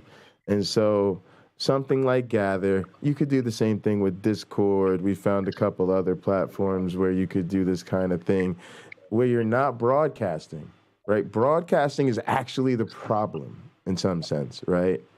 Because broadcasting opens you up to DMCA, trolls, public harassment, all types of problems, right? And so it's great as a way to essentially advertise, right? It's what most broadcasting is used for, to be honest, right? And then you really want to tell your community, hey, we're here trying to build a community, but then here's how we do the community. And so, you know, we really love Gather, but it allows you to really focus on what I call narrowcasting, or you could think of it as off-air, offline community building. And so, you know, I think you'd have a lot of fun, you know, even sometimes where I have deliberately shorter streams or stop streams earlier, because then you could get into something really cool and Gather where you can share your screen. You don't have to worry about DMCA, or you could just change the energy up, right? You could just say, I want to do something fun, or watch a comedy, or, you know, do some whatevers. Or have a watch party. You could, you know how you like to do your little pre-streams for Derek? Yeah. You know, you could do the pre-stream for Derek and then go and Gather and actually watch it together with, you know, because I know you don't like to necessarily broadcast a show while he's watching it or whatever, while he's doing it or whatever, you know? And then have a little movie night after, call it a night. Or if I'm streaming, you could be working in the background, just like I'll be working in the background, you're streaming. So it's fun. But yeah, I just want to encourage people to understand that for me, I'm really getting a lot out of Gather and sort of offline stuff. I think it's a little bit more fun to use than Discord, but like I said, you could do it for Discord. But yeah, I think our community is enjoying having you in there. We love having Uncle Bobby in there, right? Because like, you know, it's crazy. It's like Uncle Bobby will come through and just be watching football with us, chilling, you know, just bullshitting, whatever, watching a football game. Or Derek said he's probably going to come through and stream some gaming in there, you know. So, yeah, it's just fun, man. It's really fun. Yeah. Yeah, it is fun. Yeah. So because I know sometimes you're like tired, right? And you want everybody to be able to stay together, but at the same time on YouTube, you've got to put on a show. Right. Yeah, you have to. Yeah, on Gather, I don't. And so I want to mention that it contributes to my mental health as a content creator, right? Because people could be doing what they want. They're having their own party. So if I need to walk Sam or do the laundry, cook, clean, take care of stuff, go to bed early, you know, catch up on work or whatever, I'm free to do that. Yeah. Yep. I love that freedom. And I love how we're building a community. I'm going to come over here real quick to somebody sent me a distracting text, and I shouldn't have checked my text while No worries. I was just talking about Gather, bro. No, I heard. But yeah, just basically saying, yeah, I'm happy to have you in there, and it's definitely fun to be able to share stuff with everybody and not worry about the constraints, right? Right. Truth. So Melody Joy says, silence at first, then who knows? But I can't keep saying nothing every time she talks about praying for me or letting Jesus handle stuff. And my kids are getting old enough that there may be issues. Oh, I hadn't thought about that. Yeah, the kids are pretty young. Like when they're that young, it's not really true belief, right? Like they're just like, they may get a couple of basic concepts like in a very limited way, but they're not going to understand the larger structure of ideas. And this is the thing, like, because this is the foundation of their approach, is the childhood indoctrination. And in a sense, it'd be the most effective defense, is to just not let them get indoctrinated like this and just say, nope, we're just going to make sure they can just decide for themselves once they're of age or whatever. But at the same time, their approach is to sugarcoat the fact that they want to do the childhood indoctrination. And it's just really unfair, because now it puts you in a position where you look like the mean one because you don't want grandma teaching the children about sweet, sweet Jesus. And you're like, look, kid. You know, and then all of a sudden you're stuck between, you know, letting them take your kid to church and learn all this nonsense or whatever, or basically doing the Santa isn't real thing early as fuck, and then teaching them that they can't go around now telling all the other kids that Jesus isn't real. And it's just a mess. Yeah, it is a mess. So, I mean, it's difficult for me to give specific advice when I don't know enough about someone's specific situation. So, like, for example, with Melody Joy, like, I don't know what it's okay to say or ask or whatever, but, like, I don't know, like, I've never met her husband, right? Like, I have no idea where he's at or how his brain works or how he handles himself in conversations. And the same thing with your mom. Like, I don't know how her brain works or how she handles herself in certain conversations, the way that she processes things. So whenever somebody's talking to me about their specifics, I always try to be really careful, because I can't afford to make any assumptions, you know? Yes, very serious. It's yeah, Cameron redeemed indoctrinated children. I didn't have it going on, but yeah, it's tough. I definitely sympathize with that, and I don't always have good advice either. But yeah, let's do a stream about different approaches and different things people can consider. Right. Yeah, I would love to do the stream about that, so we can schedule that anytime. Tomorrow will be fine. Midday tomorrow or Saturday, whatever works best for people. I'm assuming maybe more people can be around. Weekend. Indoctrinate children. We'll do a Saturday. We'll do a Saturday midday. Yeah. Early afternoon. Yeah, that's good. That's good. James, are you gonna keep streaming for a while? Cause I'm gonna I got a video to work on and stuff, but I'll be live, but I'll keep listening if you're gonna keep going. That's a good question. I hadn't thought too far ahead. There were things I wanted to say about forgiveness today. I'll go for a few more minutes and then we'll see how it goes. If I run out of things to say about forgiveness, then Well, it depends. all right. I'll sit here. I want to hear what you say. I'll sit in for a little bit. It's about to be 4:20, so I'll sit in probably till a little while longer, and then I'll dip out if you decide to keep going. Fair enough. So. Also, thanks for co-hosting with me today, man. Because we were kind of gonna just go live at the same time, and I still plan to be, live till later or whatever. But yeah, it's just been fun. Yeah, absolutely, and well worthwhile too. So it's great having Mark Reed on here, and great talking about this topic and covering it from all different angles. And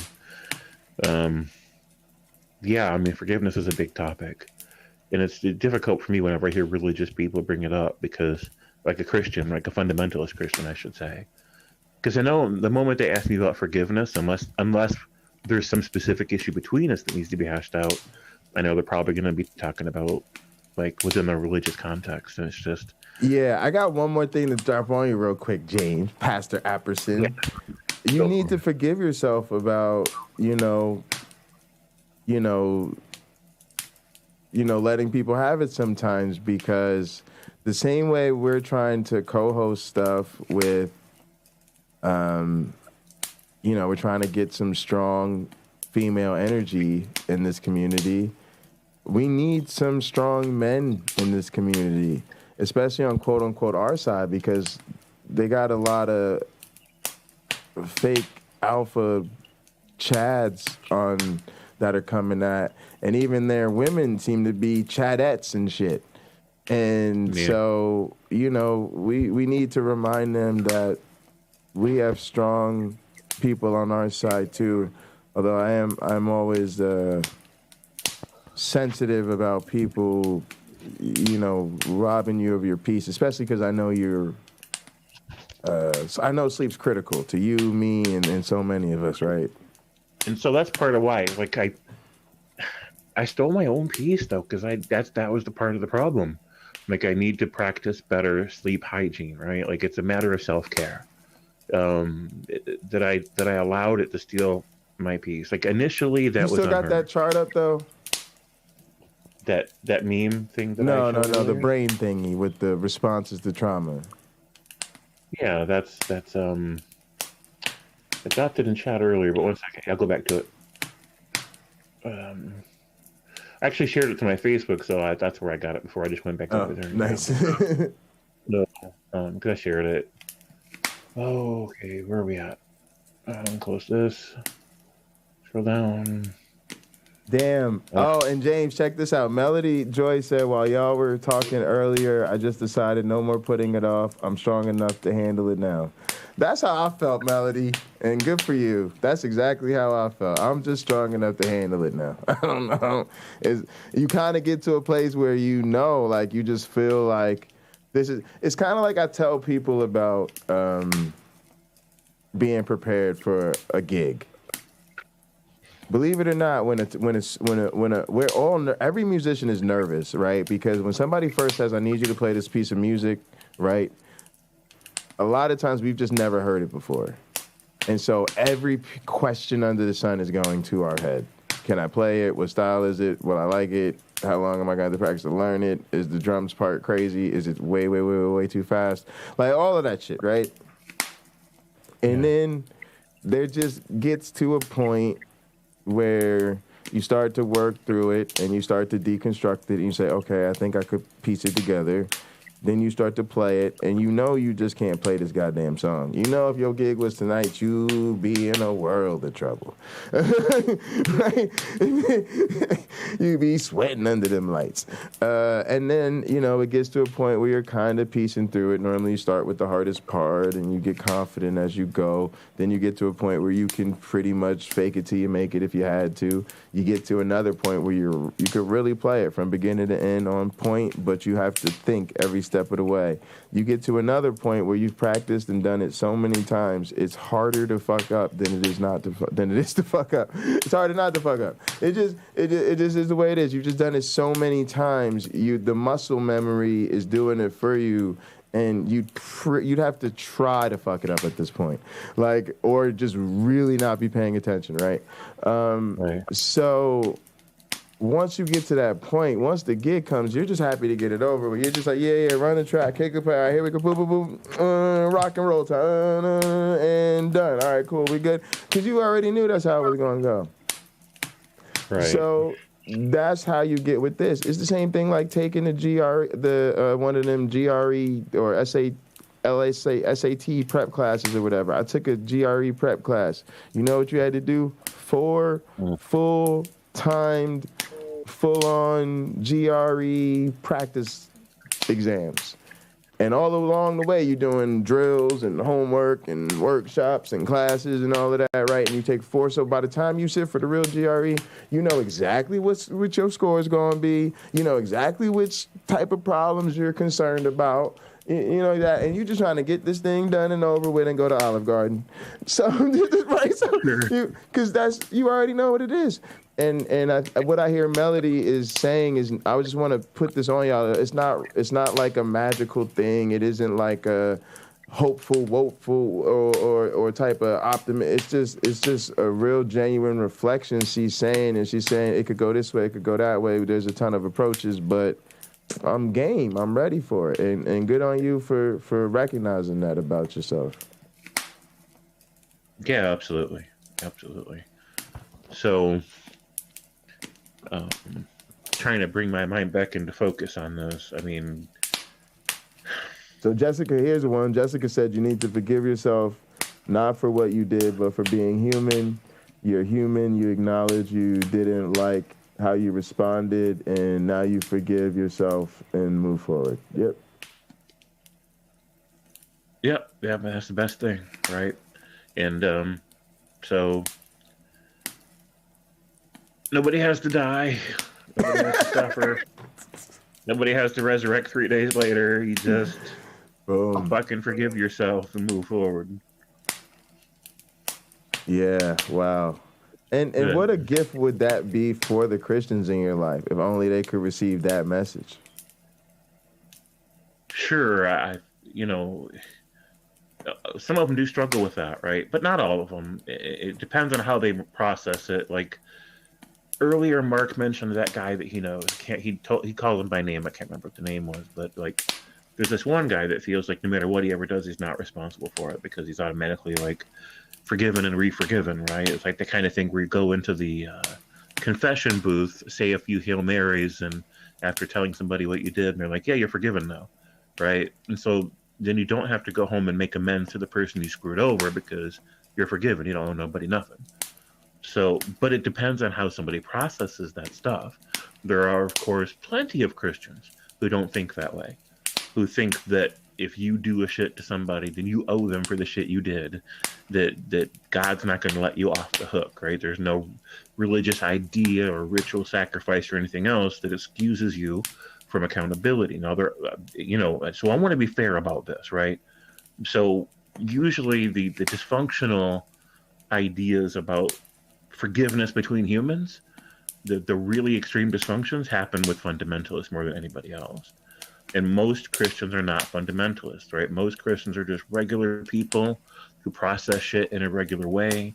But, so I got to give credit where credit is due. It's not like all Christians, right? It's just a lot of them. Sure. And I guess I don't really know. There's a lot of them.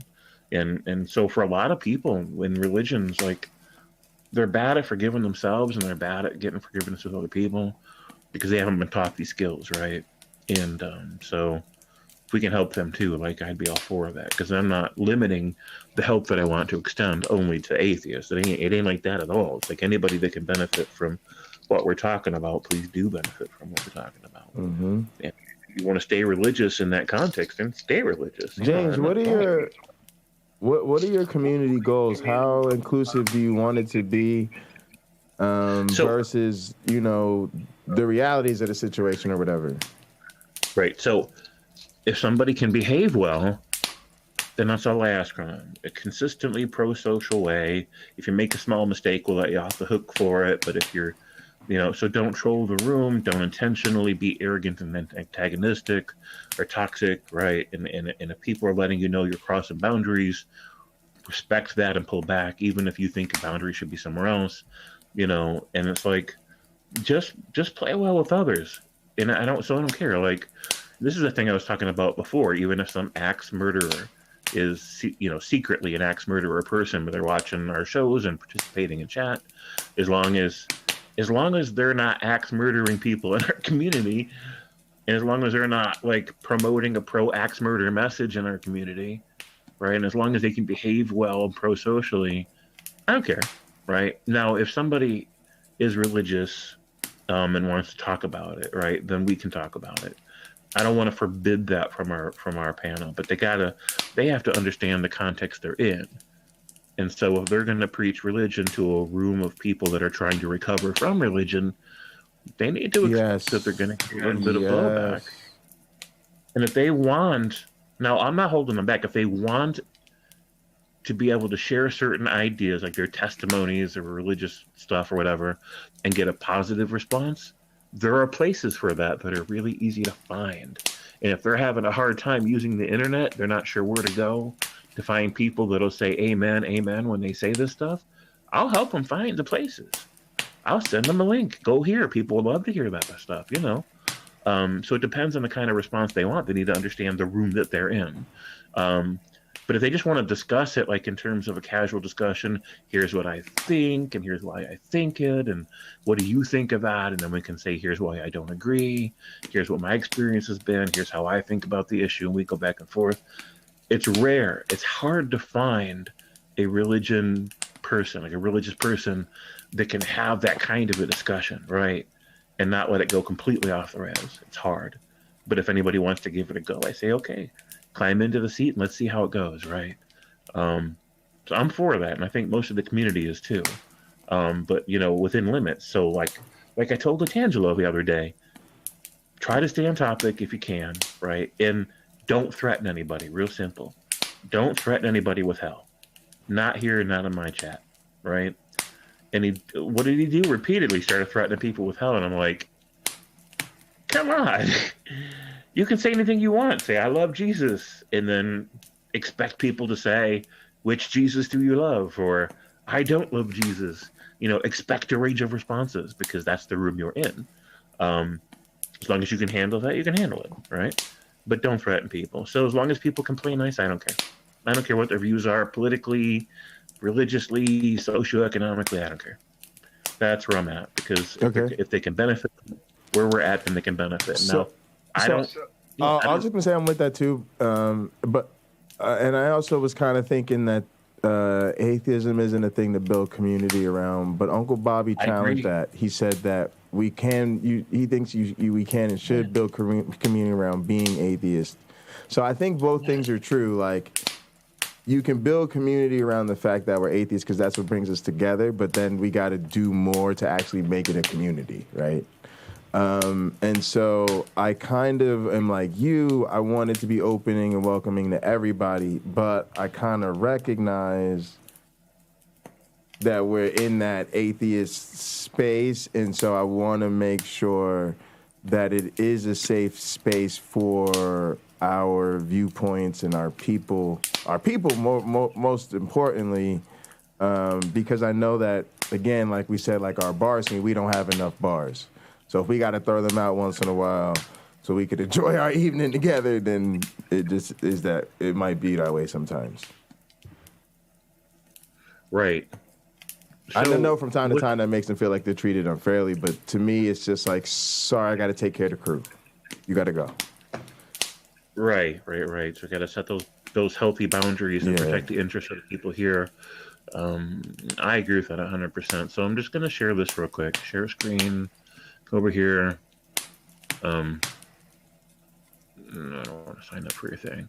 This is so Business Insider, so it's a legitimate publication. A lot of people go to this for business insights and stuff. But professional networking is directly relevant to social networking.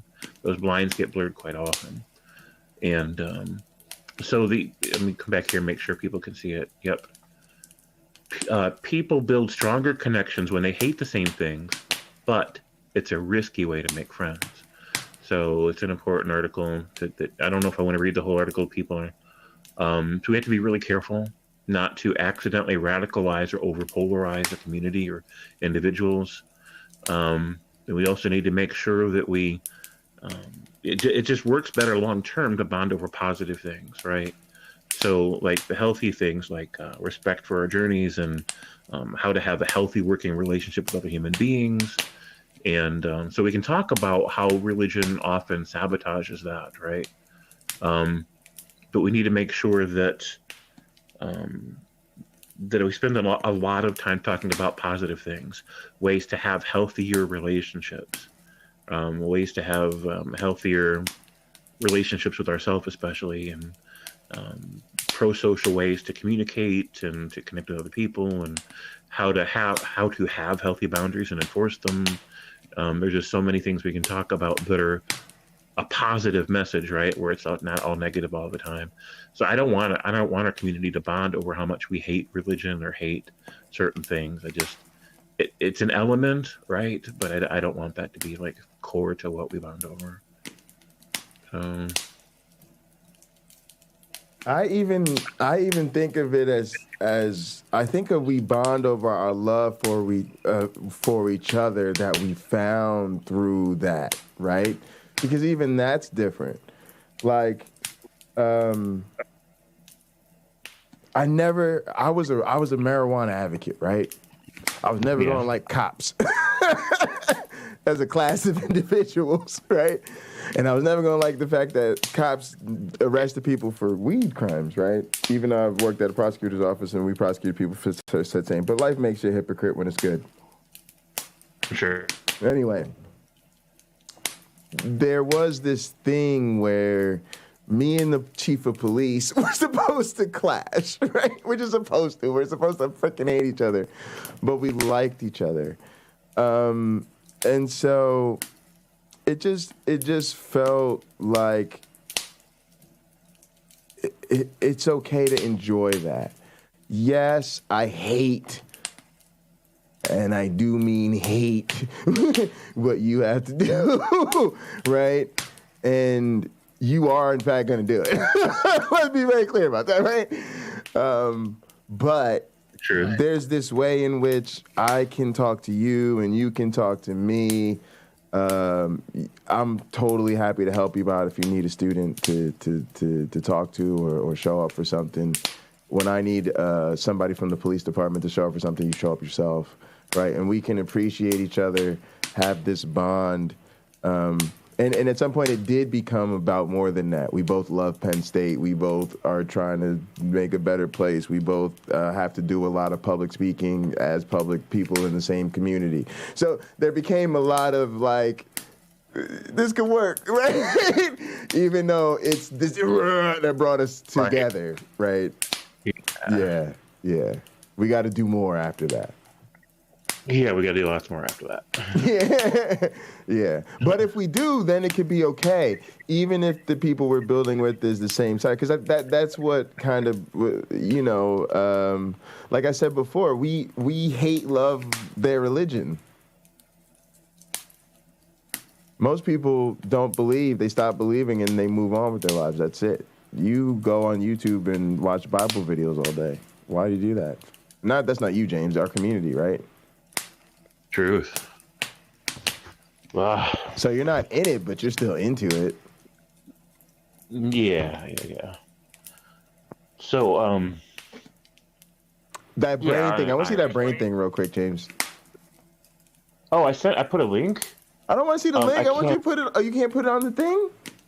Here's the thing. Like, I can't show Facebook without the risk of somebody messaging me something that will show up while I'm showing Facebook. Oh, okay. Where'd you put the link? I'll pull up the link. Is it in the comments?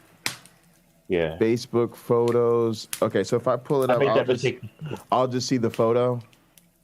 Yeah, on a stream I made that mistake before where nobody's messaging me and I show something on my Facebook and then they message me.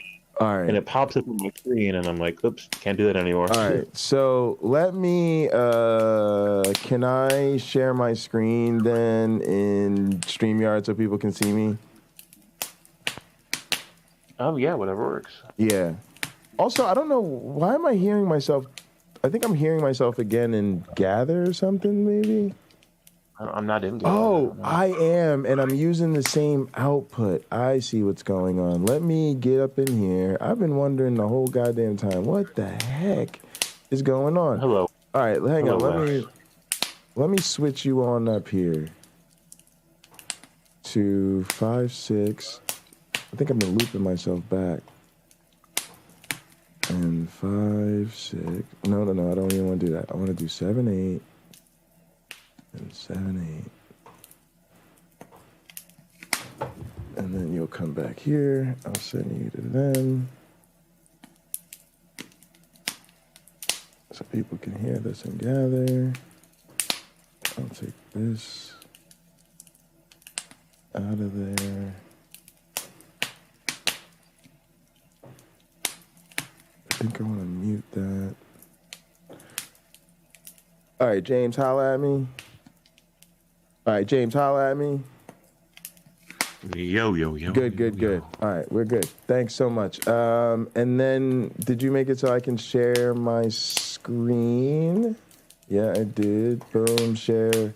All right, so I'm pulling up this thing. Oh yeah, that looks gross. All right, where did I put it?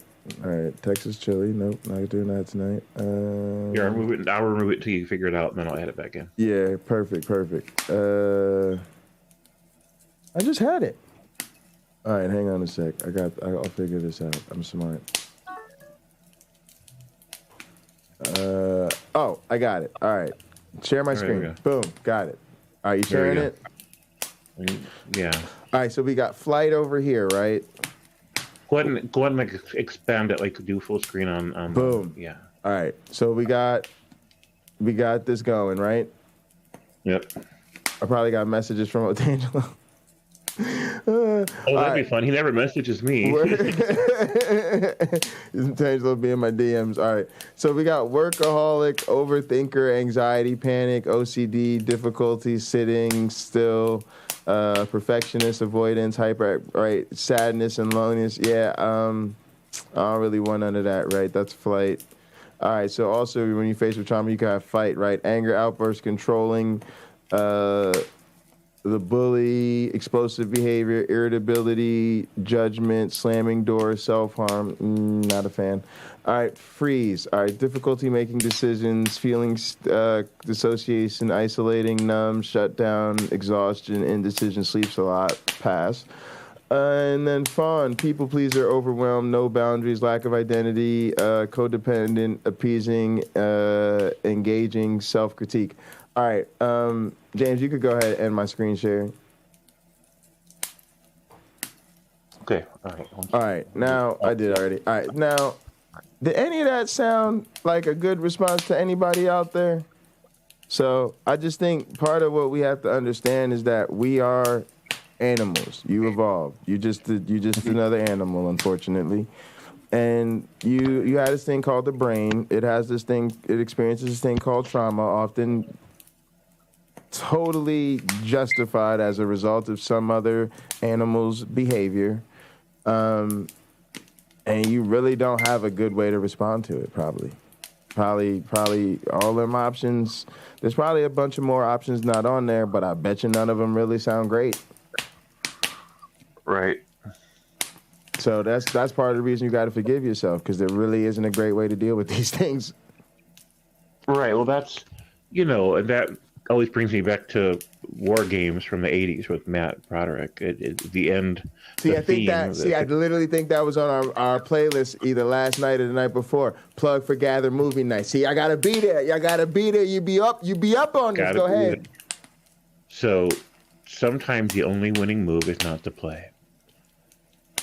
So, when it comes down to setting healthy boundaries in these social situations, where I should have just told her, okay, just no more. Not here, not on my stream.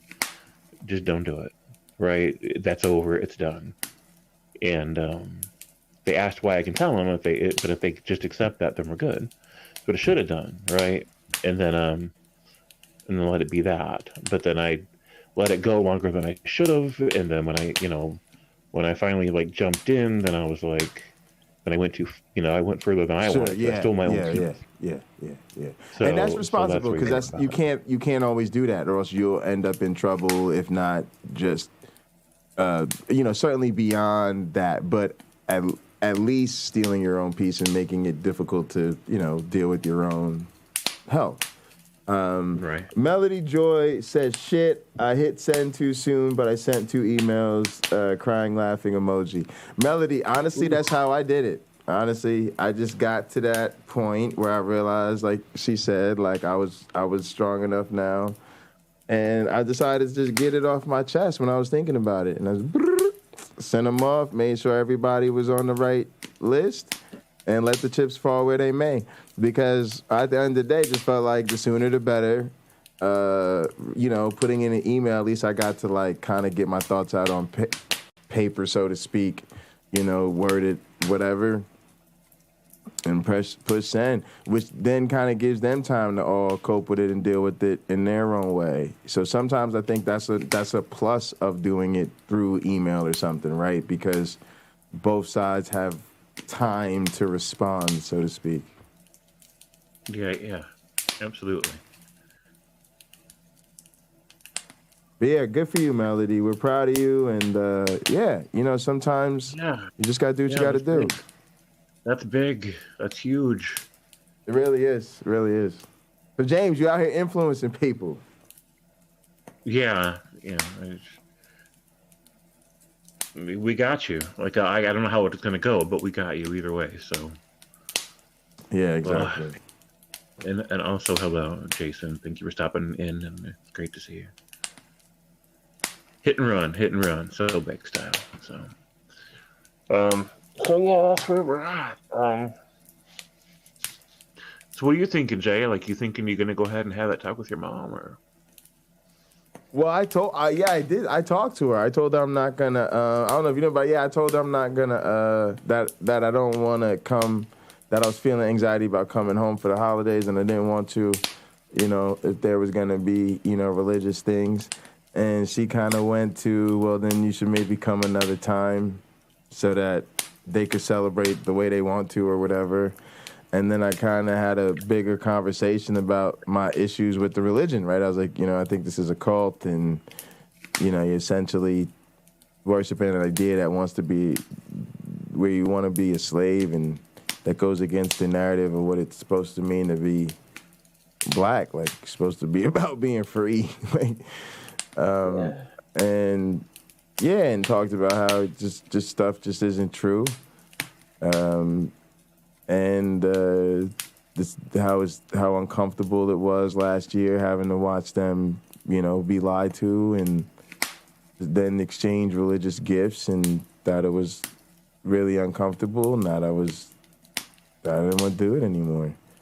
And because I had basically said that years ago she asked me, we had kind of an email exchange about me being an atheist and science and all of this shit, and she asked me how I felt about religious holidays. Did it bother me? People celebrate. And at the time I said, no, it's fine. I don't really care. It's all good. So I kind of used this as an opportunity to say, I really appreciate that conversation, and that was true then, but this is the first year that's not true anymore. and so I just kind of said, I appreciate the opportunity to talk about it, but, I'm just not comfortable with that anymore. And so she kind of said she understood. And then after that, I kind of used it as to say, like, hey, I know you just kind of grew up with this stuff, but, they put this stuff in your head, and, I just don't want to deal with it. So, we've kind of moved forward since then. I've just been trying to be nice. But yeah. So she knows how you see Christianity, at least basically. Yeah, pretty much basically, yeah. Just pretty much like, you're in a cult. Sorry, it's bullshit. They're lying to you. She didn't try to argue with you about it? Nah, they know with me they can't. They know if I feel strongly, they know that I'm not going to feel that strongly about something I haven't done my homework on. I don't know what I'm talking about. Plus, they know I have a much stronger background in the faith than they do, because they see the difference. So they see it as my grandparents are like fundamentalist ministers. So they're deeply committed to a sort of weird dying, Pentecostal faith, right? Little church of old dying people who want to put oil on each other, speak in tongues, and feet wash and shit. And so my mother sees herself as a more progressive type of Christian who was raised by that type of mentality, sometimes Baptist, sometimes Pentecostal, Presbyterian, whatever it might be. But then she saw herself as moving to a more progressive, like non-denominational Christianity. But she was still raised on that old school tip and then focused more on her business career and then just has a more soft Jesus. But she knows she don't got no more knowledge about the shit. She just be in church with white people who let women wear pants. But me, they see as like, he went to Jesuit Catholic school. Growing up, like, he had theology class every day, just like math and English. So they know I know the Bible way better than they could expect to. They know I've never been no fundamentalist about nothing. And then they know I'm a scholar. I do my work. So what I do for a living is study shit. So they don't. Right. They know I'm not going to be sitting on some bullshit. And then they know I was very truly a believer myself. So and that's what I recognized. I recognized kind of what Melody did, I think, at some level. You are in the stronger position. And so they really are. Now they're going to weasel and argue and be uncomfortable and push back and maybe, but at the end of the day, they're not going to hit you with something that's going to make you a Christian again. Right? Like they just, whatever it is, their reaction is just their reaction, but you know what it is. It's just, the shit is not true. Game's over. Right. All you're doing is saying it. Mm-hmm. That's all you're doing. Right. You're not raging at them at it. You're not trying to convert them. You're not trying to... Yeah. You're just trying to let them know where you're at. And if you are, you're probably justified in doing all of that too. Sure. I mean, you can. No, I'm just saying because, like you said, we're victims. I think we are victims of the indoctrination and the bullshit and the passive aggressiveness and the years of the whatever you've been feeling. You see what I'm saying? And then you might also feel like you're trying to get them out of it. You're trying to wake them the hell up so they could become part of the solution instead of part of the problem. And you justified in feeling all of that. I feel all of that. Yeah. Yeah. No, I agree. And I'm glad to hear what Melody Joy's saying about it, too. Like, that is progress. I mean, yeah, absolutely. Ugh.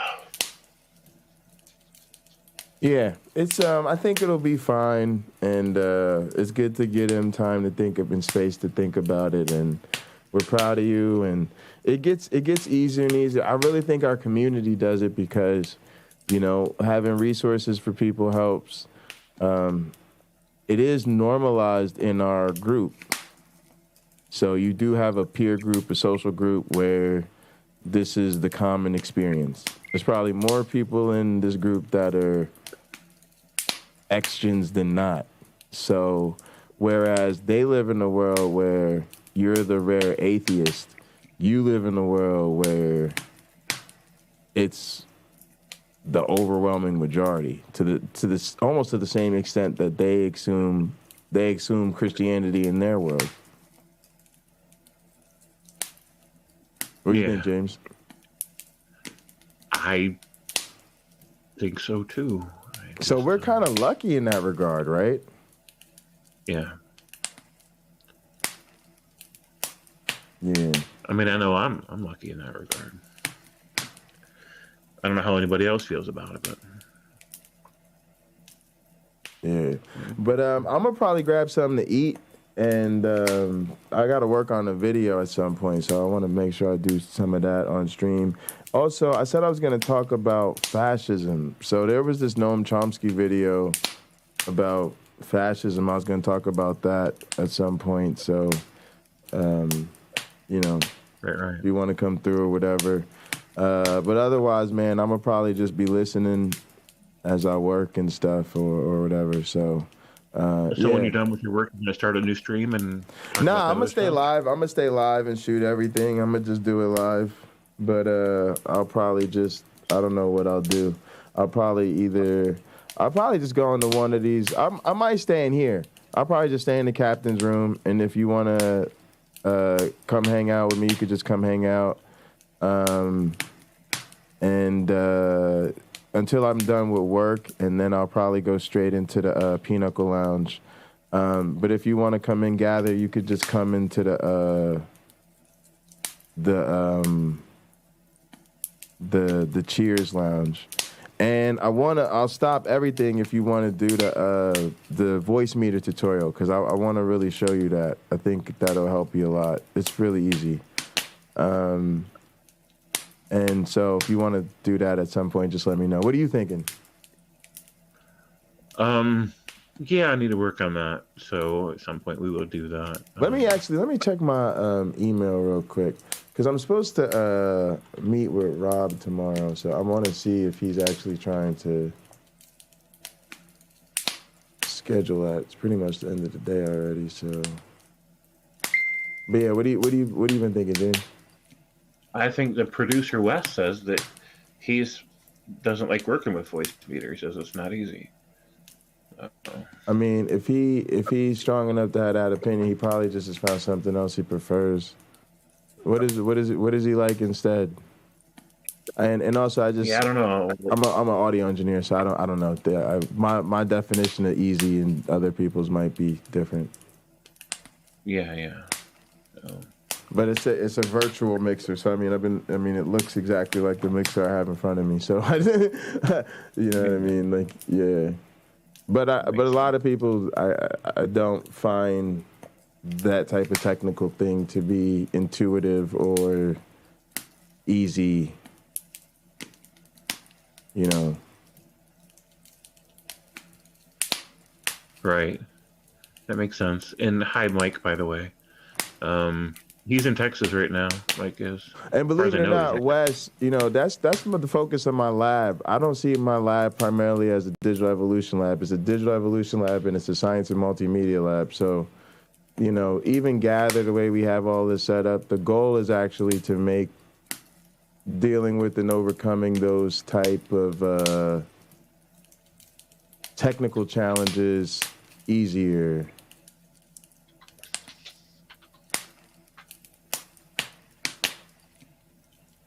Yeah.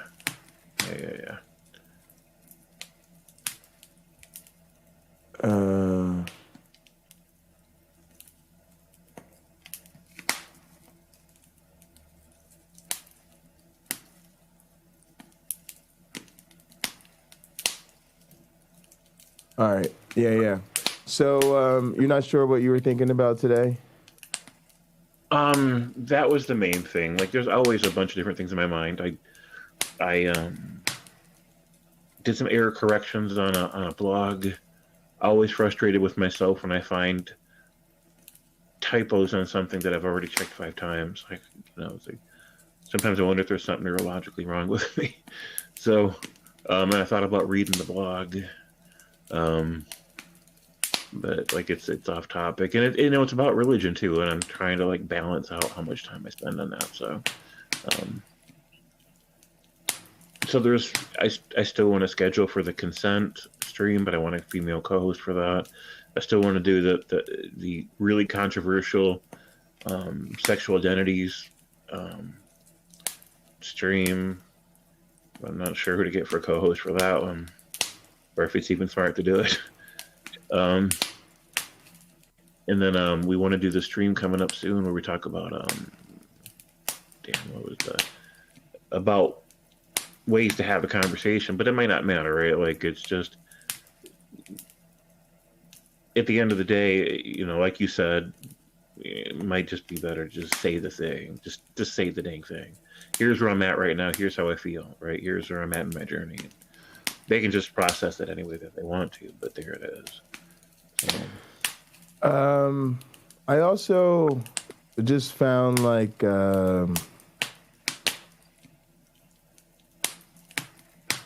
I don't know. It feels a bit unfair to me to have to work this hard to say something that should be so simple. I just don't believe it. Sure. Yeah. And it's like we agonize over this thing. Uncle Bobby has a nice way of saying this. It's like, you know, they believe in the talking snake and the creator and the virgin birth and the raising from the dead and eternal afterlife with, you know, nothing to back up any of this. And then we're the crazy ones or the weird ones for just saying, sorry, I just don't believe that.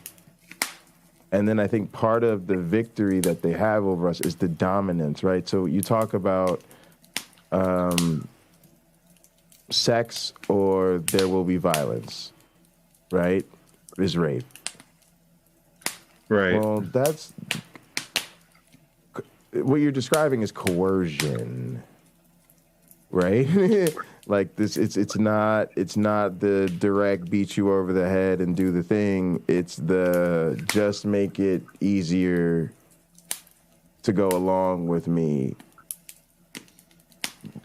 unreasonably. Yeah. Sure.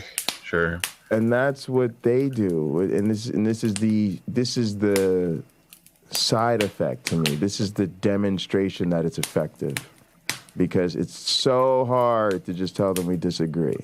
Because they've made it so smothering with their religion that it's so difficult to just tell people that we know and supposed to be loved ones, hey, dude, I just don't agree with this. So could you not? You know what I mean? Like, that should be so easy. Should be the easiest thing for adults to say to each other.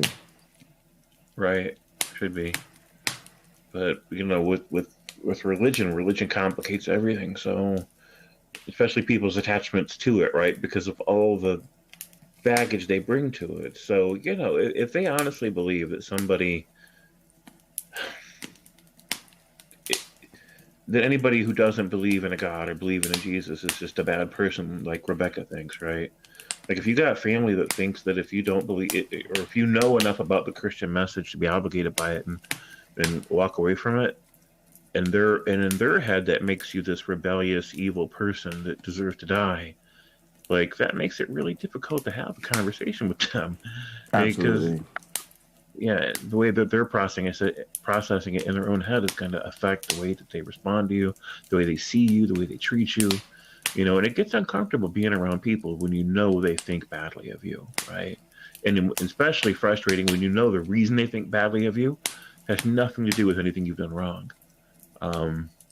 That's difficult, you know. And then when you think about it and you're like, maybe the words I choose or the way that I say it's going to have an effect, then you start worrying about what words you're going to choose and how you're going to say it and which issues you're going to raise and which issues you're not going to raise. And like, I don't know when Cameron talked to his people or what he said to them, but like he said, it's not always easy, and it should be, right? And I don't know. For me, it wasn't an issue, really. Like, I'm wired differently than most people, so I wish I could come out as an atheist all over again. Fuck them. But I realize it's not that simple for a lot of people because, I mean, the people that I was losing, I wasn't risking anything big. Like, those people are all toxic, and I didn't want to deal with them anymore anyway. So for me, it's easy just to come out and tell them that they're sitting on bullshit because there's really no consequences for me. But that's not true for most people. Most people have people, right? And they don't want to lose their people. They want to figure out a way to connect better with their people, not worse. And so that, you know, that puts them at risk. So, I mean, I get all that, you know. Hunter Biden's laptop says I can do a show about the female orgasm. Yeah, so that'd be a great show to be part of. I have some insights about the female orgasm that I can certainly share. So, but, you know, I'm probably preaching to the choir for most of us, right? So. Yeah, so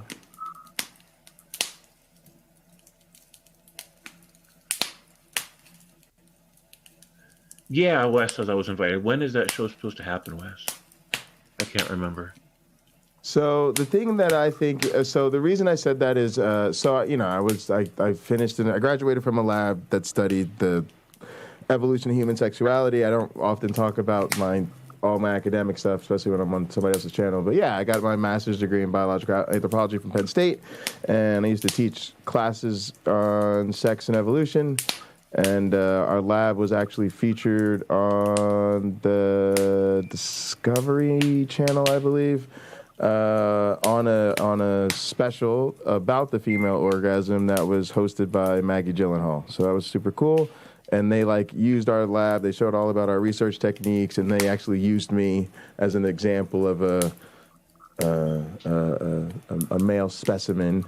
So our students always got a kick out of us showing that we taught a class. We taught a class called Sex and Evolution, right, for 400 students and recitations and all that good stuff. So yeah, we can talk about it. And yeah, we're always happy to have a female perspective on these things. I've been in conversation with Stupid Whore Energy and Heathen Queen and some others about doing stuff with us, but easier said than done. That's James and I are finding out. Is it true that they're related? I heard a rumor. No. No. Okay. If only. I mean, if they are, I'd like to know. And do they get down like that? That's the next question.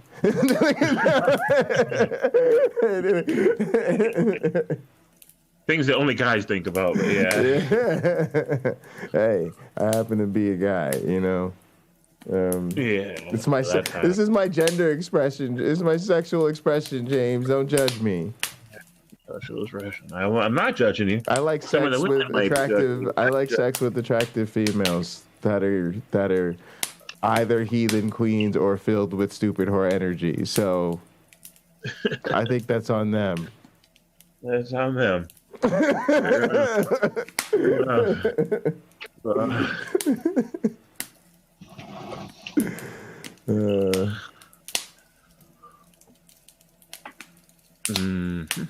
Just found a plaque in the middle of a Texas outback in a church with my mom's name on it, and she's not from Texas. Are you sure it's your mom, or is it just the same name?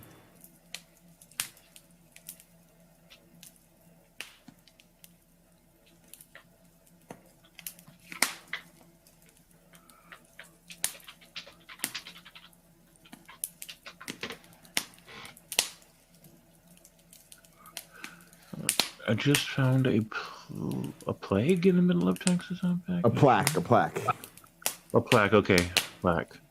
My mom's name on it, and she's not from Texas.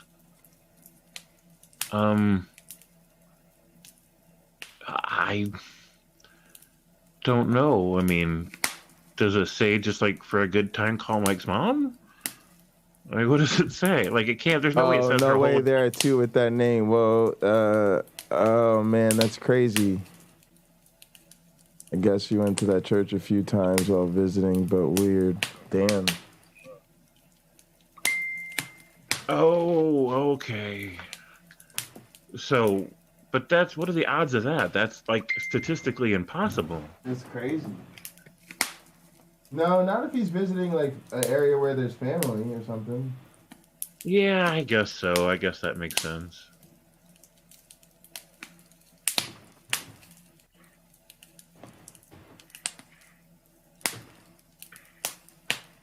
Yeah, that makes sense. Interesting. Yeah. Interesting. James, why do I keep hearing myself? I don't know. Are you listening to something besides me? Or I guess besides StreamYard? No, I've just got StreamYard on. It's not there's no way. My sound is off. Okay. Yeah, I don't know what it is. It's weird. Oh. That is very strange. I don't think my headphones are playing it. I'll need to check, but I don't think so. So yeah, it doesn't make any sense. No big deal. Yeah. No, they're not. My brother knew the church. It was. Yeah, we'll see if it was me. Church doesn't explain why mom was black. I don't know. I would find somebody at that church to ask. Maybe somebody knows the history of it or something. I don't know what to think about that. So, Mike, we had a long stream last night with Scott. Scott was missing him. He's like, Mike's not here to do streams with. So he reached out to me and we did a stream with him instead. We're a poor substitute for you, Mike, but we did what we could. You do what you can. You do what we can. So, and most of the stream went great, except in the middle when I raged out over something. So the rest of it was great.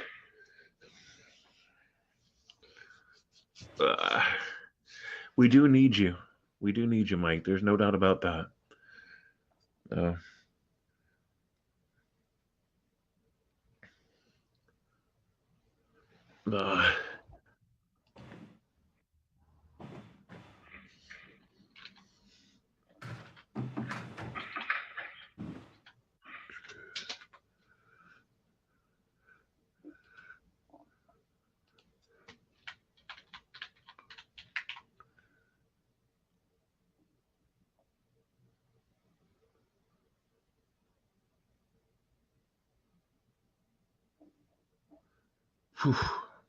So what was I going to say? So, oh yeah. So I don't know if I have anything more to say about, like, apparently the only people in our community that needed, maybe could have, I don't know, like the only people that were like thinking about like coming out to family have now already done so. So maybe we don't need to do a stream about like ideas about how to do it, because it's just, or I guess we could, maybe in the future somebody else will need that. You know, it shouldn't be. It's a shame it's a thing, right? Like to have to come out as atheist or come out as gay or something else. Like, wouldn't it be great if we lived in a world where people could just accept us for where we're at in our journey, and then it's just not even an issue? You just casually say, hey, you know, I just last week I started doubting if there's a Jesus, or doubting some other thing about the religion, or started thinking that I might like to do some butt stuff. Like, and people go, oh, it's like, all right, gotcha, yeah, let me know how that butt stuff turns out. You know, like, yeah, but they make being normal so difficult.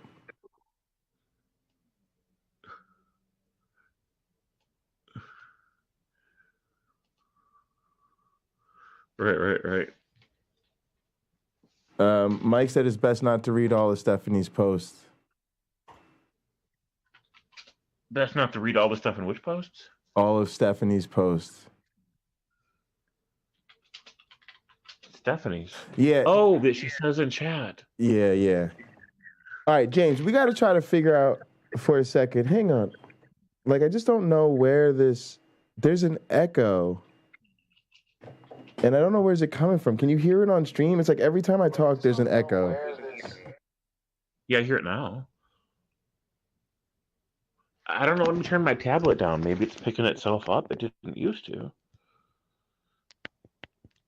right, I turned it down. Let me see if that helps. Or for that matter, I could switch my headphones over. Like, yeah, maybe. Honestly, you should. If you're streaming, you should almost always wear headphones. So my tablet's been really good in the past about filtering itself. Or you've got, but the thing is, if you're playing anything, you got to remember, mics don't discriminate. So it's air. Unless you've got a gate or a filter or something like that, your microphone is just going to play back in what it hears. So, you know, most of us should almost always listen through headphones, unless you listen really low, almost at a level I find it difficult to listen to. So I don't know. But yeah, let's see if your switching headphones does it. Just because I'm doing it right now. See what happens. Chasing demons over here, trying to figure out what it could be on my end. Good analogy. One second. Tablet's lagging out here. Connected. Let's see if that worked. Can you hear me?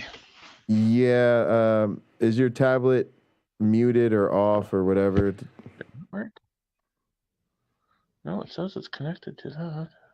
Can you hear me on your headphones? Oh, I have to. Hey, what just happened? Now I have to change the settings in the actual stream. Yeah, these softwares get weird. And then Answer said something goes wrong with echo cancel and you have to reset it. Yeah, I can't stand echo cancel. I always turned it off. Under audio, it's only giving me mic options on the tablet. It's not giving me any other options, like for sound, for hearing. Yeah, it's only giving you the mic for the tablet. That's fine. You don't. If you have your headphones on, the mic's not a problem. It's when you're not using your headphones that the mic on the tablet's the problem. Well, I mean, I can't hear anything at all. I switched it over to the headphones. So. Oh, that's the problem. Your headphones probably have to be paired. The mic is still picking up stuff, and it's assigned. My tablet is assigned to the.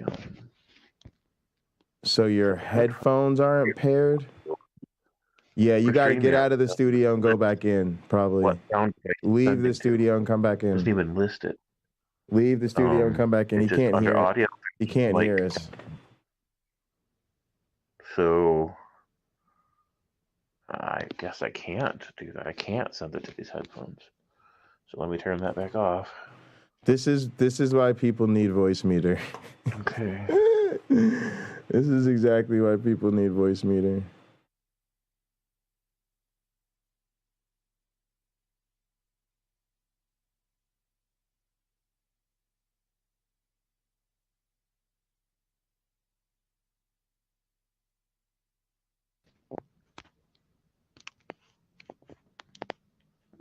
Yeah. So the thing is, can you hear me in the headphones now?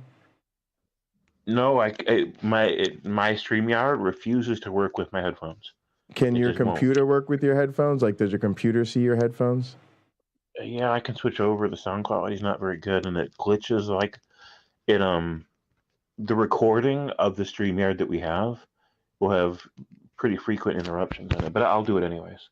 Give me a second. Let me switch back. Well, I'm just trying to figure out where that damn echo's coming from. I just don't know. It doesn't. Yeah, I was pretty sure it had to be coming out of my gather, but I don't see that happening. It's coming out. Let me check again. I've got this on 3.4. Coming out 3.4. That's so I can hear anything in gather. There isn't anybody in gather talking. Check, check, check. Yo. Check, check, check. Yeah, it sounds like almost like, all right, now let's undo that. Nope, it's whatever. All right, James just brought it back hardcore. All right, now it's gone. Back. Back. Back. Back, back, back. Yeah, that's a typical loop.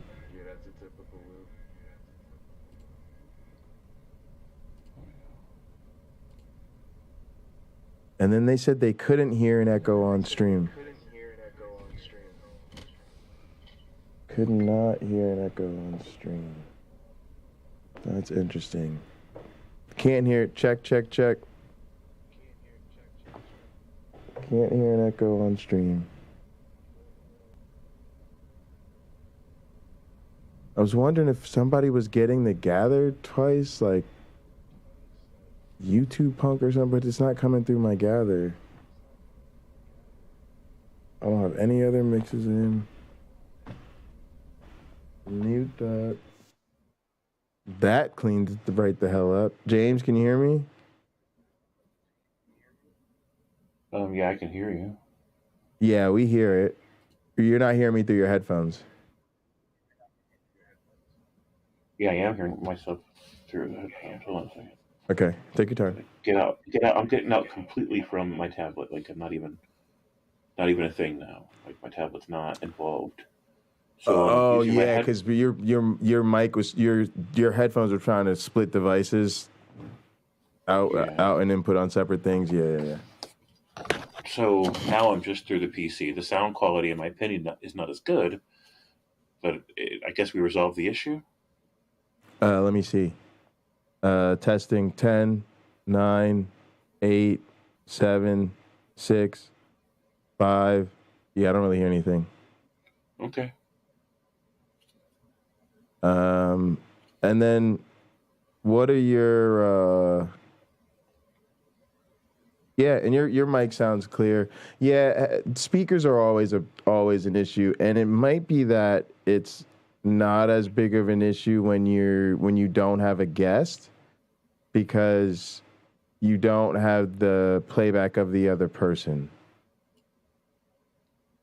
Right, so like you're effectively just talking to a mic, and so it's a problem because it's not a problem because when you shut up, the output shuts up. But then when you have a guest, their sound comes through your speakers and then goes back through your mic.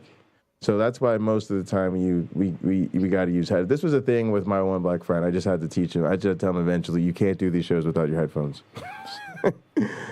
You know, so for most people, it's just you got to have headphones in when you do these things. Yeah. Right. Even myself, I only use my speakers when my mics are all muted. Yeah.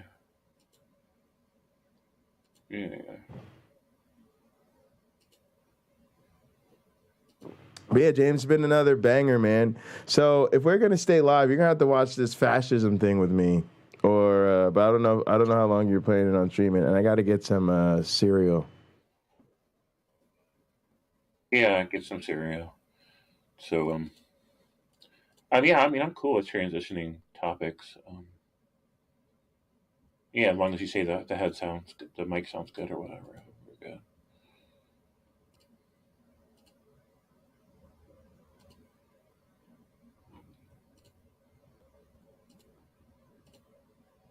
All right, go ahead.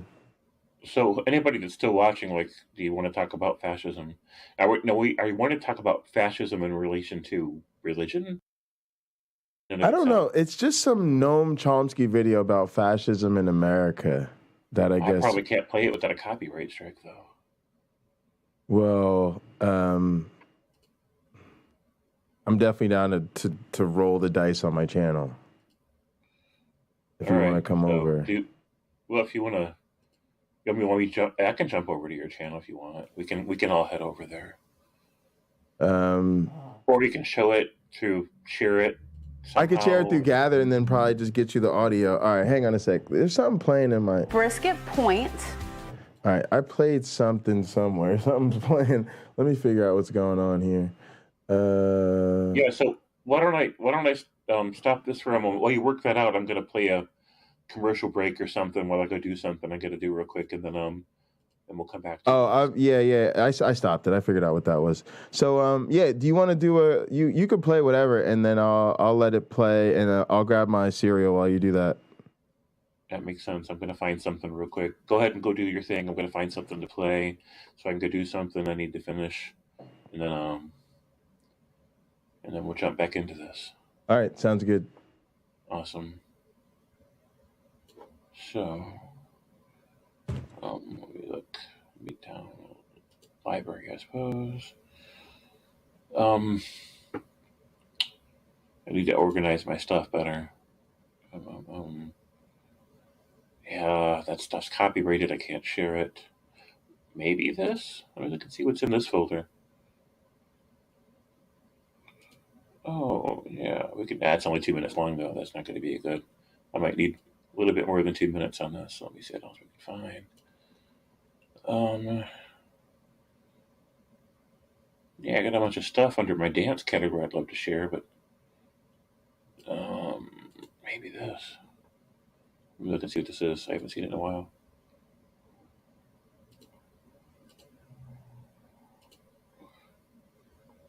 This will make a good intermission one right here. Give me 1 second while I switch over to this.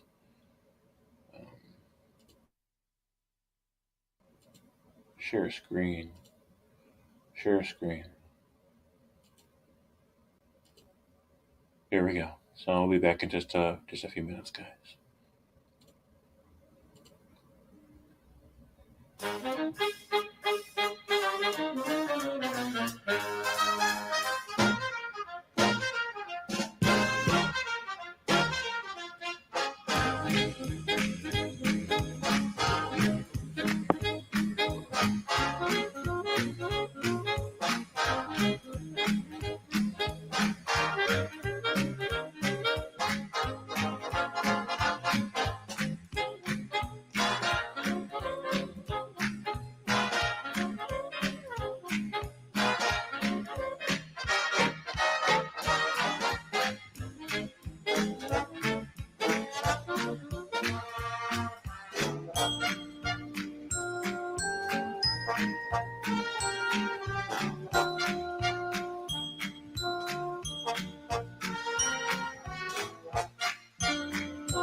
Hi, welcome to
James, this the music. This that get canceled music.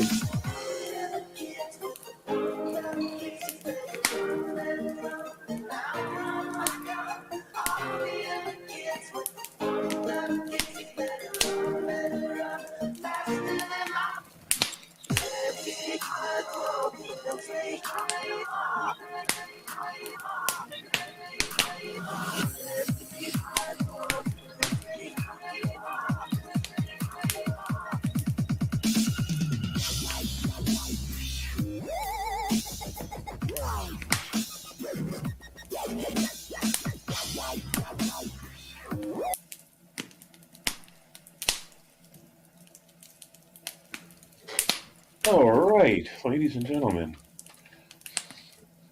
You still with me? I'm here. Can you hear me? I can hear you, absolutely. All right.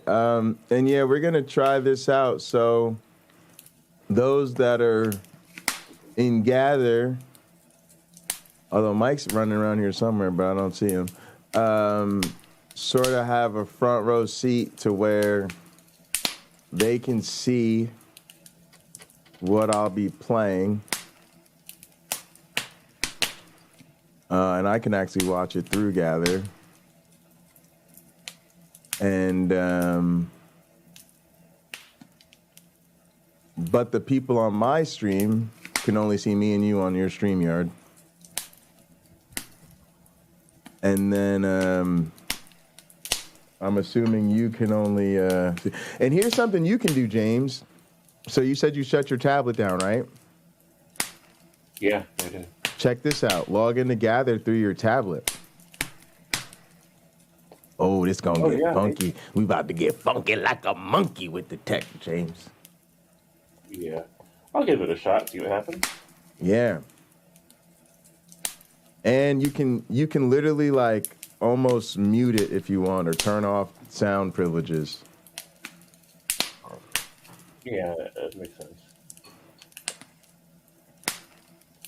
And then just link up with me in the captain's room real quick. Yeah, all right. Let me try to do that. Let me try it on the tablet.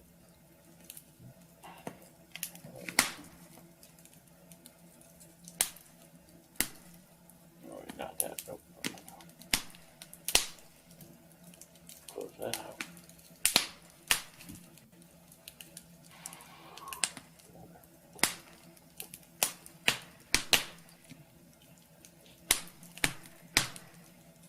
Oh, I think I'll have to send myself a link because my tablet's not synced. Oh. Alright, let me try that one. Yep, you got to get that link. If you want, I can. Do you have an email address? It's easy. Do you have the email? It's easy to just pull it from an email address or from your Facebook. That's fine. I'm sending it to myself on Facebook. Yeah. I do this all the time. I have a private. I have a whole private Discord channel that I use just to send stuff between my devices. Right. True. Yeah. Oh, Wes joined the Discord. That's good. We'll get him hooked up. Yeah, we have a guest room for Gather, just so people don't feel like James is responsible for that. You know, the way we set up Gather is very much to be the base of our community 24/7 offline. And so we're all in there.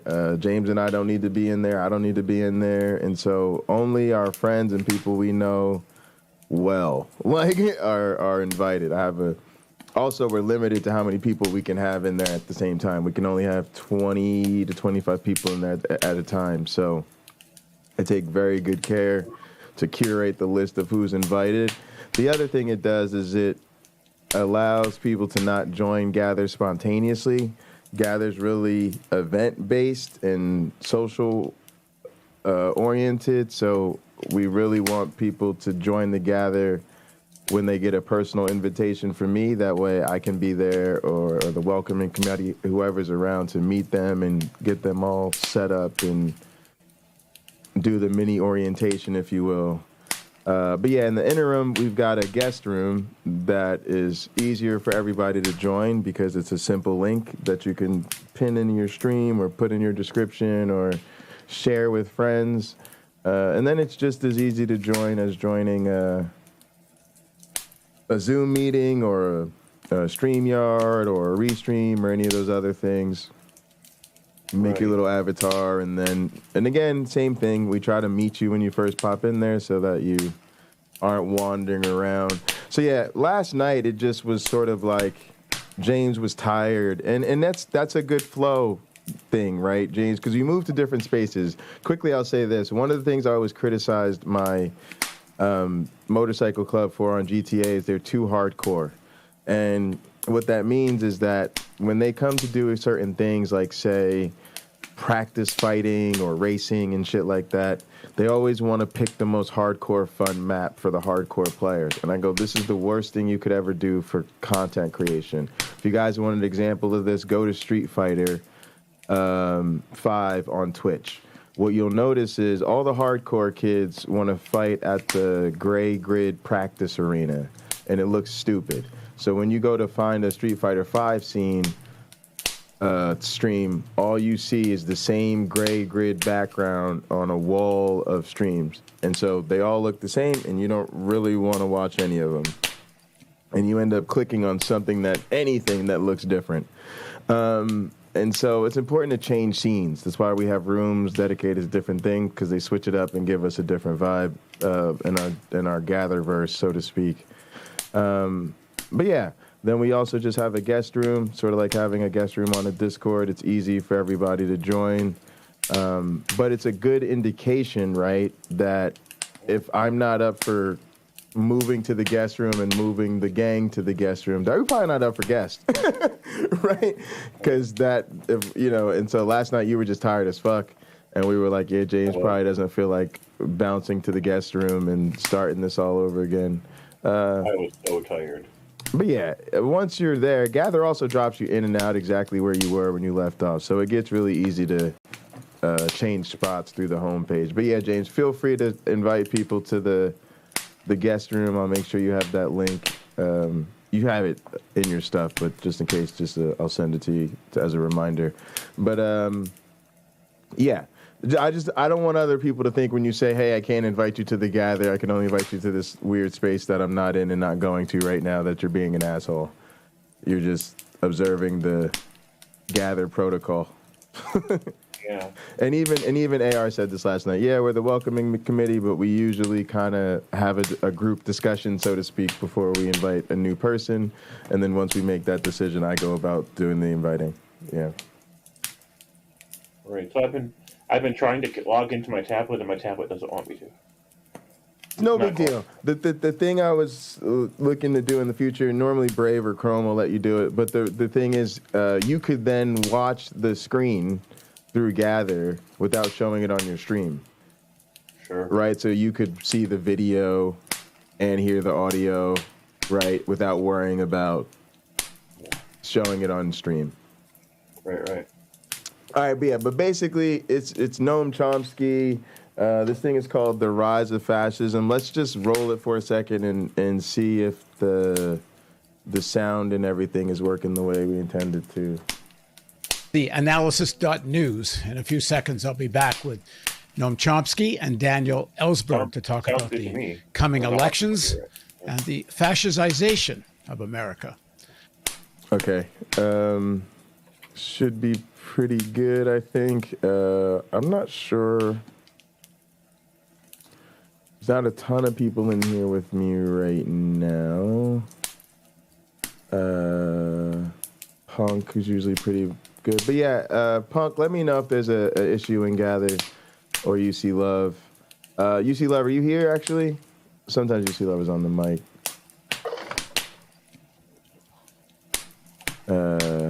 We'll see. All right. But James, you said you could hear it okay? Yep. All right, cool. So let me know if you want me to stop it. Be back in just a few seconds. Please don't forget the donate button. We can't do this without you. A short film called A Night at the Garden. I played this whole film at the end of a recent Wilkerson interview, but if, in case you didn't see it, it's a chilling reminder of the forces of fascism that dwell deep within the American psyche and body politic. So here's a few seconds from A Night at the Garden. I pledge undivided allegiance to the flag of the United States of America. All right, mass of white people pledge allegiance. One nation. George Washington in the background. Liberty and justice. Bunch of soldiers doing the George Bush backdrop motif. Very gross. But there it is, man. Ladies and gentlemen, fellow Americans, American patriots, I'm sure I do not come before you tonight as a complete stranger. You all have... Wait just a second, mother... Sorry, James, I'm trying to be more James Apperson crowd friendly. Hippie Smiles is here, and Hippie Smiles, I am loving my bong, and you need to set up your Etsy store, Hippie Smiles, so we can send you our money. Sorry, James, like, you know I gotta promote my people, James. You know I gotta promote my people. Truth. Hippie Smiles, I'm loving my bong. Since y'all can't see the video, James, they can't see the video, right? They just hearing the audio? Right. They could watch me hit this bong. Heard of me through the Jewish-controlled press as a creature with horns, a cloven hoof, and a long tail. We, with American ideals, demand that our government shall be returned to the American people who founded it.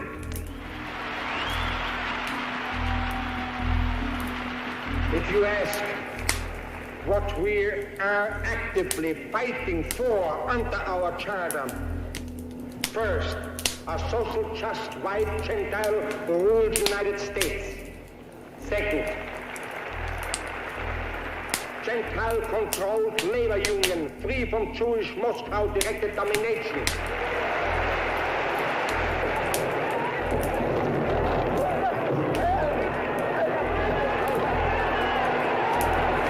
So somebody, probably a protester, ran up on the stage. He got gang tackled by the soldiers here that were on the stage. Now joining us to talk about the upcoming elections in the United States and the threat of rising fascism in the United States is Noam Chomsky and Daniel Ellsberg. Thank you, gentlemen, for joining me again. Thank you. You've talked in the past with me and with others about just what's at stake.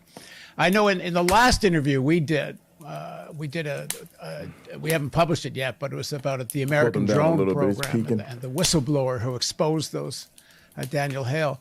And the Democrats have been as involved in this barbaric drone program as Republicans have, which is partly an argument some people make that in this upcoming election, once again, to vote for the Democrats just to stop the Republicans is to do little to send a message about how terrible U.S. foreign policy is now. So I don't think there's been much of a bigger critic of U.S. foreign policy than you, including of the Democrats. So how do you balance these things? That's a very well constructed question, Paul. In fact, let me start by saying something that we hear very much from third-party candidates, especially Green candidates, people, my buddies, progressives. All right, this is Daniel Ellsberg, people. That there isn't that much difference between the parties. When you look at foreign policy and defense budget and intervention in general, there actually isn't that much difference. That part is true. To focus only on that, you would have to conclude it doesn't make much difference which comes. This is an empire, and presidents, to be serious candidates for president, are running to be managers of an empire. I'm not sure they all realize that before they get to the White House, but it doesn't take them very long in the Oval Office to understand that's what they were elected for. And they follow pretty much the same policies. So in terms of the extremely important matters of war and peace and this fantastic drain, you can call it that, $1 trillion expenditure a year on arms, that most of which make us less secure. In that situation, I don't think it's possible to say that one party is better than the other or less bad than the other. So it's a really good point that they're making. The upside and the downside. Sort of the downside being, if you look at this one issue, we ain't doing too. Nobody's, both sides are doing equally shitty. And then, of course, to make the difference, you gotta look at the bigger picture. But then it's frustrating because it also means that we don't have a real alternative or option when it comes to this thing, which is not how a lot of us want to approach the future. Also wanted to quickly shout out everybody in chat, and if you have your Gather devices or passwords or whatever, or a second device, go ahead, hop on Gather and hop in here. You can watch the video while we play it. We are playing it in Gather, and I'd appreciate feedback on how that experience is working for people, because this is kind of what I suggested to Uncle Bobby, right, James, where he could do his typical Uncle Bobby flow like this, pause the tape, stop the tape, and if he doesn't want to, he can show it like you do or I do normally, but if he doesn't want to show it, he could show it in Gather to those who do that, right, and then he doesn't have to worry about it as much. Right. Yeah, and then it gives them kind of that front row seat experience, so to speak. That's incredibly untrue on the domestic side and on the matter of climate, which affects the whole globe. People who are reluctant to say that the Republican Party is any worse than the Democrats on these domestic side, on the issues of many issues of climate in particular, which is hard to define even as a domestic issue, but racism, misogyny, tribalism, nationalism, militarism. Again, I have to say the militarism, there isn't that much difference. But on these other matters, it's night and day. And I would say that some... Hang on now. Scott Duke and Mike and yourself, James, and me, we talk about this, how it's the same people on all these issues. And it's the same approach. And there's an integration to all of it. And I think that that's what led to our frustration. We wouldn't be here if it was just the racism or just the sexism, but it's the whole pot of hate and anti-reality. And I just want to draw attention to that this guy who we're watching here, this gentleman is very serious, right? And he is calling it out in a way that we're doing. And he's on a bigger platform, on a small platform. He about to rock with Noam Chomsky or whatever, but it's like, we're talking about this, y'all. James, you want to add anything about that? Well, I mean, I can tell you a big part of the reason that the war machine rhetoric and global policies are the same for both Democrats is that they're both equally invested in it. They literally, like we said this the other day, they own stocks in the companies that make the gear, equipment, machines, etc., for wartime adventures, as they think of it. So every time a missile gets blown, a missile gets detonated or a tank fires some ammo or whatever, the companies we hire to replace those make some more. And it gets paid for with taxpayer dollars. So they all have stocks in it, and nobody calls them out for it. Nobody passes any laws about it because they're the ones that pass the laws. They're not about to pass some laws that make it to where they get to make less money.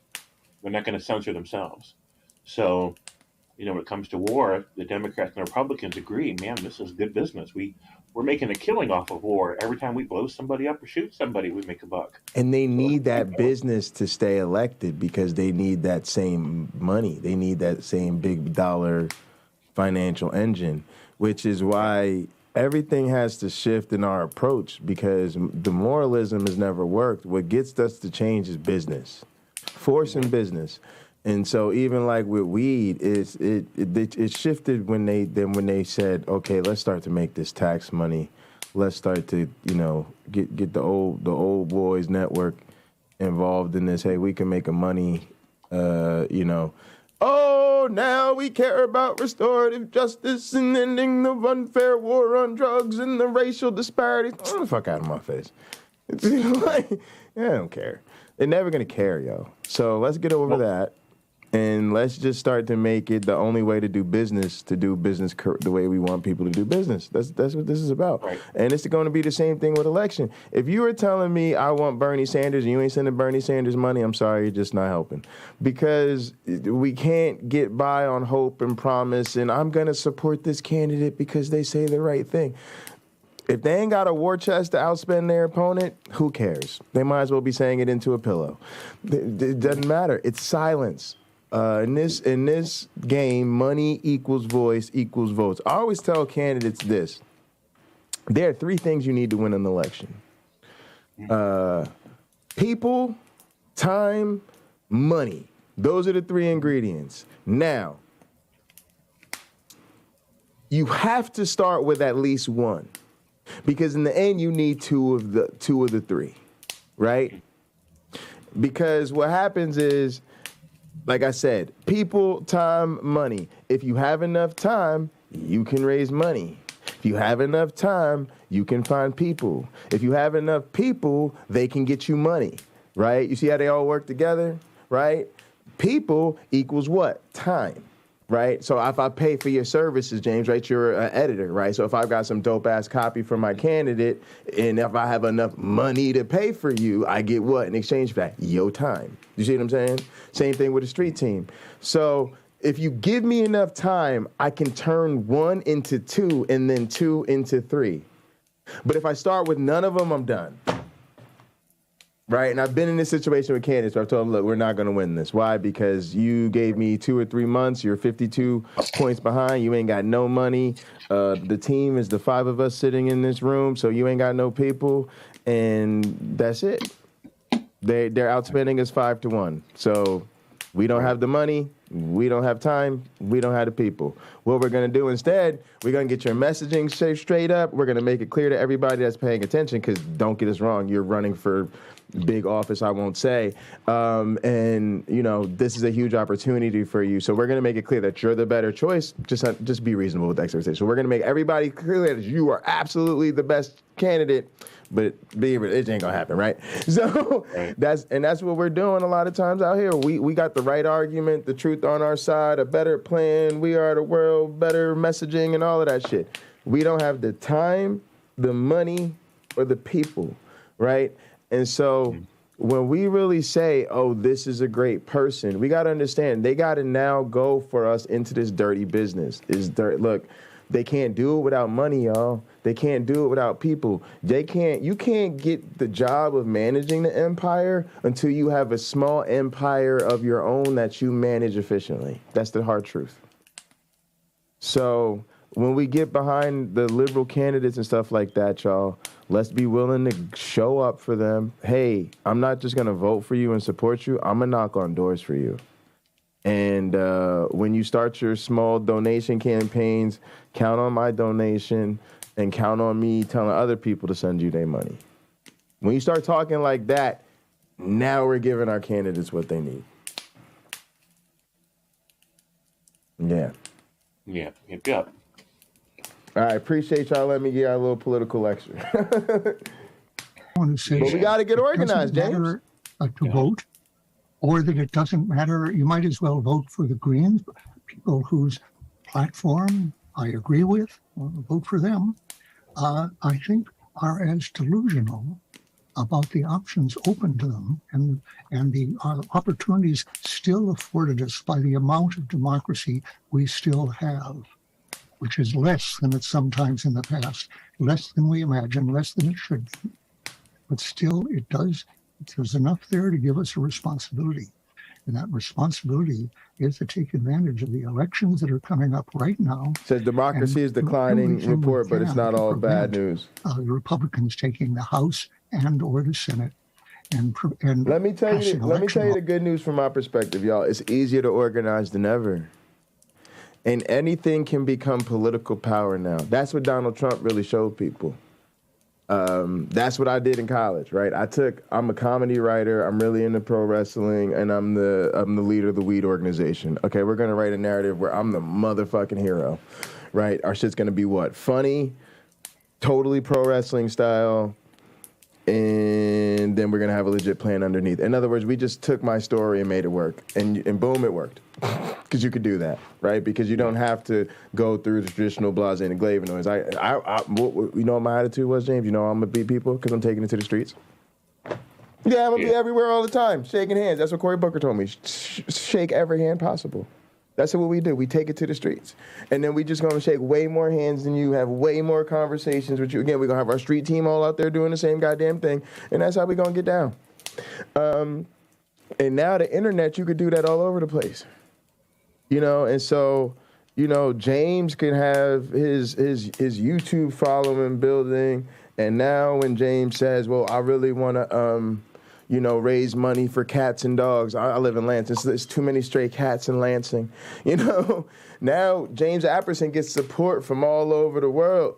People, Caterpillar sending you money from Australia. James, hey, I'm in Australia, but have $50 for them damn cats, James. Right? And so you turn that into your ability to organize, and then all of a sudden now people are like, yo, that James Apperson's got something going, man. He got some X factor to him. So they ready to have you run. James playing some thug music for us, y'all. Yeah. Exactly, James. Yeah, James. That's right. That's right. Yeah, that's what social media. Yeah, get you a ghetto superstar, man, and get busy. But that's kind of beautiful because that's how we get the AOCs of the world in the squad. People that really were people, and they just said, "Look, I'm gonna work it. I'm gonna hustle it. I'm gonna find a voice. I'm gonna build my following up." And then they can't stop you. And then what's crazy is you don't need some of them things. That's what star power gives you. You need a little bit less money. You need a little bit less people. How long will it take you to get to your ultimate goals? A lot less time. Why? Because you brought something totally different to the table. That's what Donald Trump did, right? Donald Trump mobilized so many previously untapped into voters on the right-wing Republican side. He went from political nobody to candidate for president almost overnight. Why? Because he could use time, money, and people in a way that nobody could mobilize before, and so he immediately became the power force. So you can literally overthrow the whole order of the system damn near overnight, James. Right. It's actually possible now. So that's where we get a little bit of hope in this bitch.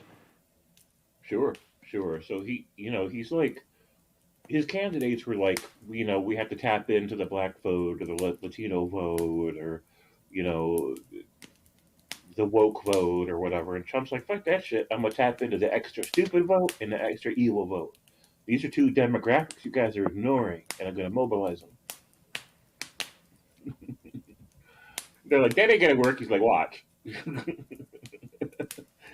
It's so true. It's so true.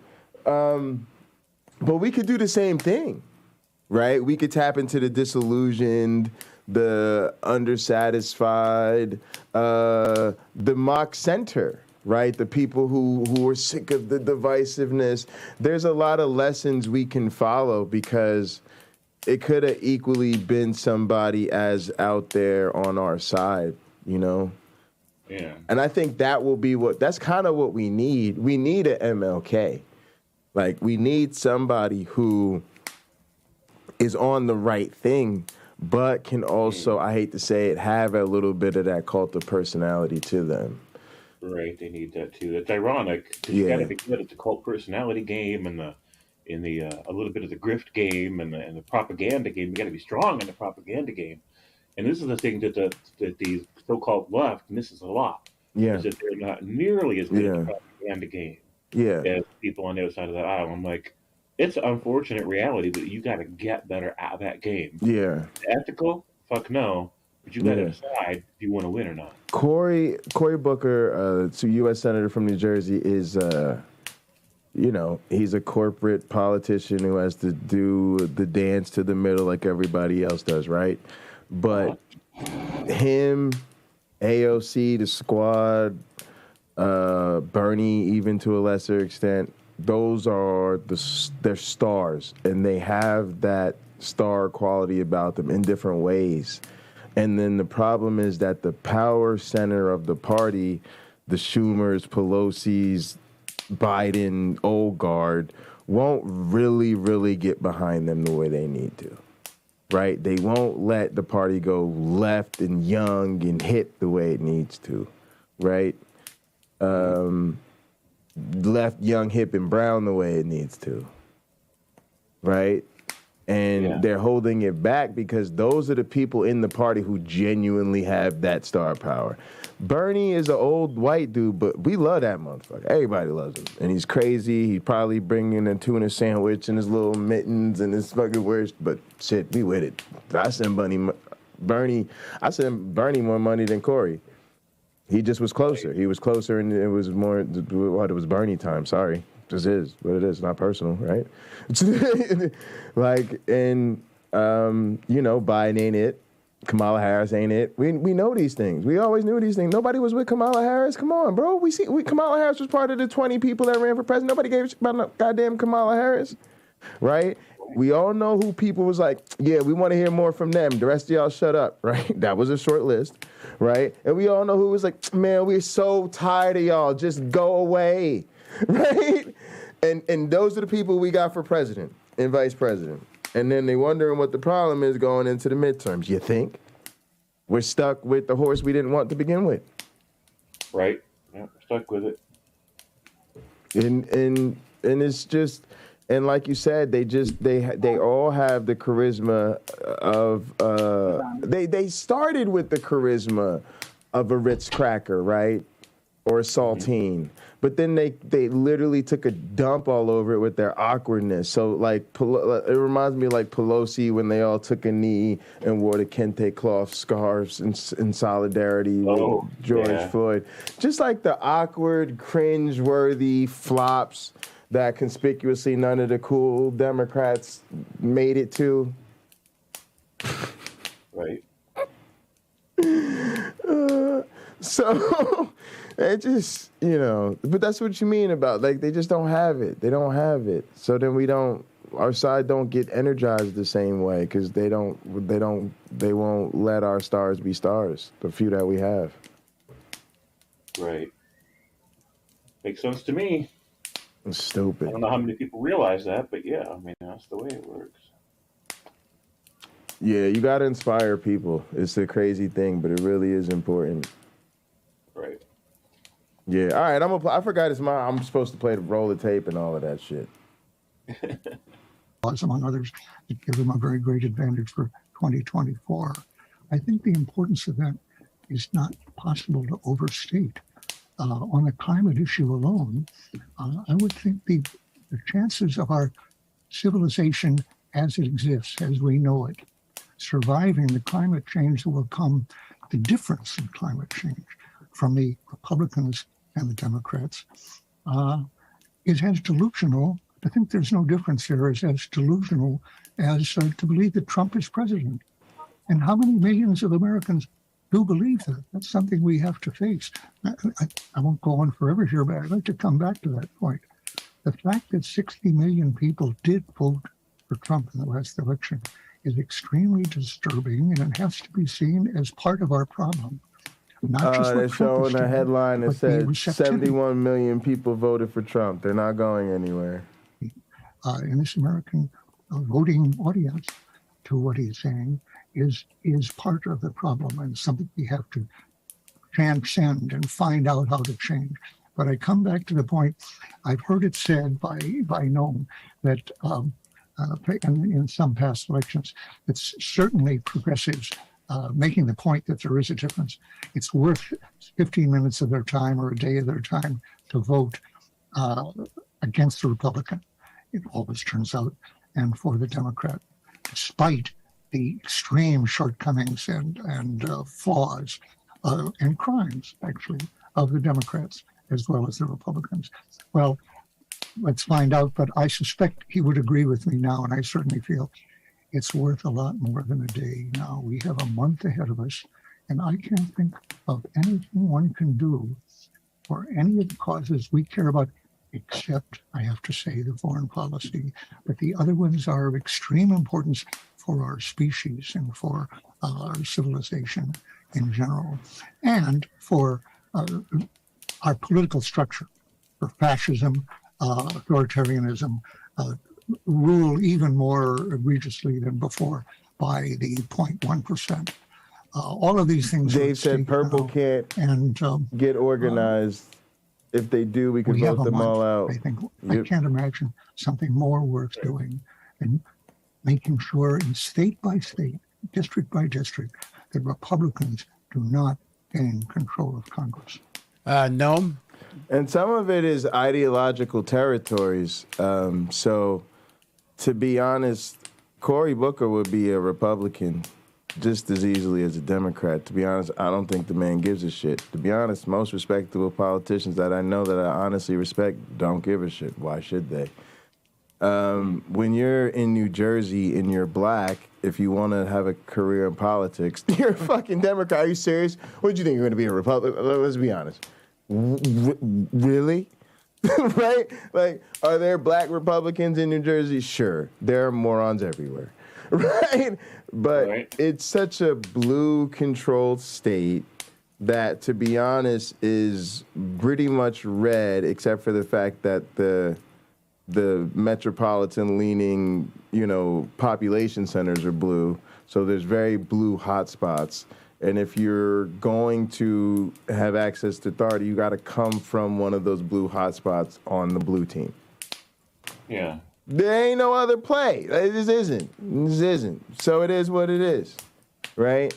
I actually, at one point, was actually registered as a Republican, and I was still one of the leaders in the Eastward Democratic Party. Why? Because there was a couple other Republicans. Why? Because that was it. That was the only game in town. And so nobody cared. It didn't even matter. Like, honestly, but that's what I'm telling people. In real shit, nobody cares what your party affiliation. It's considered like your personal business, like your religion, what position you like to screw your wife in, whether or not you eat cauliflower.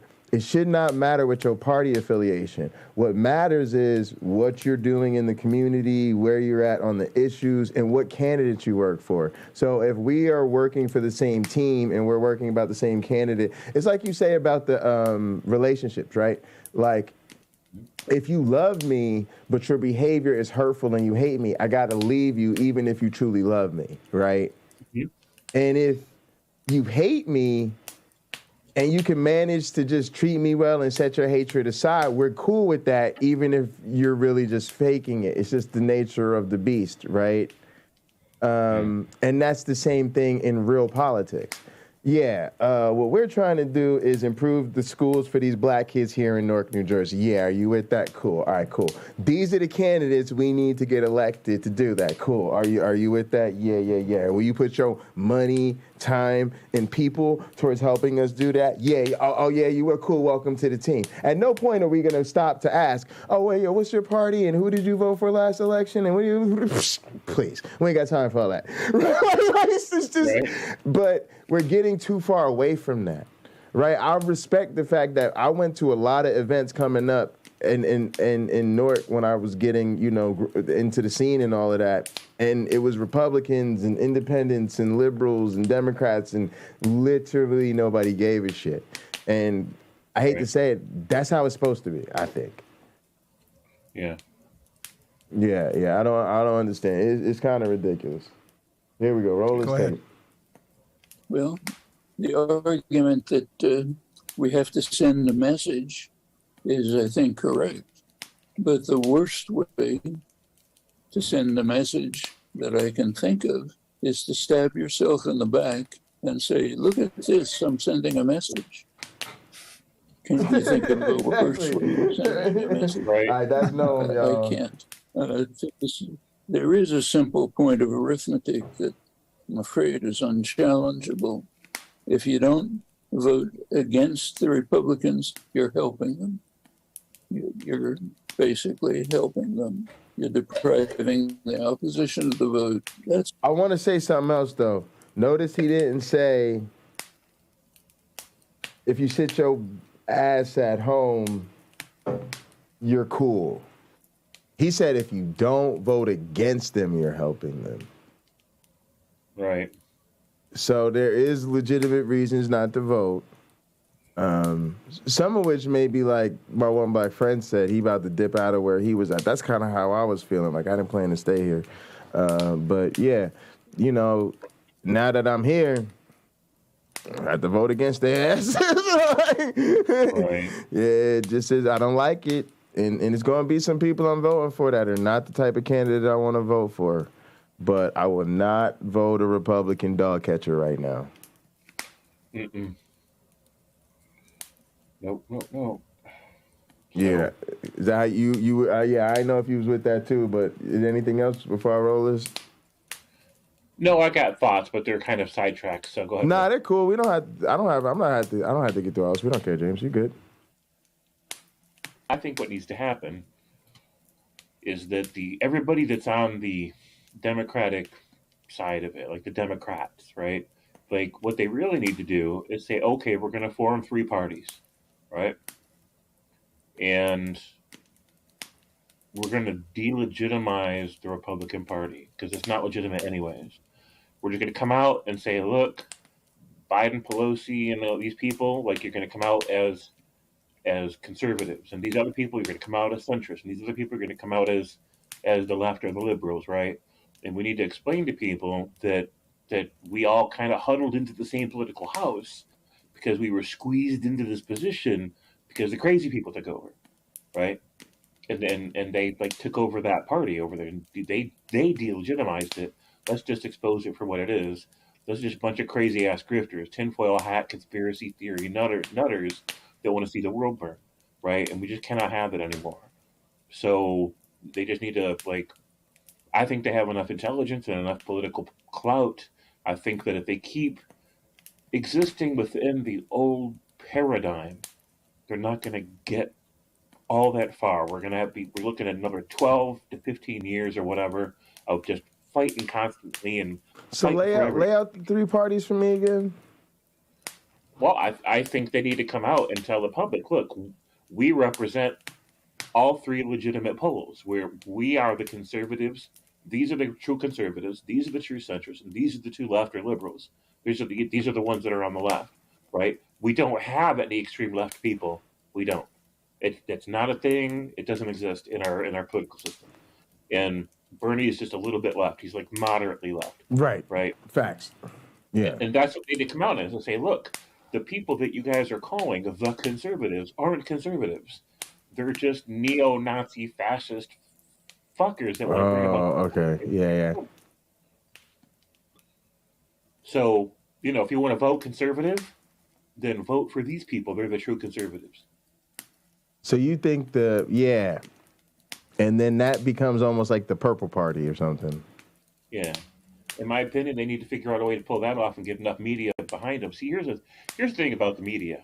That screws us over in a lot of ways, but it could be turned as an ally, right? And Noam Chomsky himself has written about this. It's called manufacturing consent.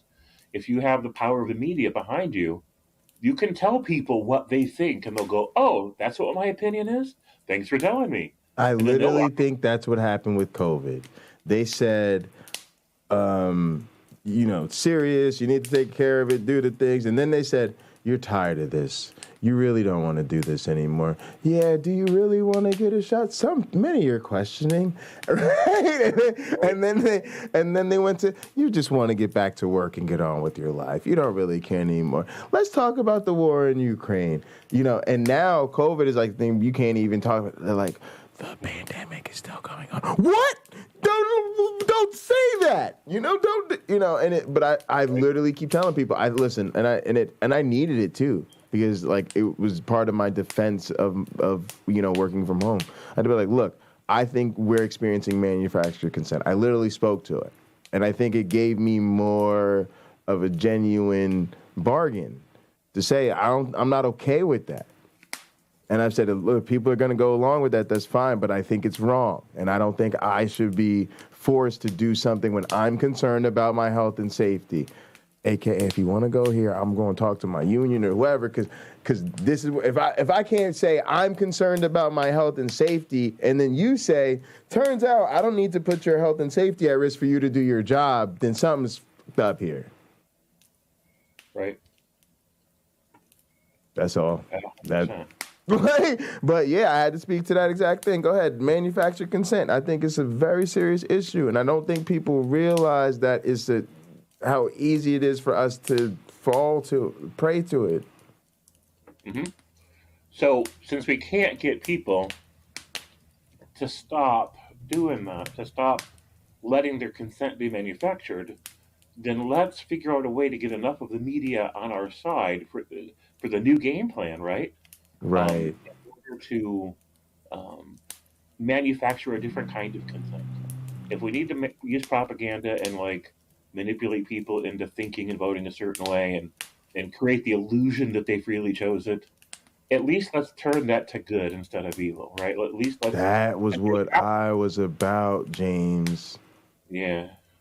That's what I was about. Like, that's why I like the idea of like, let's just make it cool to wear a mask. That if we'd have gone that way, and the conservatives could have gone with that and hey, everybody, put Jesus on your mask. Get a shot for Jesus. Jesus was all about free healthcare, free shots from Jesus. Like, that would have been so dope. Yep. So dope. People would have been like, that goddamn church came through. You right? We'd have been like, that every once in a while they're gonna do some really good shit stuff. This was one of those times. Right? We'd have been like, gotta give it to them. Matter of fact, y'all, I ain't even gonna lie to you. I keep telling it. When COVID first happened, I'm dying if I'm lying. Ask my mama. I said Trump is gonna get reelected over this shit. I love me and my dad. We love being a political sharp, right? We love being able to see it happen. We love being able to call the writing on the wall. I missed that one. I missed it. I fucked it up. It was wrong. Because James, all he had to do was be reasonable about it. All he had to do was say, oh, I'm a wartime president. Don't change presidents now. I'm guiding us through COVID as best I can. And then say, I just listen to Dr. Fauci, and then all I had to do is listen to Dr. Fauci, and then he would have won over just enough of the fake-ass middle who didn't really want to root him out. Look at what it took for Trump to actually lose, y'all. Look at what it actually took for him to lose. Right. Imagine if he just wasn't that shitty over COVID. Man, he would have easily made up them 8 or 10 million, 20 million more. But man, he'd have crushed Biden if he handled COVID reasonably. He just didn't. I was wrong about what his response would be. I thought he would just really realize, holy shit, I'm way in over my head, and just kick it over, right? And he didn't. Instead, he just tanked it. I didn't expect him to be that stupid. So I was wrong, actually. Yeah. Well, we live and learn. We live and learn. But anyway, if we'd have just gone with the manufactured consent that way, it'd have been fine. I remember I learned about positive peer pressure. We had this thing called the track team when I was an undergrad, my freshman year. And basically what it was we all like to get high together every day. But the tradition we set up was everybody would get together but we wouldn't go smoke as a group till everybody finished their work for the day. Mm-hmm. So, you know, we'd be sitting in your room like, James, when are you going to finish that damn chemistry homework? Because this bowl has been packed. Just sitting here waiting for like 45 fucking minutes, right? And eventually, like, everybody was smart and cool anyway, but like, we all got really good grades and shit. And I think part of it was we reinforced each other's study habits. It was positive peer pressure. We all do want to get fucked up together, but not till everybody could clear their conscience with they having their shit done. Because it does suck when you're trying to get high with your friend and they won't shut up about their fucking work they didn't get done. So, like, we didn't have that, but everybody really got great grades, and it was a great way to start college because your freshman year is when you're most likely to, you know, develop bad habits, fall off the bandwagon, and it has consequences later. We all got off to a great start because we used peer pressure positively, right? Mm-hmm. And we can do that too, I think is your point. Right. But why we don't, I don't know. We always seem to go the other way with it. Yeah, I think that our leaders aren't as smart as they think they are. They're not visionaries, right? They're just thinking. They're used to thinking in terms of fiscal quarters. So they don't think very far ahead, and they're not as much masters of the game as they imagine. It's just that they're so deeply rooted into their indefensible, you know, untoppable positions. Like they can't lose because the game is rigged.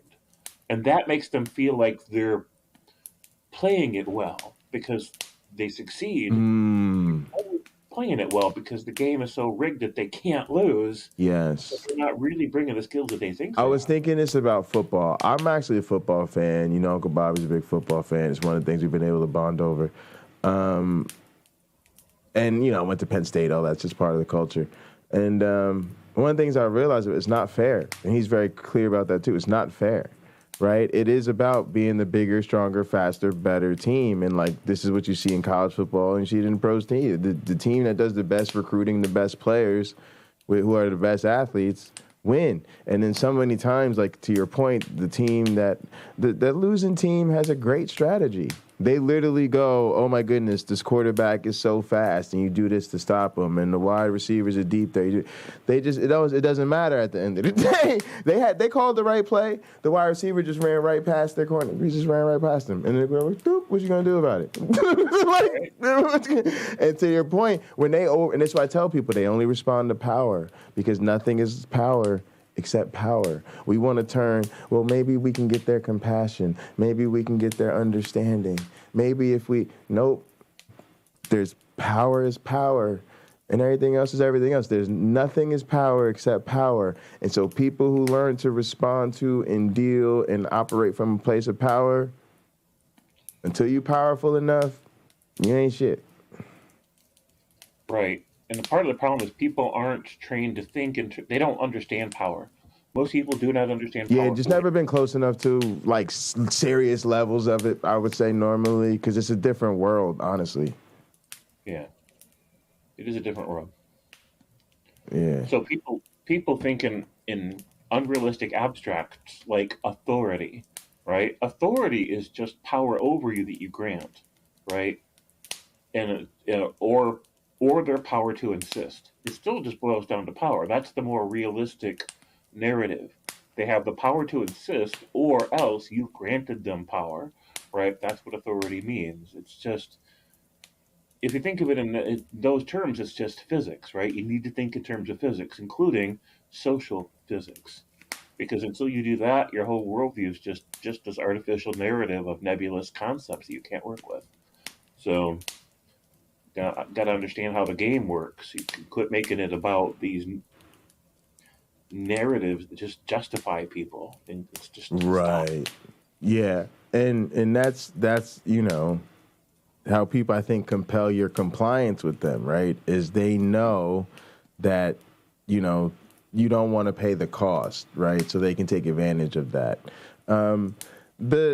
You also said about the third party. What's interesting is it almost seems like the Trumpists are most likely to form their own third party and go their own way. And I don't think they will, because they don't need to. They're smart enough, I think, to realize they got to stay within the two-party structure, and they have control over the red team, so why give it up? Right. So we have to, but they're stupid, most of them. Yeah. So we should be able to trick the system in such a way where they end up without the power. Because if we just fight them within the structures that exist, we're going to keep fighting for every inch. We've got to shift up the game and change the rules. Yeah. They're slow. They'll fall behind when the rules change. It's almost interesting because it's almost nice to where you get to the point where you go back to the old school strategy where they start to say, oh, you're a Democrat, cool. You now register as a Republican. What? Yeah, because you need to vote in Republican primaries. Oh, yeah. So now what happens is you vote either for or against Trumpists, but everybody's got to be on the same tip. So the way the current Democratic Party actually is, it's for, right? Because they think they're easier to beat in the primaries. And then they oust out all the legitimate conservatives. Yeah. And then they leave it, and then it's them versus the wackadoos. Right? Time and time again. But y'all should look into this, y'all. The Democrats is putting a lot of dark money into supporting Trump as candidates, and they're putting them over the traditional conservatives. So let's just do judo and go that way, right?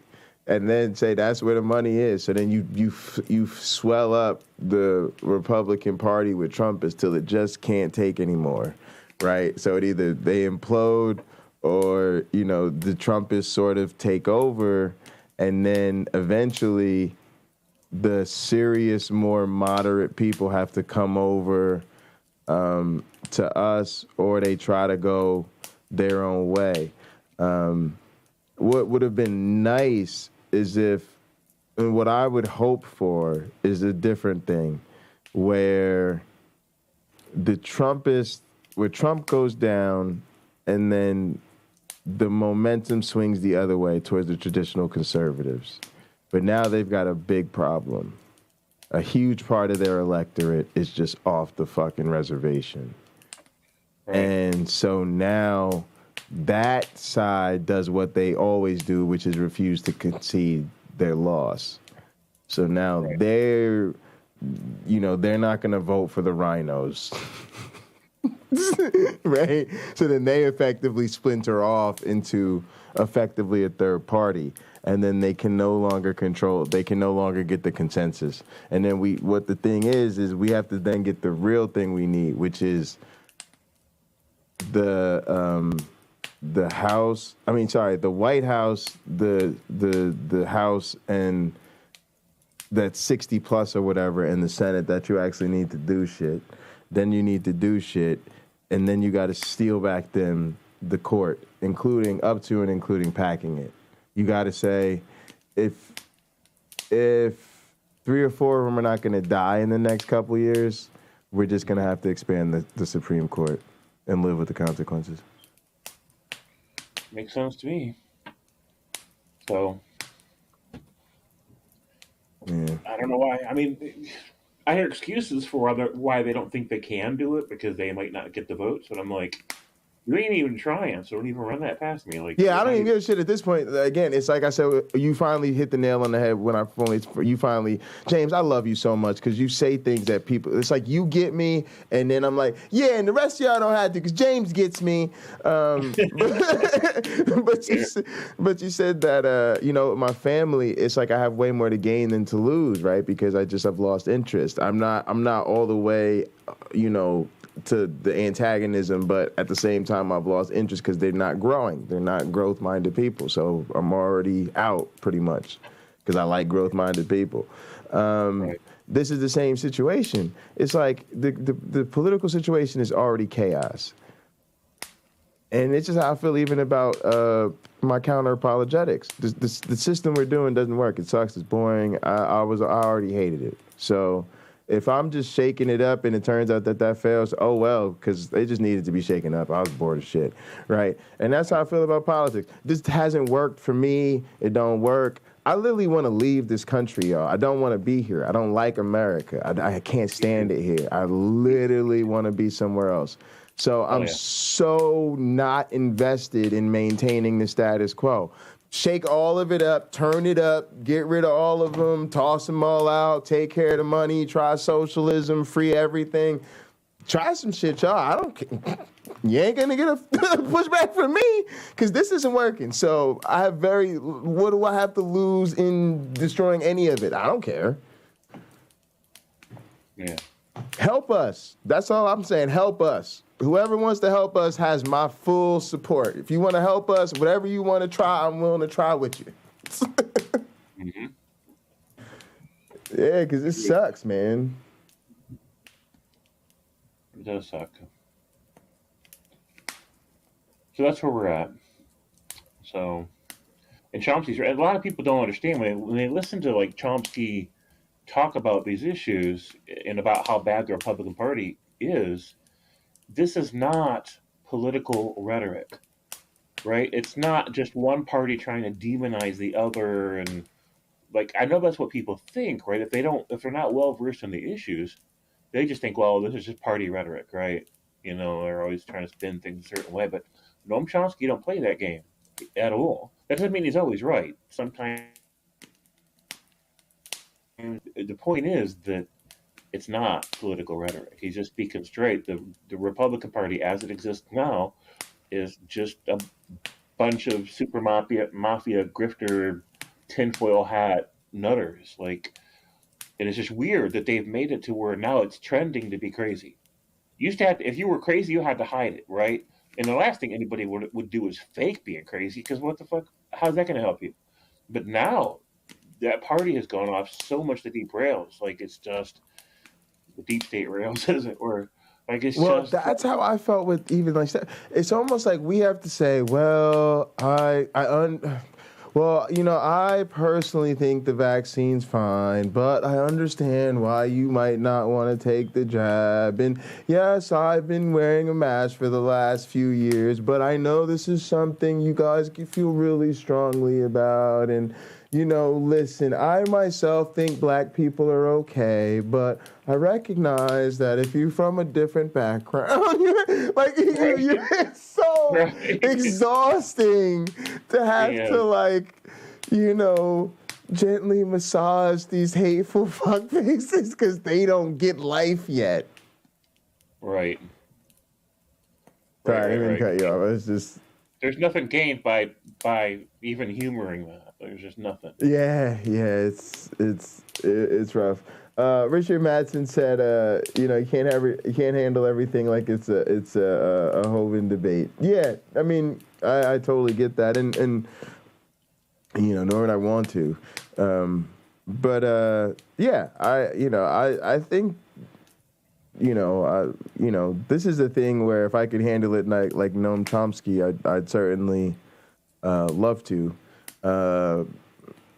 But yeah, I think you know, this stuff reminds me of Lena, right? And sometimes what I think, I almost think of us as like Power Rangers or something, where, you know, we've all got different strengths and roles, and when we combine, we make Voltron or whatever, right? And so, you know, I sometimes really enjoy being surrounded by people who say things I agree with or feel ways I agree with, but are almost so much better at it and more specialized than I am, you know. And so I'm always happy to be the fun, silly one surrounded by, you know, people who are going to handle it differently. Knowing that myself, I can handle it very differently when I need to. Yeah. You know, it's almost like this is a great analogy I just thought of. There's this thing in pro wrestling called the shooter, right? And a lot of times shooters were real champions. So in wrestling, everything is worked, meaning staged, scripted, you know, going along with the game plan, so to speak, right? And for the most part, James, that means you and I are trying to take care of each other and work together towards the finish of the match, right? Right. But there are times and situations and circumstances where that's not always assured, right? People sometimes do what we call going into business for themselves. And so sometimes the concern is, let's just give a situation of James is getting ready. James is my champion, and James is getting ready to go to another company. And I've told James, okay, cool, I'm going to need you to lose to someone to put over the next talent to make sure that, you know, you make our next champion look good. And, you know, that's how we're going to do this, right? And I get really concerned because you don't want to do that. I don't want to lose, especially not at a big event. No, not before I go somewhere else. You're trying to hurt my ability to make fun. No, James, I'm telling you to do the job and do the business, right? Right. So what I'm going to do is I'm going to put you in there with the shooter.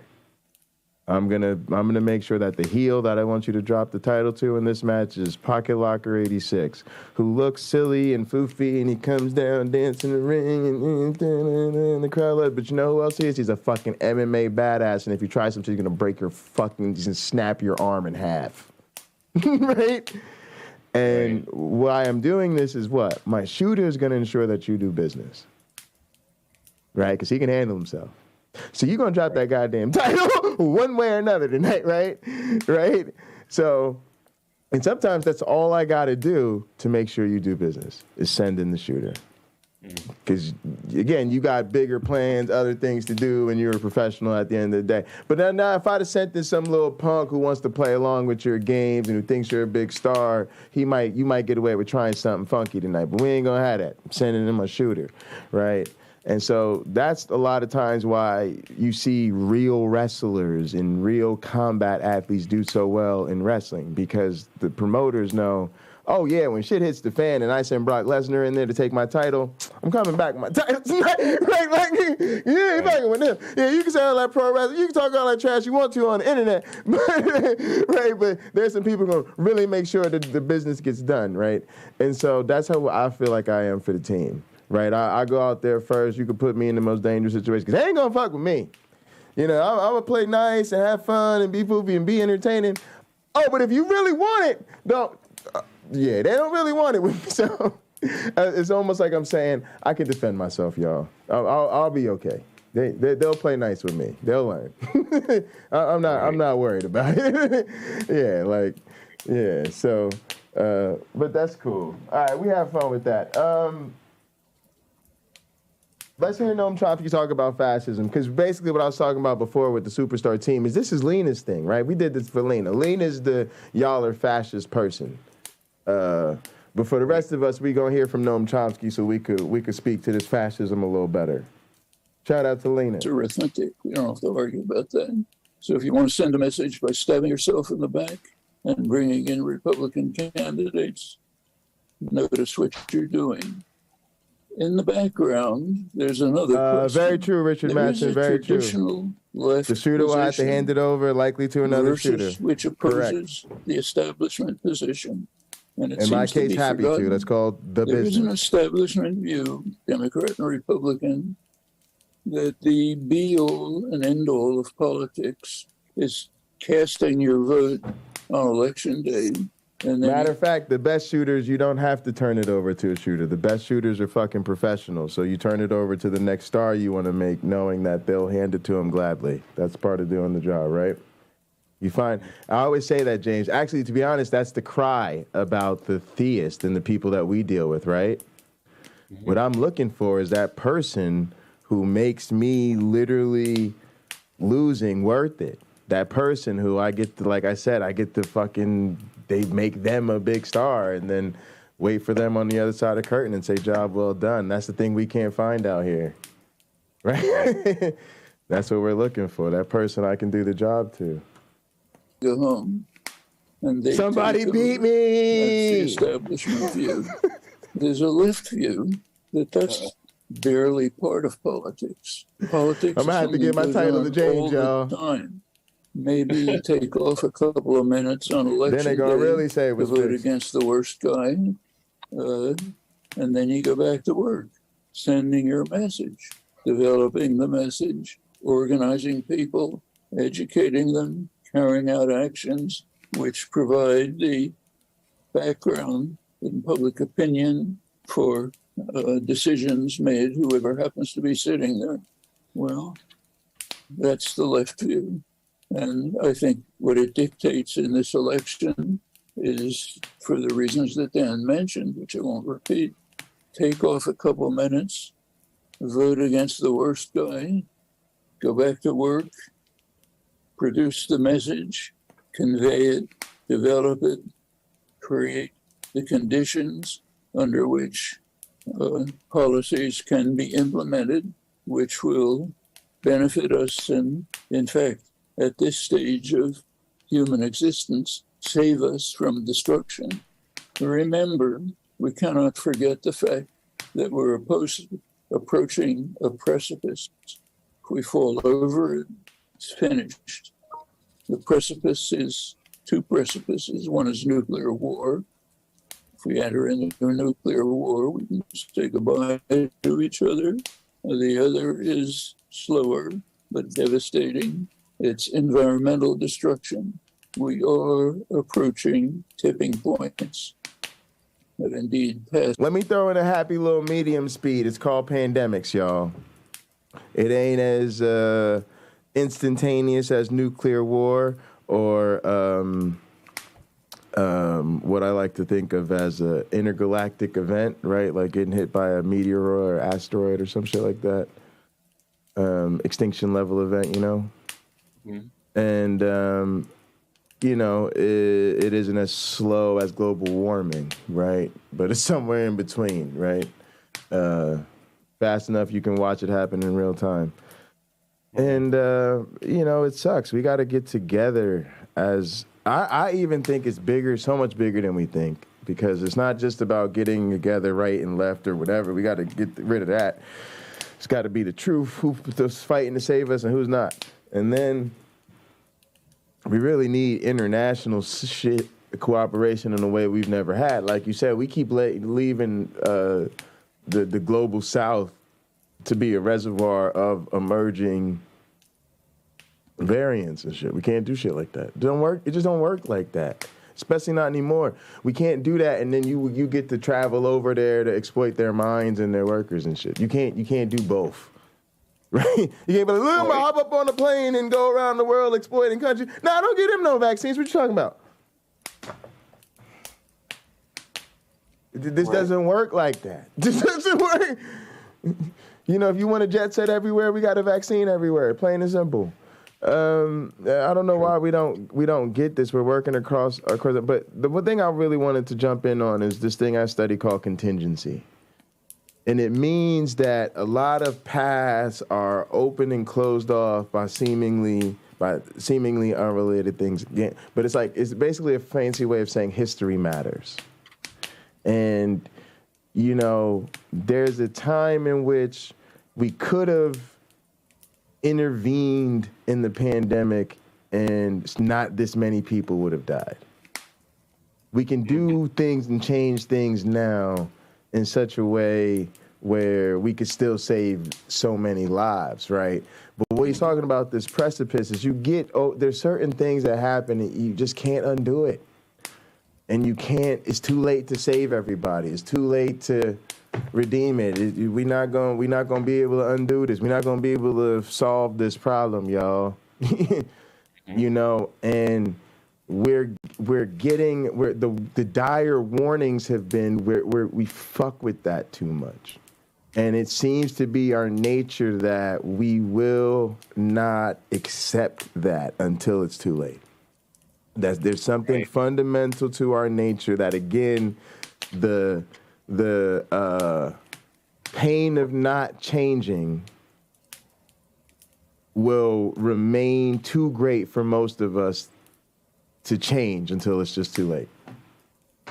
We just won't be motivated enough to do some shit different until it's too late for doing some shit different to have the effect it needed to. True. Yeah.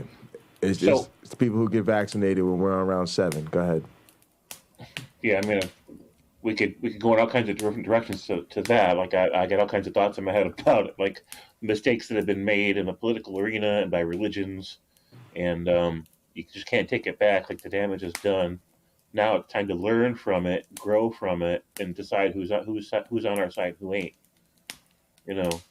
But it also means there comes an urgency to these things, right? There becomes if the course correction doesn't happen in time. Yeah, right. With global climate change, for example. I mean, it's just or any of the issues. Yeah. Yeah, and eventually COVID's going to mutate to a whole new monster we ain't seen before, and then we're going on the back to square one. So we need to be talking about that shit too. Yeah, like the fact that we're not any more prepared, you know. And then the thing is, people talk about, well, we haven't seen this since the 1918. And the funny thing is, they were sitting on the same bullshit then. They had the same disagreements, the same nonsense happening. And then we didn't learn from that history. We repeated it, and we about to repeat it again. We repeated it and found a way to out-stupid our ancestors. Yeah, we did find a way to out-stupid our ancestors, James. That's exactly what we did, man. It's crazy. So there's I want to talk about another stream idea for the near future. Man, I'm with it. Do the changes that our society needs to make in order to brace for future pandemics, in order to better weather the current one too, changes people need to make, changes stores need to make, and service industry needs to make. Oh yeah. I'm actually kind of with all that. I love that. That's what I'm about. I think a big part of it is normalizing virtual life, and for me, it's like I say, I try to tell people this. I know they don't believe me, but I was really serious about it before the pandemic, because what I realized. Like I told that story, right? I hit my low point in life, and it was the online communities that pulled me out of it and got me through it. Oh, yeah. And so that changed me. It said I'll never turn my back on online communities again. I'll never talk that shit again, right? I'll never pretend my online friends aren't my real friends. I'll never make that mistake again, right? So, yeah. So, go ahead. Some people still see it differently, but I think they've got some hard lessons to learn. So, so. I've got to take like 5 minutes away. So you're good. So I could talk about that for a little bit. Yeah. So I think part of what that means is that for me, you just have to take certain things, and like anything else, you take the good with the bad. You don't try to approach something as though the downsides of it aren't there. You just say, yes, there are some downsides. Let's get to it. And so for me, I've accepted that, there are some important aspects of human socialization that are not in place online. You're not physically in the same room. You can't touch each other. And I don't mean that in any kind of crazy way. I just give you a simple example. Oh, sorry. I got some special effects going here that helps me keep the fire sounds going. I thought I had you on a loop, fireplace. All right. So so one example of touch is my students, right? Like when I was teaching in person, I like to keep my students kind of locked out of the classroom. One, it gave me a chance to come into the classroom and clear my headspace. But two, what I like to do was, they'd be outside studying, chatting, whatever they're doing. And then as class starts, I would go outside in the hallway, and I would just be there as they come into the classroom and just give them a pound or a high five or something. And I noticed that it kind of woke them up a little bit. It helps you build rapport. And it's just nice to, for each of them to feel noticed, to feel like they got my time. Hey, how you doing? Good to see you today. Hey, how's it going? How was your game? Good to see you. Oh, it was good to run into you the other day on campus. Cool hat, nice shirt. Whatever, right? You're just trying to make them feel welcome. And so you lose some of that, and the list goes on. But what I decided was there's a lot of benefits to it. You lose the need to be geographically affiliated or close to each other. You gain interacting with people on your own terms, usually in your own space. You gain mobility. You know, the same way I'm calling into James's show right now, sitting at home, I could be calling in from James's show on the road, on a flight, on a boat, on my moped or whatever, and it's pretty wonderful. You also get to, I think of it as sort of outgrowing your local scene. Like, you get to get deeper into your communities, your hobbies, your passions, your interests, and find other people that are like you, that are on that same tip, that want to do the same thing, that are about that life that you're about. And so, like, and I even feel that about gaming a lot. Like, I identify with what James said the other day about how sometimes you play a game and you've done everything, you get sick of it, and it loses its effect quickly. And so I think about, how do I stay on the games I've been playing for so long?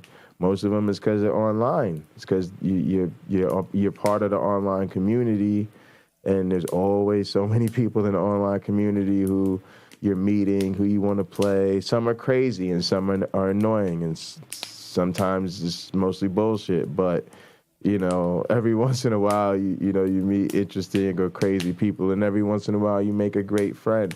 And so it's just worth it. And then a lot of times it becomes worth it even on the not great nights, just to get on and get better and have fun with the game. Just so that you're, a better part of the community yourself. So it kind of helps reward your growth. So I look at it as something that you can celebrate and enjoy, and it doesn't have to be a downside. Like, I don't even think about it like, I'm in a place where, like, I don't even really want to teach in person. Like, I don't really have any desire to, like, get back in the classroom. Like, when I'm teaching, I'm not sitting there like, oh my God, guys, I wish we were all in the same room. Like, I'm so happy that they're all safe, that they're all where they want to be, that they could take class from wherever they want to take it, that they enjoy using Gather, that they're, doing their work, that they're all on camera. I can see them. Nobody's in the back of the classroom, right? Because everybody's in the grid. I can see everybody. I love it. And I love the same thing about our community. Like, so I wouldn't want us to have been a community of people that came out of physically, geographically being in the same place, or having the same job, or going to the same school. I don't know. It's just kind of small, right? Like, the world's a big place. So, that online helps you, to me, be a citizen of the world. Also, I love technology. And so I think once you get comfortable using technology, including the hiccups, the mishaps, the failures, the things that don't go right, it just becomes amazingly fun. So it's so weird now. I hear myself talking about it, I'm like, I don't know what to say. I love the internet, man. I've always been in the computers, man, and, like, I have fun, but I'm trying to grind on the internet, man. The internet's dope. All right. So, yeah. It's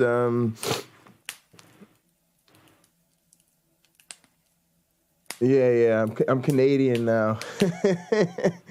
Yeah, I wish I was Canadian, man. I'm trying to go to Canada. That's how I think of it, man. I had the fortune of going to Toronto for World Youth Day back in 2004. No. 2002. Yeah, I think 2002 or something. Toronto, World Youth Day. John Paul II. It was really fun. But yeah, I loved Canada. Like I said before, I'm really not a patriot. I don't think that I don't feel invested in America because I don't feel like it's a country that's invested in people like me. I don't feel particularly safe or I don't know. I feel like it's a hard country to thrive in psychologically. And when I'm not in America, I breathe easier. Like I just feel like I'm in a place where I finally can start to figure out who I am, because there's just so many things that I'm all of a sudden not worried about. And then I realize when I'm here, I'm being robbed of that life. I'm being forced to think about my race all the time. I'm being forced to think about my safety all the time. I'm constantly suspicious of other people and, you know, what's gonna happen to me. I'm constantly insecure about my employment and my financial situation and, you know, just all the different types of insecurities I've dealt with and things. I just don't feel it when I'm other places. I just feel different.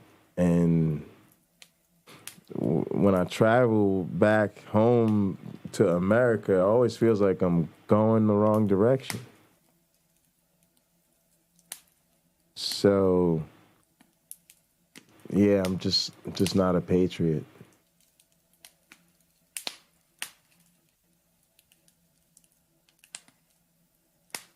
Yeah, well, that's what I'm trying to do. I'm trying to finish my training and then see about different faculty positions in different parts of the world. Definitely.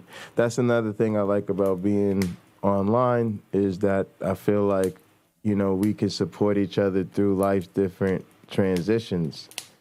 And a lot of the relationships that I've had in life, I feel like they were temporary, partially because they were rooted in the physical sharing of time and space with the other person. And yes, it's really nice. Like, even texting is great because, you know, you don't have to necessarily have the conversation at the same time, because what's a good time for you and a good time for them might not be the same. So it's great if you catch each other and then catch up over the phone. But it's still awesome to be able to have a conversation not in real time. And, you know, sometimes it's really helpful when you want to think about what you have to say or whatever. So it's definitely safe to say it really bothers me when people deride internet relationships, and it sort of becomes a vicious cycle because you devalue these type of relationships, therefore you invest less in them, and because you invest less in them, you continue not to see the value of them. So, but it's like anything else, different strokes for different folks. I don't really lose any concern over it. It's like many other things in life that I'm not a fan of or I don't particularly do, that I'm sure could benefit my life or I'd have fun if I spent more time on it. You know, people, not everybody's into everything. It's fine. I don't take it personally. I just think they're missing out on something, but, you know, it is what it is. Even like cards, like, you know, I really love Pinochle because it reminds me of playing it with my dad, but now it's like, you know, I always think about moving home to New Jersey. And part of the motivation is it'd be so fun just to actually get to play at the People's Choice again in Newark with my dad.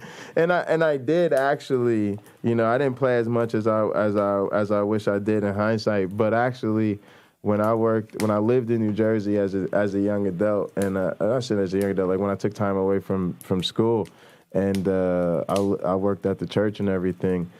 I played with my dad quite a bit on Monday nights. Was just card night. I would go to the People's Choice, and it would be like we have it up now. Like, you know, we just be sitting there playing pinochle with the gang over some ice cream money, and then have the you know, the Monday night football up on the TV. Sometimes they'd even had a wrestling on. I wasn't some of them old heads. If the game wasn't particularly interesting or it wasn't football season, they would catch Monday Night Raw once in a blue just to have something different on. And so, yeah, you know, so that was fun, right? Because it was sort of getting the transition from, man, we did this when I was a kid, and now I'm grown, and here we are again doing the same thing. But now, you know, getting to have the Pinochle Lounge set up and play with them online, you know, makes it possible to have fun, and then open it up to where we hopefully eventually will get to play against a lot of other people, and you know, in some different events and stuff together. So, yeah, I'm really with it, and I think that what we're doing online in particular, especially with Gather, is building the type of community that we really need online, where we're not just a community that talks to each other in the comment section or watches the same content creators. We spend an incredible amount of time together. And like James has been talking about, you know, we get to know each other on a lot of different levels and get into a lot of different things together. So, yeah, cool. What's up? James is back. What's up, man? How you doing? Hey. So I'm here for the moment. Let's see what happens if I get another. I don't know. I could have been playing the video, but I was waxing instead. Well, I appreciate that. So I don't know what I missed. I'm sure it was great. No, I was basically just saying that I really value the online community, and that, you know, it was kind of fun to talk about it because it's I'm so focused on the benefits that I accept the downsides, which is, you know, you can't hold hands and touch butts. But I find it so liberating because of everything that you can do. And you're not precluded from building physical community. We could always meet up, link up, go here, go there. I want us to do those things physically together. We could start the van bus and travel around and pick people up and see them. But it's like in the meantime, we're cool, you know? Yeah, absolutely. So I've got portable income, and in theory, like, I don't know if you could make that work with your class stuff, but maybe you could, where you could teach from something, or an RV or something. Well, like the goal that, of being virtual is exactly that. You should be able to. Right. Yeah. So you could have a portable recording studio, right? Like, you can have it just. Yeah. I've always kind of had that idea too, to want to, yeah. And even now, I'm trying to work towards having like a mobile version of everything. And I have a travel setup. Yeah, for sure. Yeah. Awesome, and you could take Sam along with you. I want us to get like a bus, like one of them nice touring buses. And then we got Satan's little helper, who's an actual bus driver. Oh. And then we could kind of just, you know, be comfortable, right? With like a little bus. And then what you sometimes had to do is you actually get two of them. And one actually has like the like spaces built into it. Yeah. Because you want to just be able to like chill or lounge out, or like you said, have a studio or whatever. And then you have sleeping quarters and shit. You know? Yeah. So, yeah, we could work that out one way or another. And you know, if somebody was the primary driver in our special tour bus, Yeah. I don't know what you're The gonna call magic it, school bus. Magic school bus. I like that a lot. Problem, Miss Frizzle. So, but you know, I would make it up for them. Like, if someone else is doing most of the driving, then I would just take other responsibilities. Like, I'll be the person that sets up the kitchen and cooks when it's time to eat, or Yeah. and does the other stuff that, you know, makes their life easier, so that it's worth it. So it's a fair trade, you know. So the thing I think to do will be get to the point where, I mean, the dream, right, is to do what Trump does. To essentially get to the point where you do rallies or live events or meetup conventions, like weekend conventions or something. Kind of like, you know, they do, like, let's say they did the Better or whatever. They do these little atheist conventions, right? The thing is, you would do sort of the Cult of the Flying Man versions, right? And then you'd be on tour. Can we do it like Trump did it, where every single thing we've ever done, it's been the best and the biggest? Bigly. Yeah. And did you see the size of the tires on that bus? I think those are the biggest tires. Every bus has ever had in the history, and they told me, like, it can't be done, sir. It cannot have tires that big. But They said, sir. I just love that sir thing. He always says, sir. They said, sir, these are the biggest. Yeah. Excuse me, sir. Excuse me, daddy. Excuse me, big daddy. If you want me to laugh at your Donald Trump impression, just say Sir Bigley on repeat, and I'm good. And huge. Yeah. But China is huge. Oh, man. It was the biggest China I've ever seen. Also, I think Cameron asked, do I think it's weird if people feel differently, maybe about online stuff or whatever? Nah, I don't at all.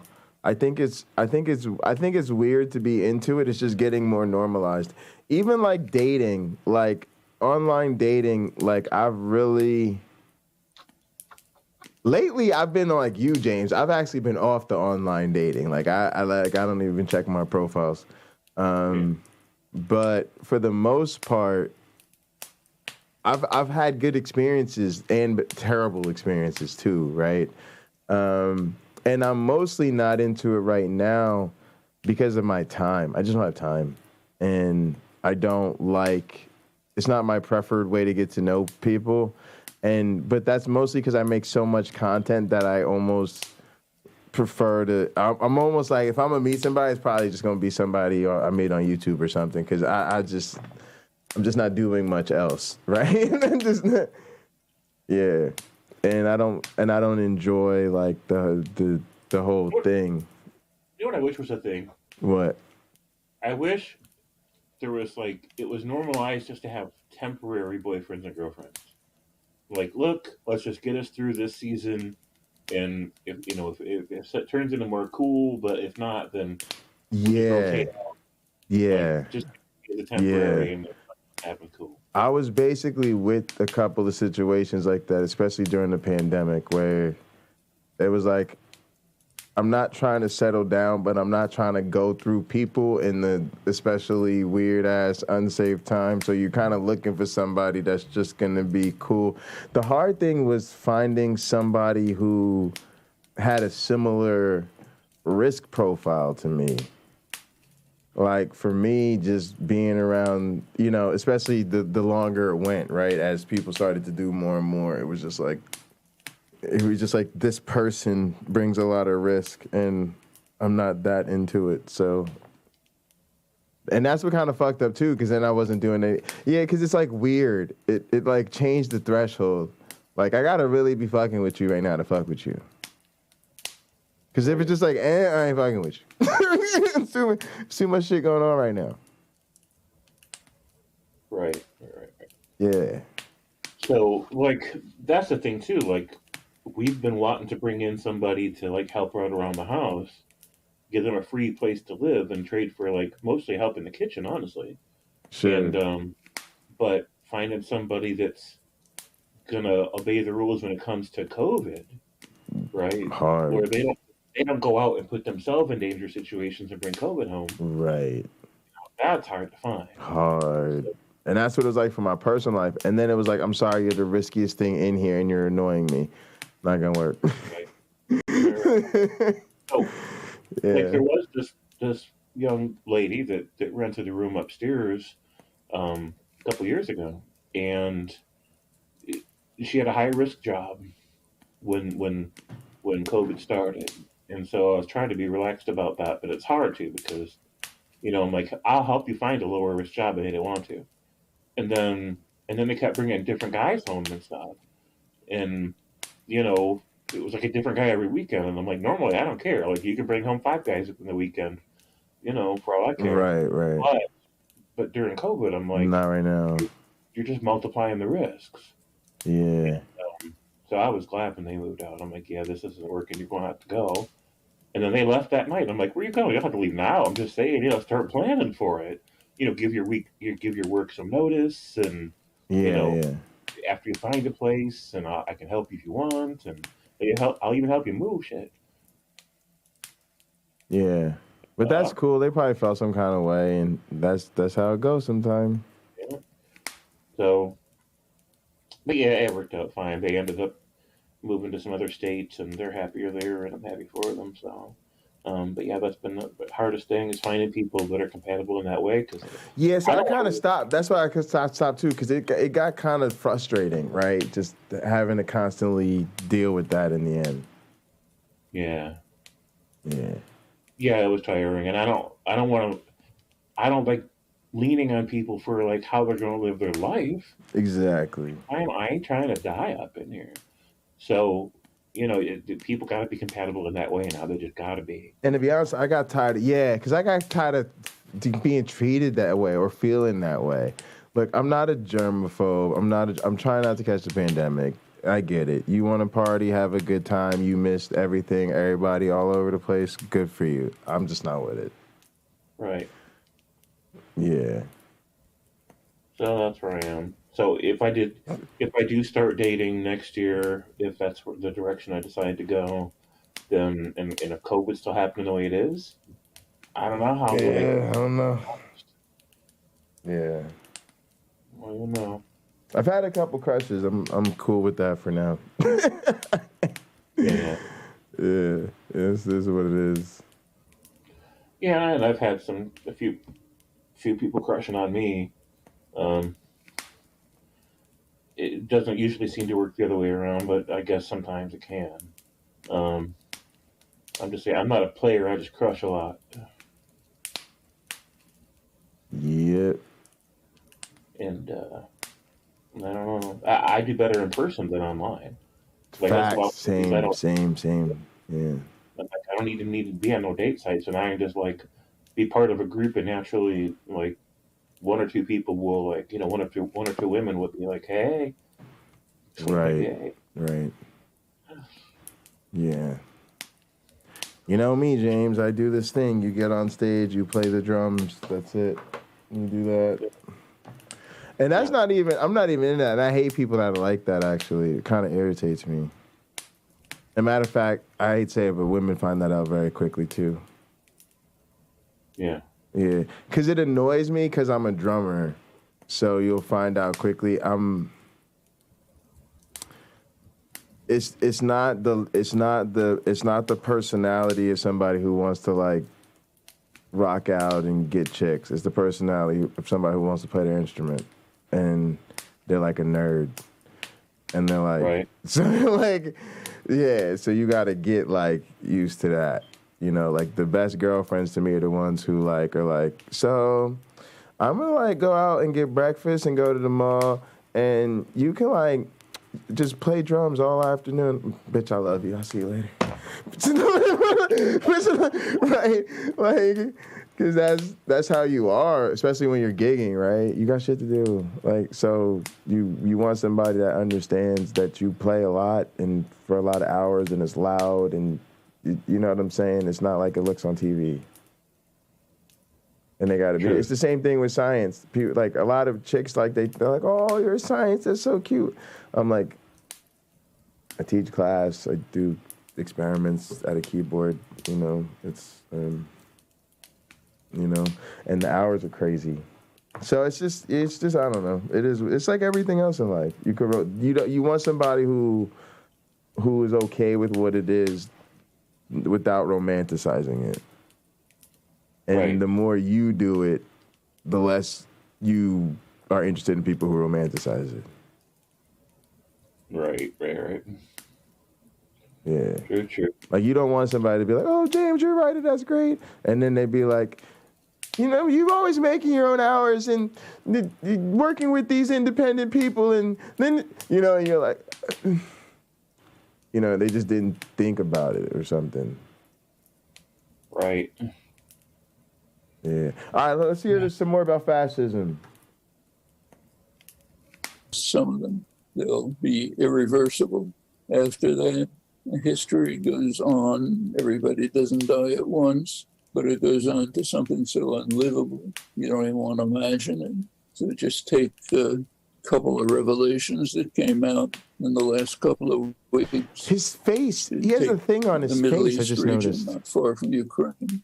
It's been found that estimates of global heating in that region have been vastly underestimated. In fact, it's about double the rate that was assumed. It's expected by the end of the century, it'll reach almost 10 degrees Yeah, I think it's a Fahrenheit. birthmark.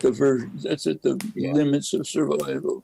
Meanwhile, Israeli climate scientists came out a couple of weeks ago with a dire estimate. They said their own estimates of the rise in sea level had been way too low. And in fact, sea level in the Eastern Mediterranean will rise a meter by mid-century, up to 2.5 meters by the end of the century. Just leave it to your imagination, okay? We're approaching points where human existence will be virtually impossible. At this point, you don't send a message by saying, "Okay, I'm stabbing myself in the back, have a look." What you do is trying to prevent it. There's a narrow window in which it can be prevented. The Republican Party is 100% denialist. This has been going on for over a decade. Trump made it worse. Hang on one sec. Saying anything that might save us from disaster never mind. has to be prevented. They're supported by the more savage element of the capitalist class, which is really on a roll now, up to the point when they're pressing legislation to punish for states at the state level, where it's easier to coerce legislators, to compel states to punish corporations that provide information about the effect of their investment policies. Not just don't poison the atmosphere. Don't even allow them to provide information about it. That's savage capitalism gone insane. Okay? In order to preserve our profits for tomorrow, make sure the public doesn't even know that. All right, James, if you want to do this, it's like 15 minutes in. I'm gonna send you to. You gotta go do some stuff. Yeah, I gotta run to the dispensary, and my fake board is here. Well, if you got stuff to do, we can just call it a night and like just pick it up tomorrow or something. Yeah, let's do that. I'm gonna end my stream, and then when I get back, I'm just gonna hang out and gather. Sounds good, man. So Steam's got Disco Elysium on sale for $10. I'm gonna buy that, I think, and play it this weekend whenever I have free time. So yeah, plus Lena says she can't hear anything in gather, which is that's not good. I probably just muted myself. Oh yeah, that's what happened. All right, no worries. All right, so yeah, I'm good with that. Oh yeah, I got moved to some. I was in some weird ass place. I don't know what the hell happened.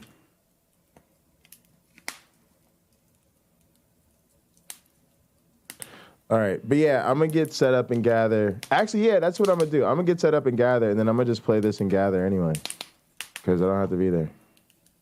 Right. Peace. So Yeah. I'll jump in when I get a chance to. I'm probably going to do a few things and jump back in when I can.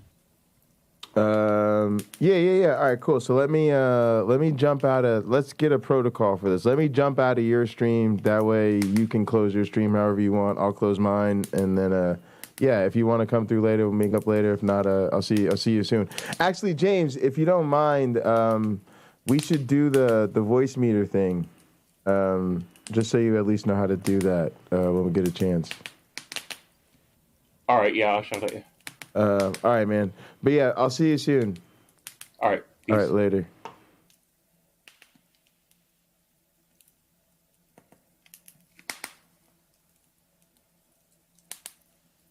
All right. Video splitting. James should check out StreamYard's video splitting. That's interesting. Let's see.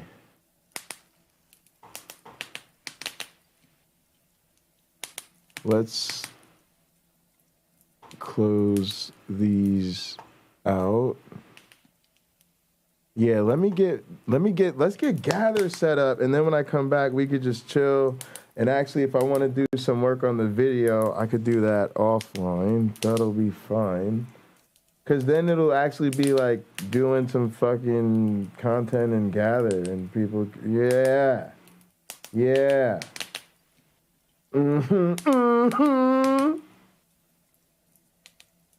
But I don't want to be in the motherfucking captain's room. We got to change maps. I don't know why I didn't say more about this before.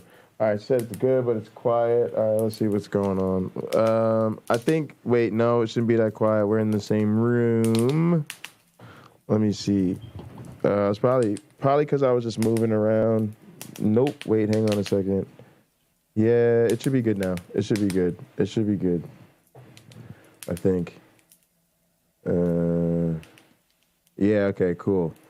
All right, nice. So let's see here.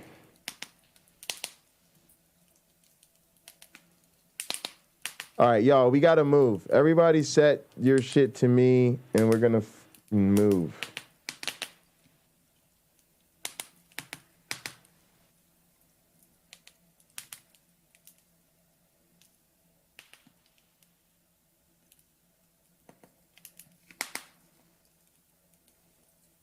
Lena might have missed our discussion of fascism. Oh man, should we save it? Should we save it for tomorrow, y'all? All right, let's I don't know. Should we just stay here? We could stay here. I mean, there's nothing wrong with the captain's room. But I mean, nah, y'all, let's go to the Pinochle Lounge. I got a rep for the Pinochle Lounge. I gotta do Pinochle Lounge things. I want to go to the Pinochle Lounge. We did day office stuff. You know, we gotta switch the vibes. All right, so follow me with yourself on the map. Set yourself to follow. Yeah, Myron Bot, you're gonna follow me. Spirit of Myron, you're gonna follow me. Y'all are gonna see. It actually looks kind of cool when it works, because it's like I have a whole squad, and then Sambot, you're gonna follow me. Come on, Sambot. Come on, Sambot. All right, guys, watch this. This is gonna be cool. It's gonna look cool. Oh, there's Lena. Hey, Lena. We're gonna go to the Pinochle. Look at this. Look at this. Look at this. Look at this. Look at this. Look at that. Look at that. Look at that. Lena, you gotta follow me. Yeah, UC Love. Yeah, look at that. Look at that. Look at that. Look at that. Oh, that's fucking sweet. Yeah, we're leaving YouTube, punk. That's what happens when you go AFK. You get ditched. You go AFK and gather, you get fucking ditched. That's what should happen to you. That's what you get, lurkers. Oh, yeah.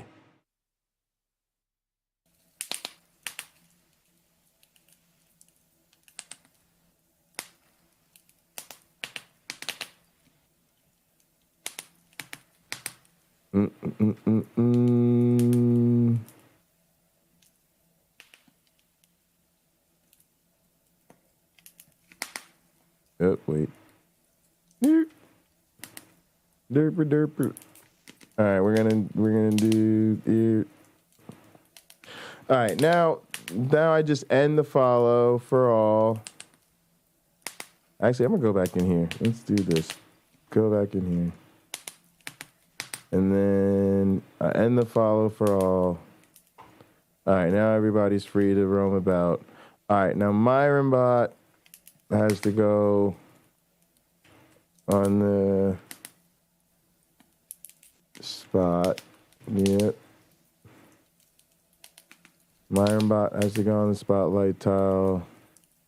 5-6. The voice meter input. Yep, that's fine. Don't care.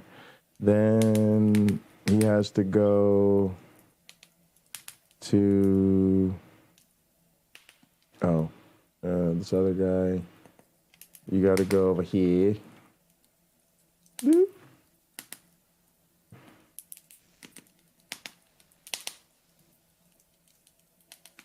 All right. And then Sambot, you need to share your screen. What is today?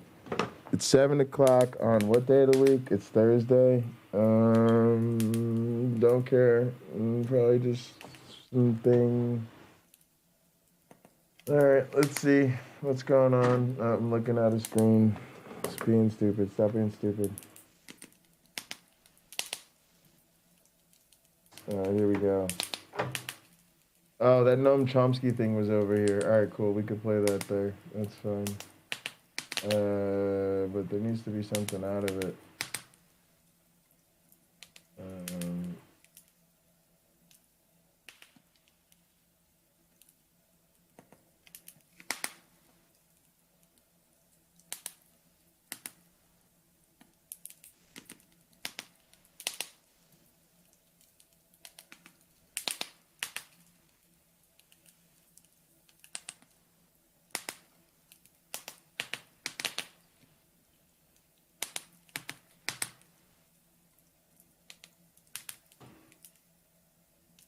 No.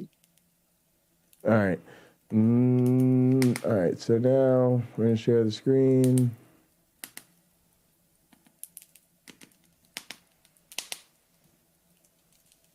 Optimize video.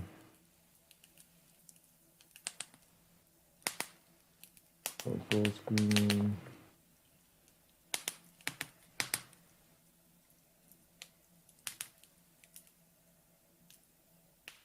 All right, nice.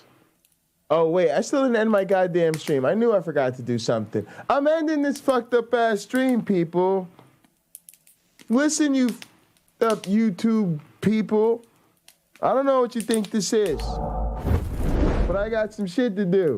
So this YouTube stream is officially ending, and I'll be back tomorrow where my topic will officially be some shit that I will think up tomorrow when I wake up tomorrow and come up with something. I'll see you then. Until then, in the name of the dark.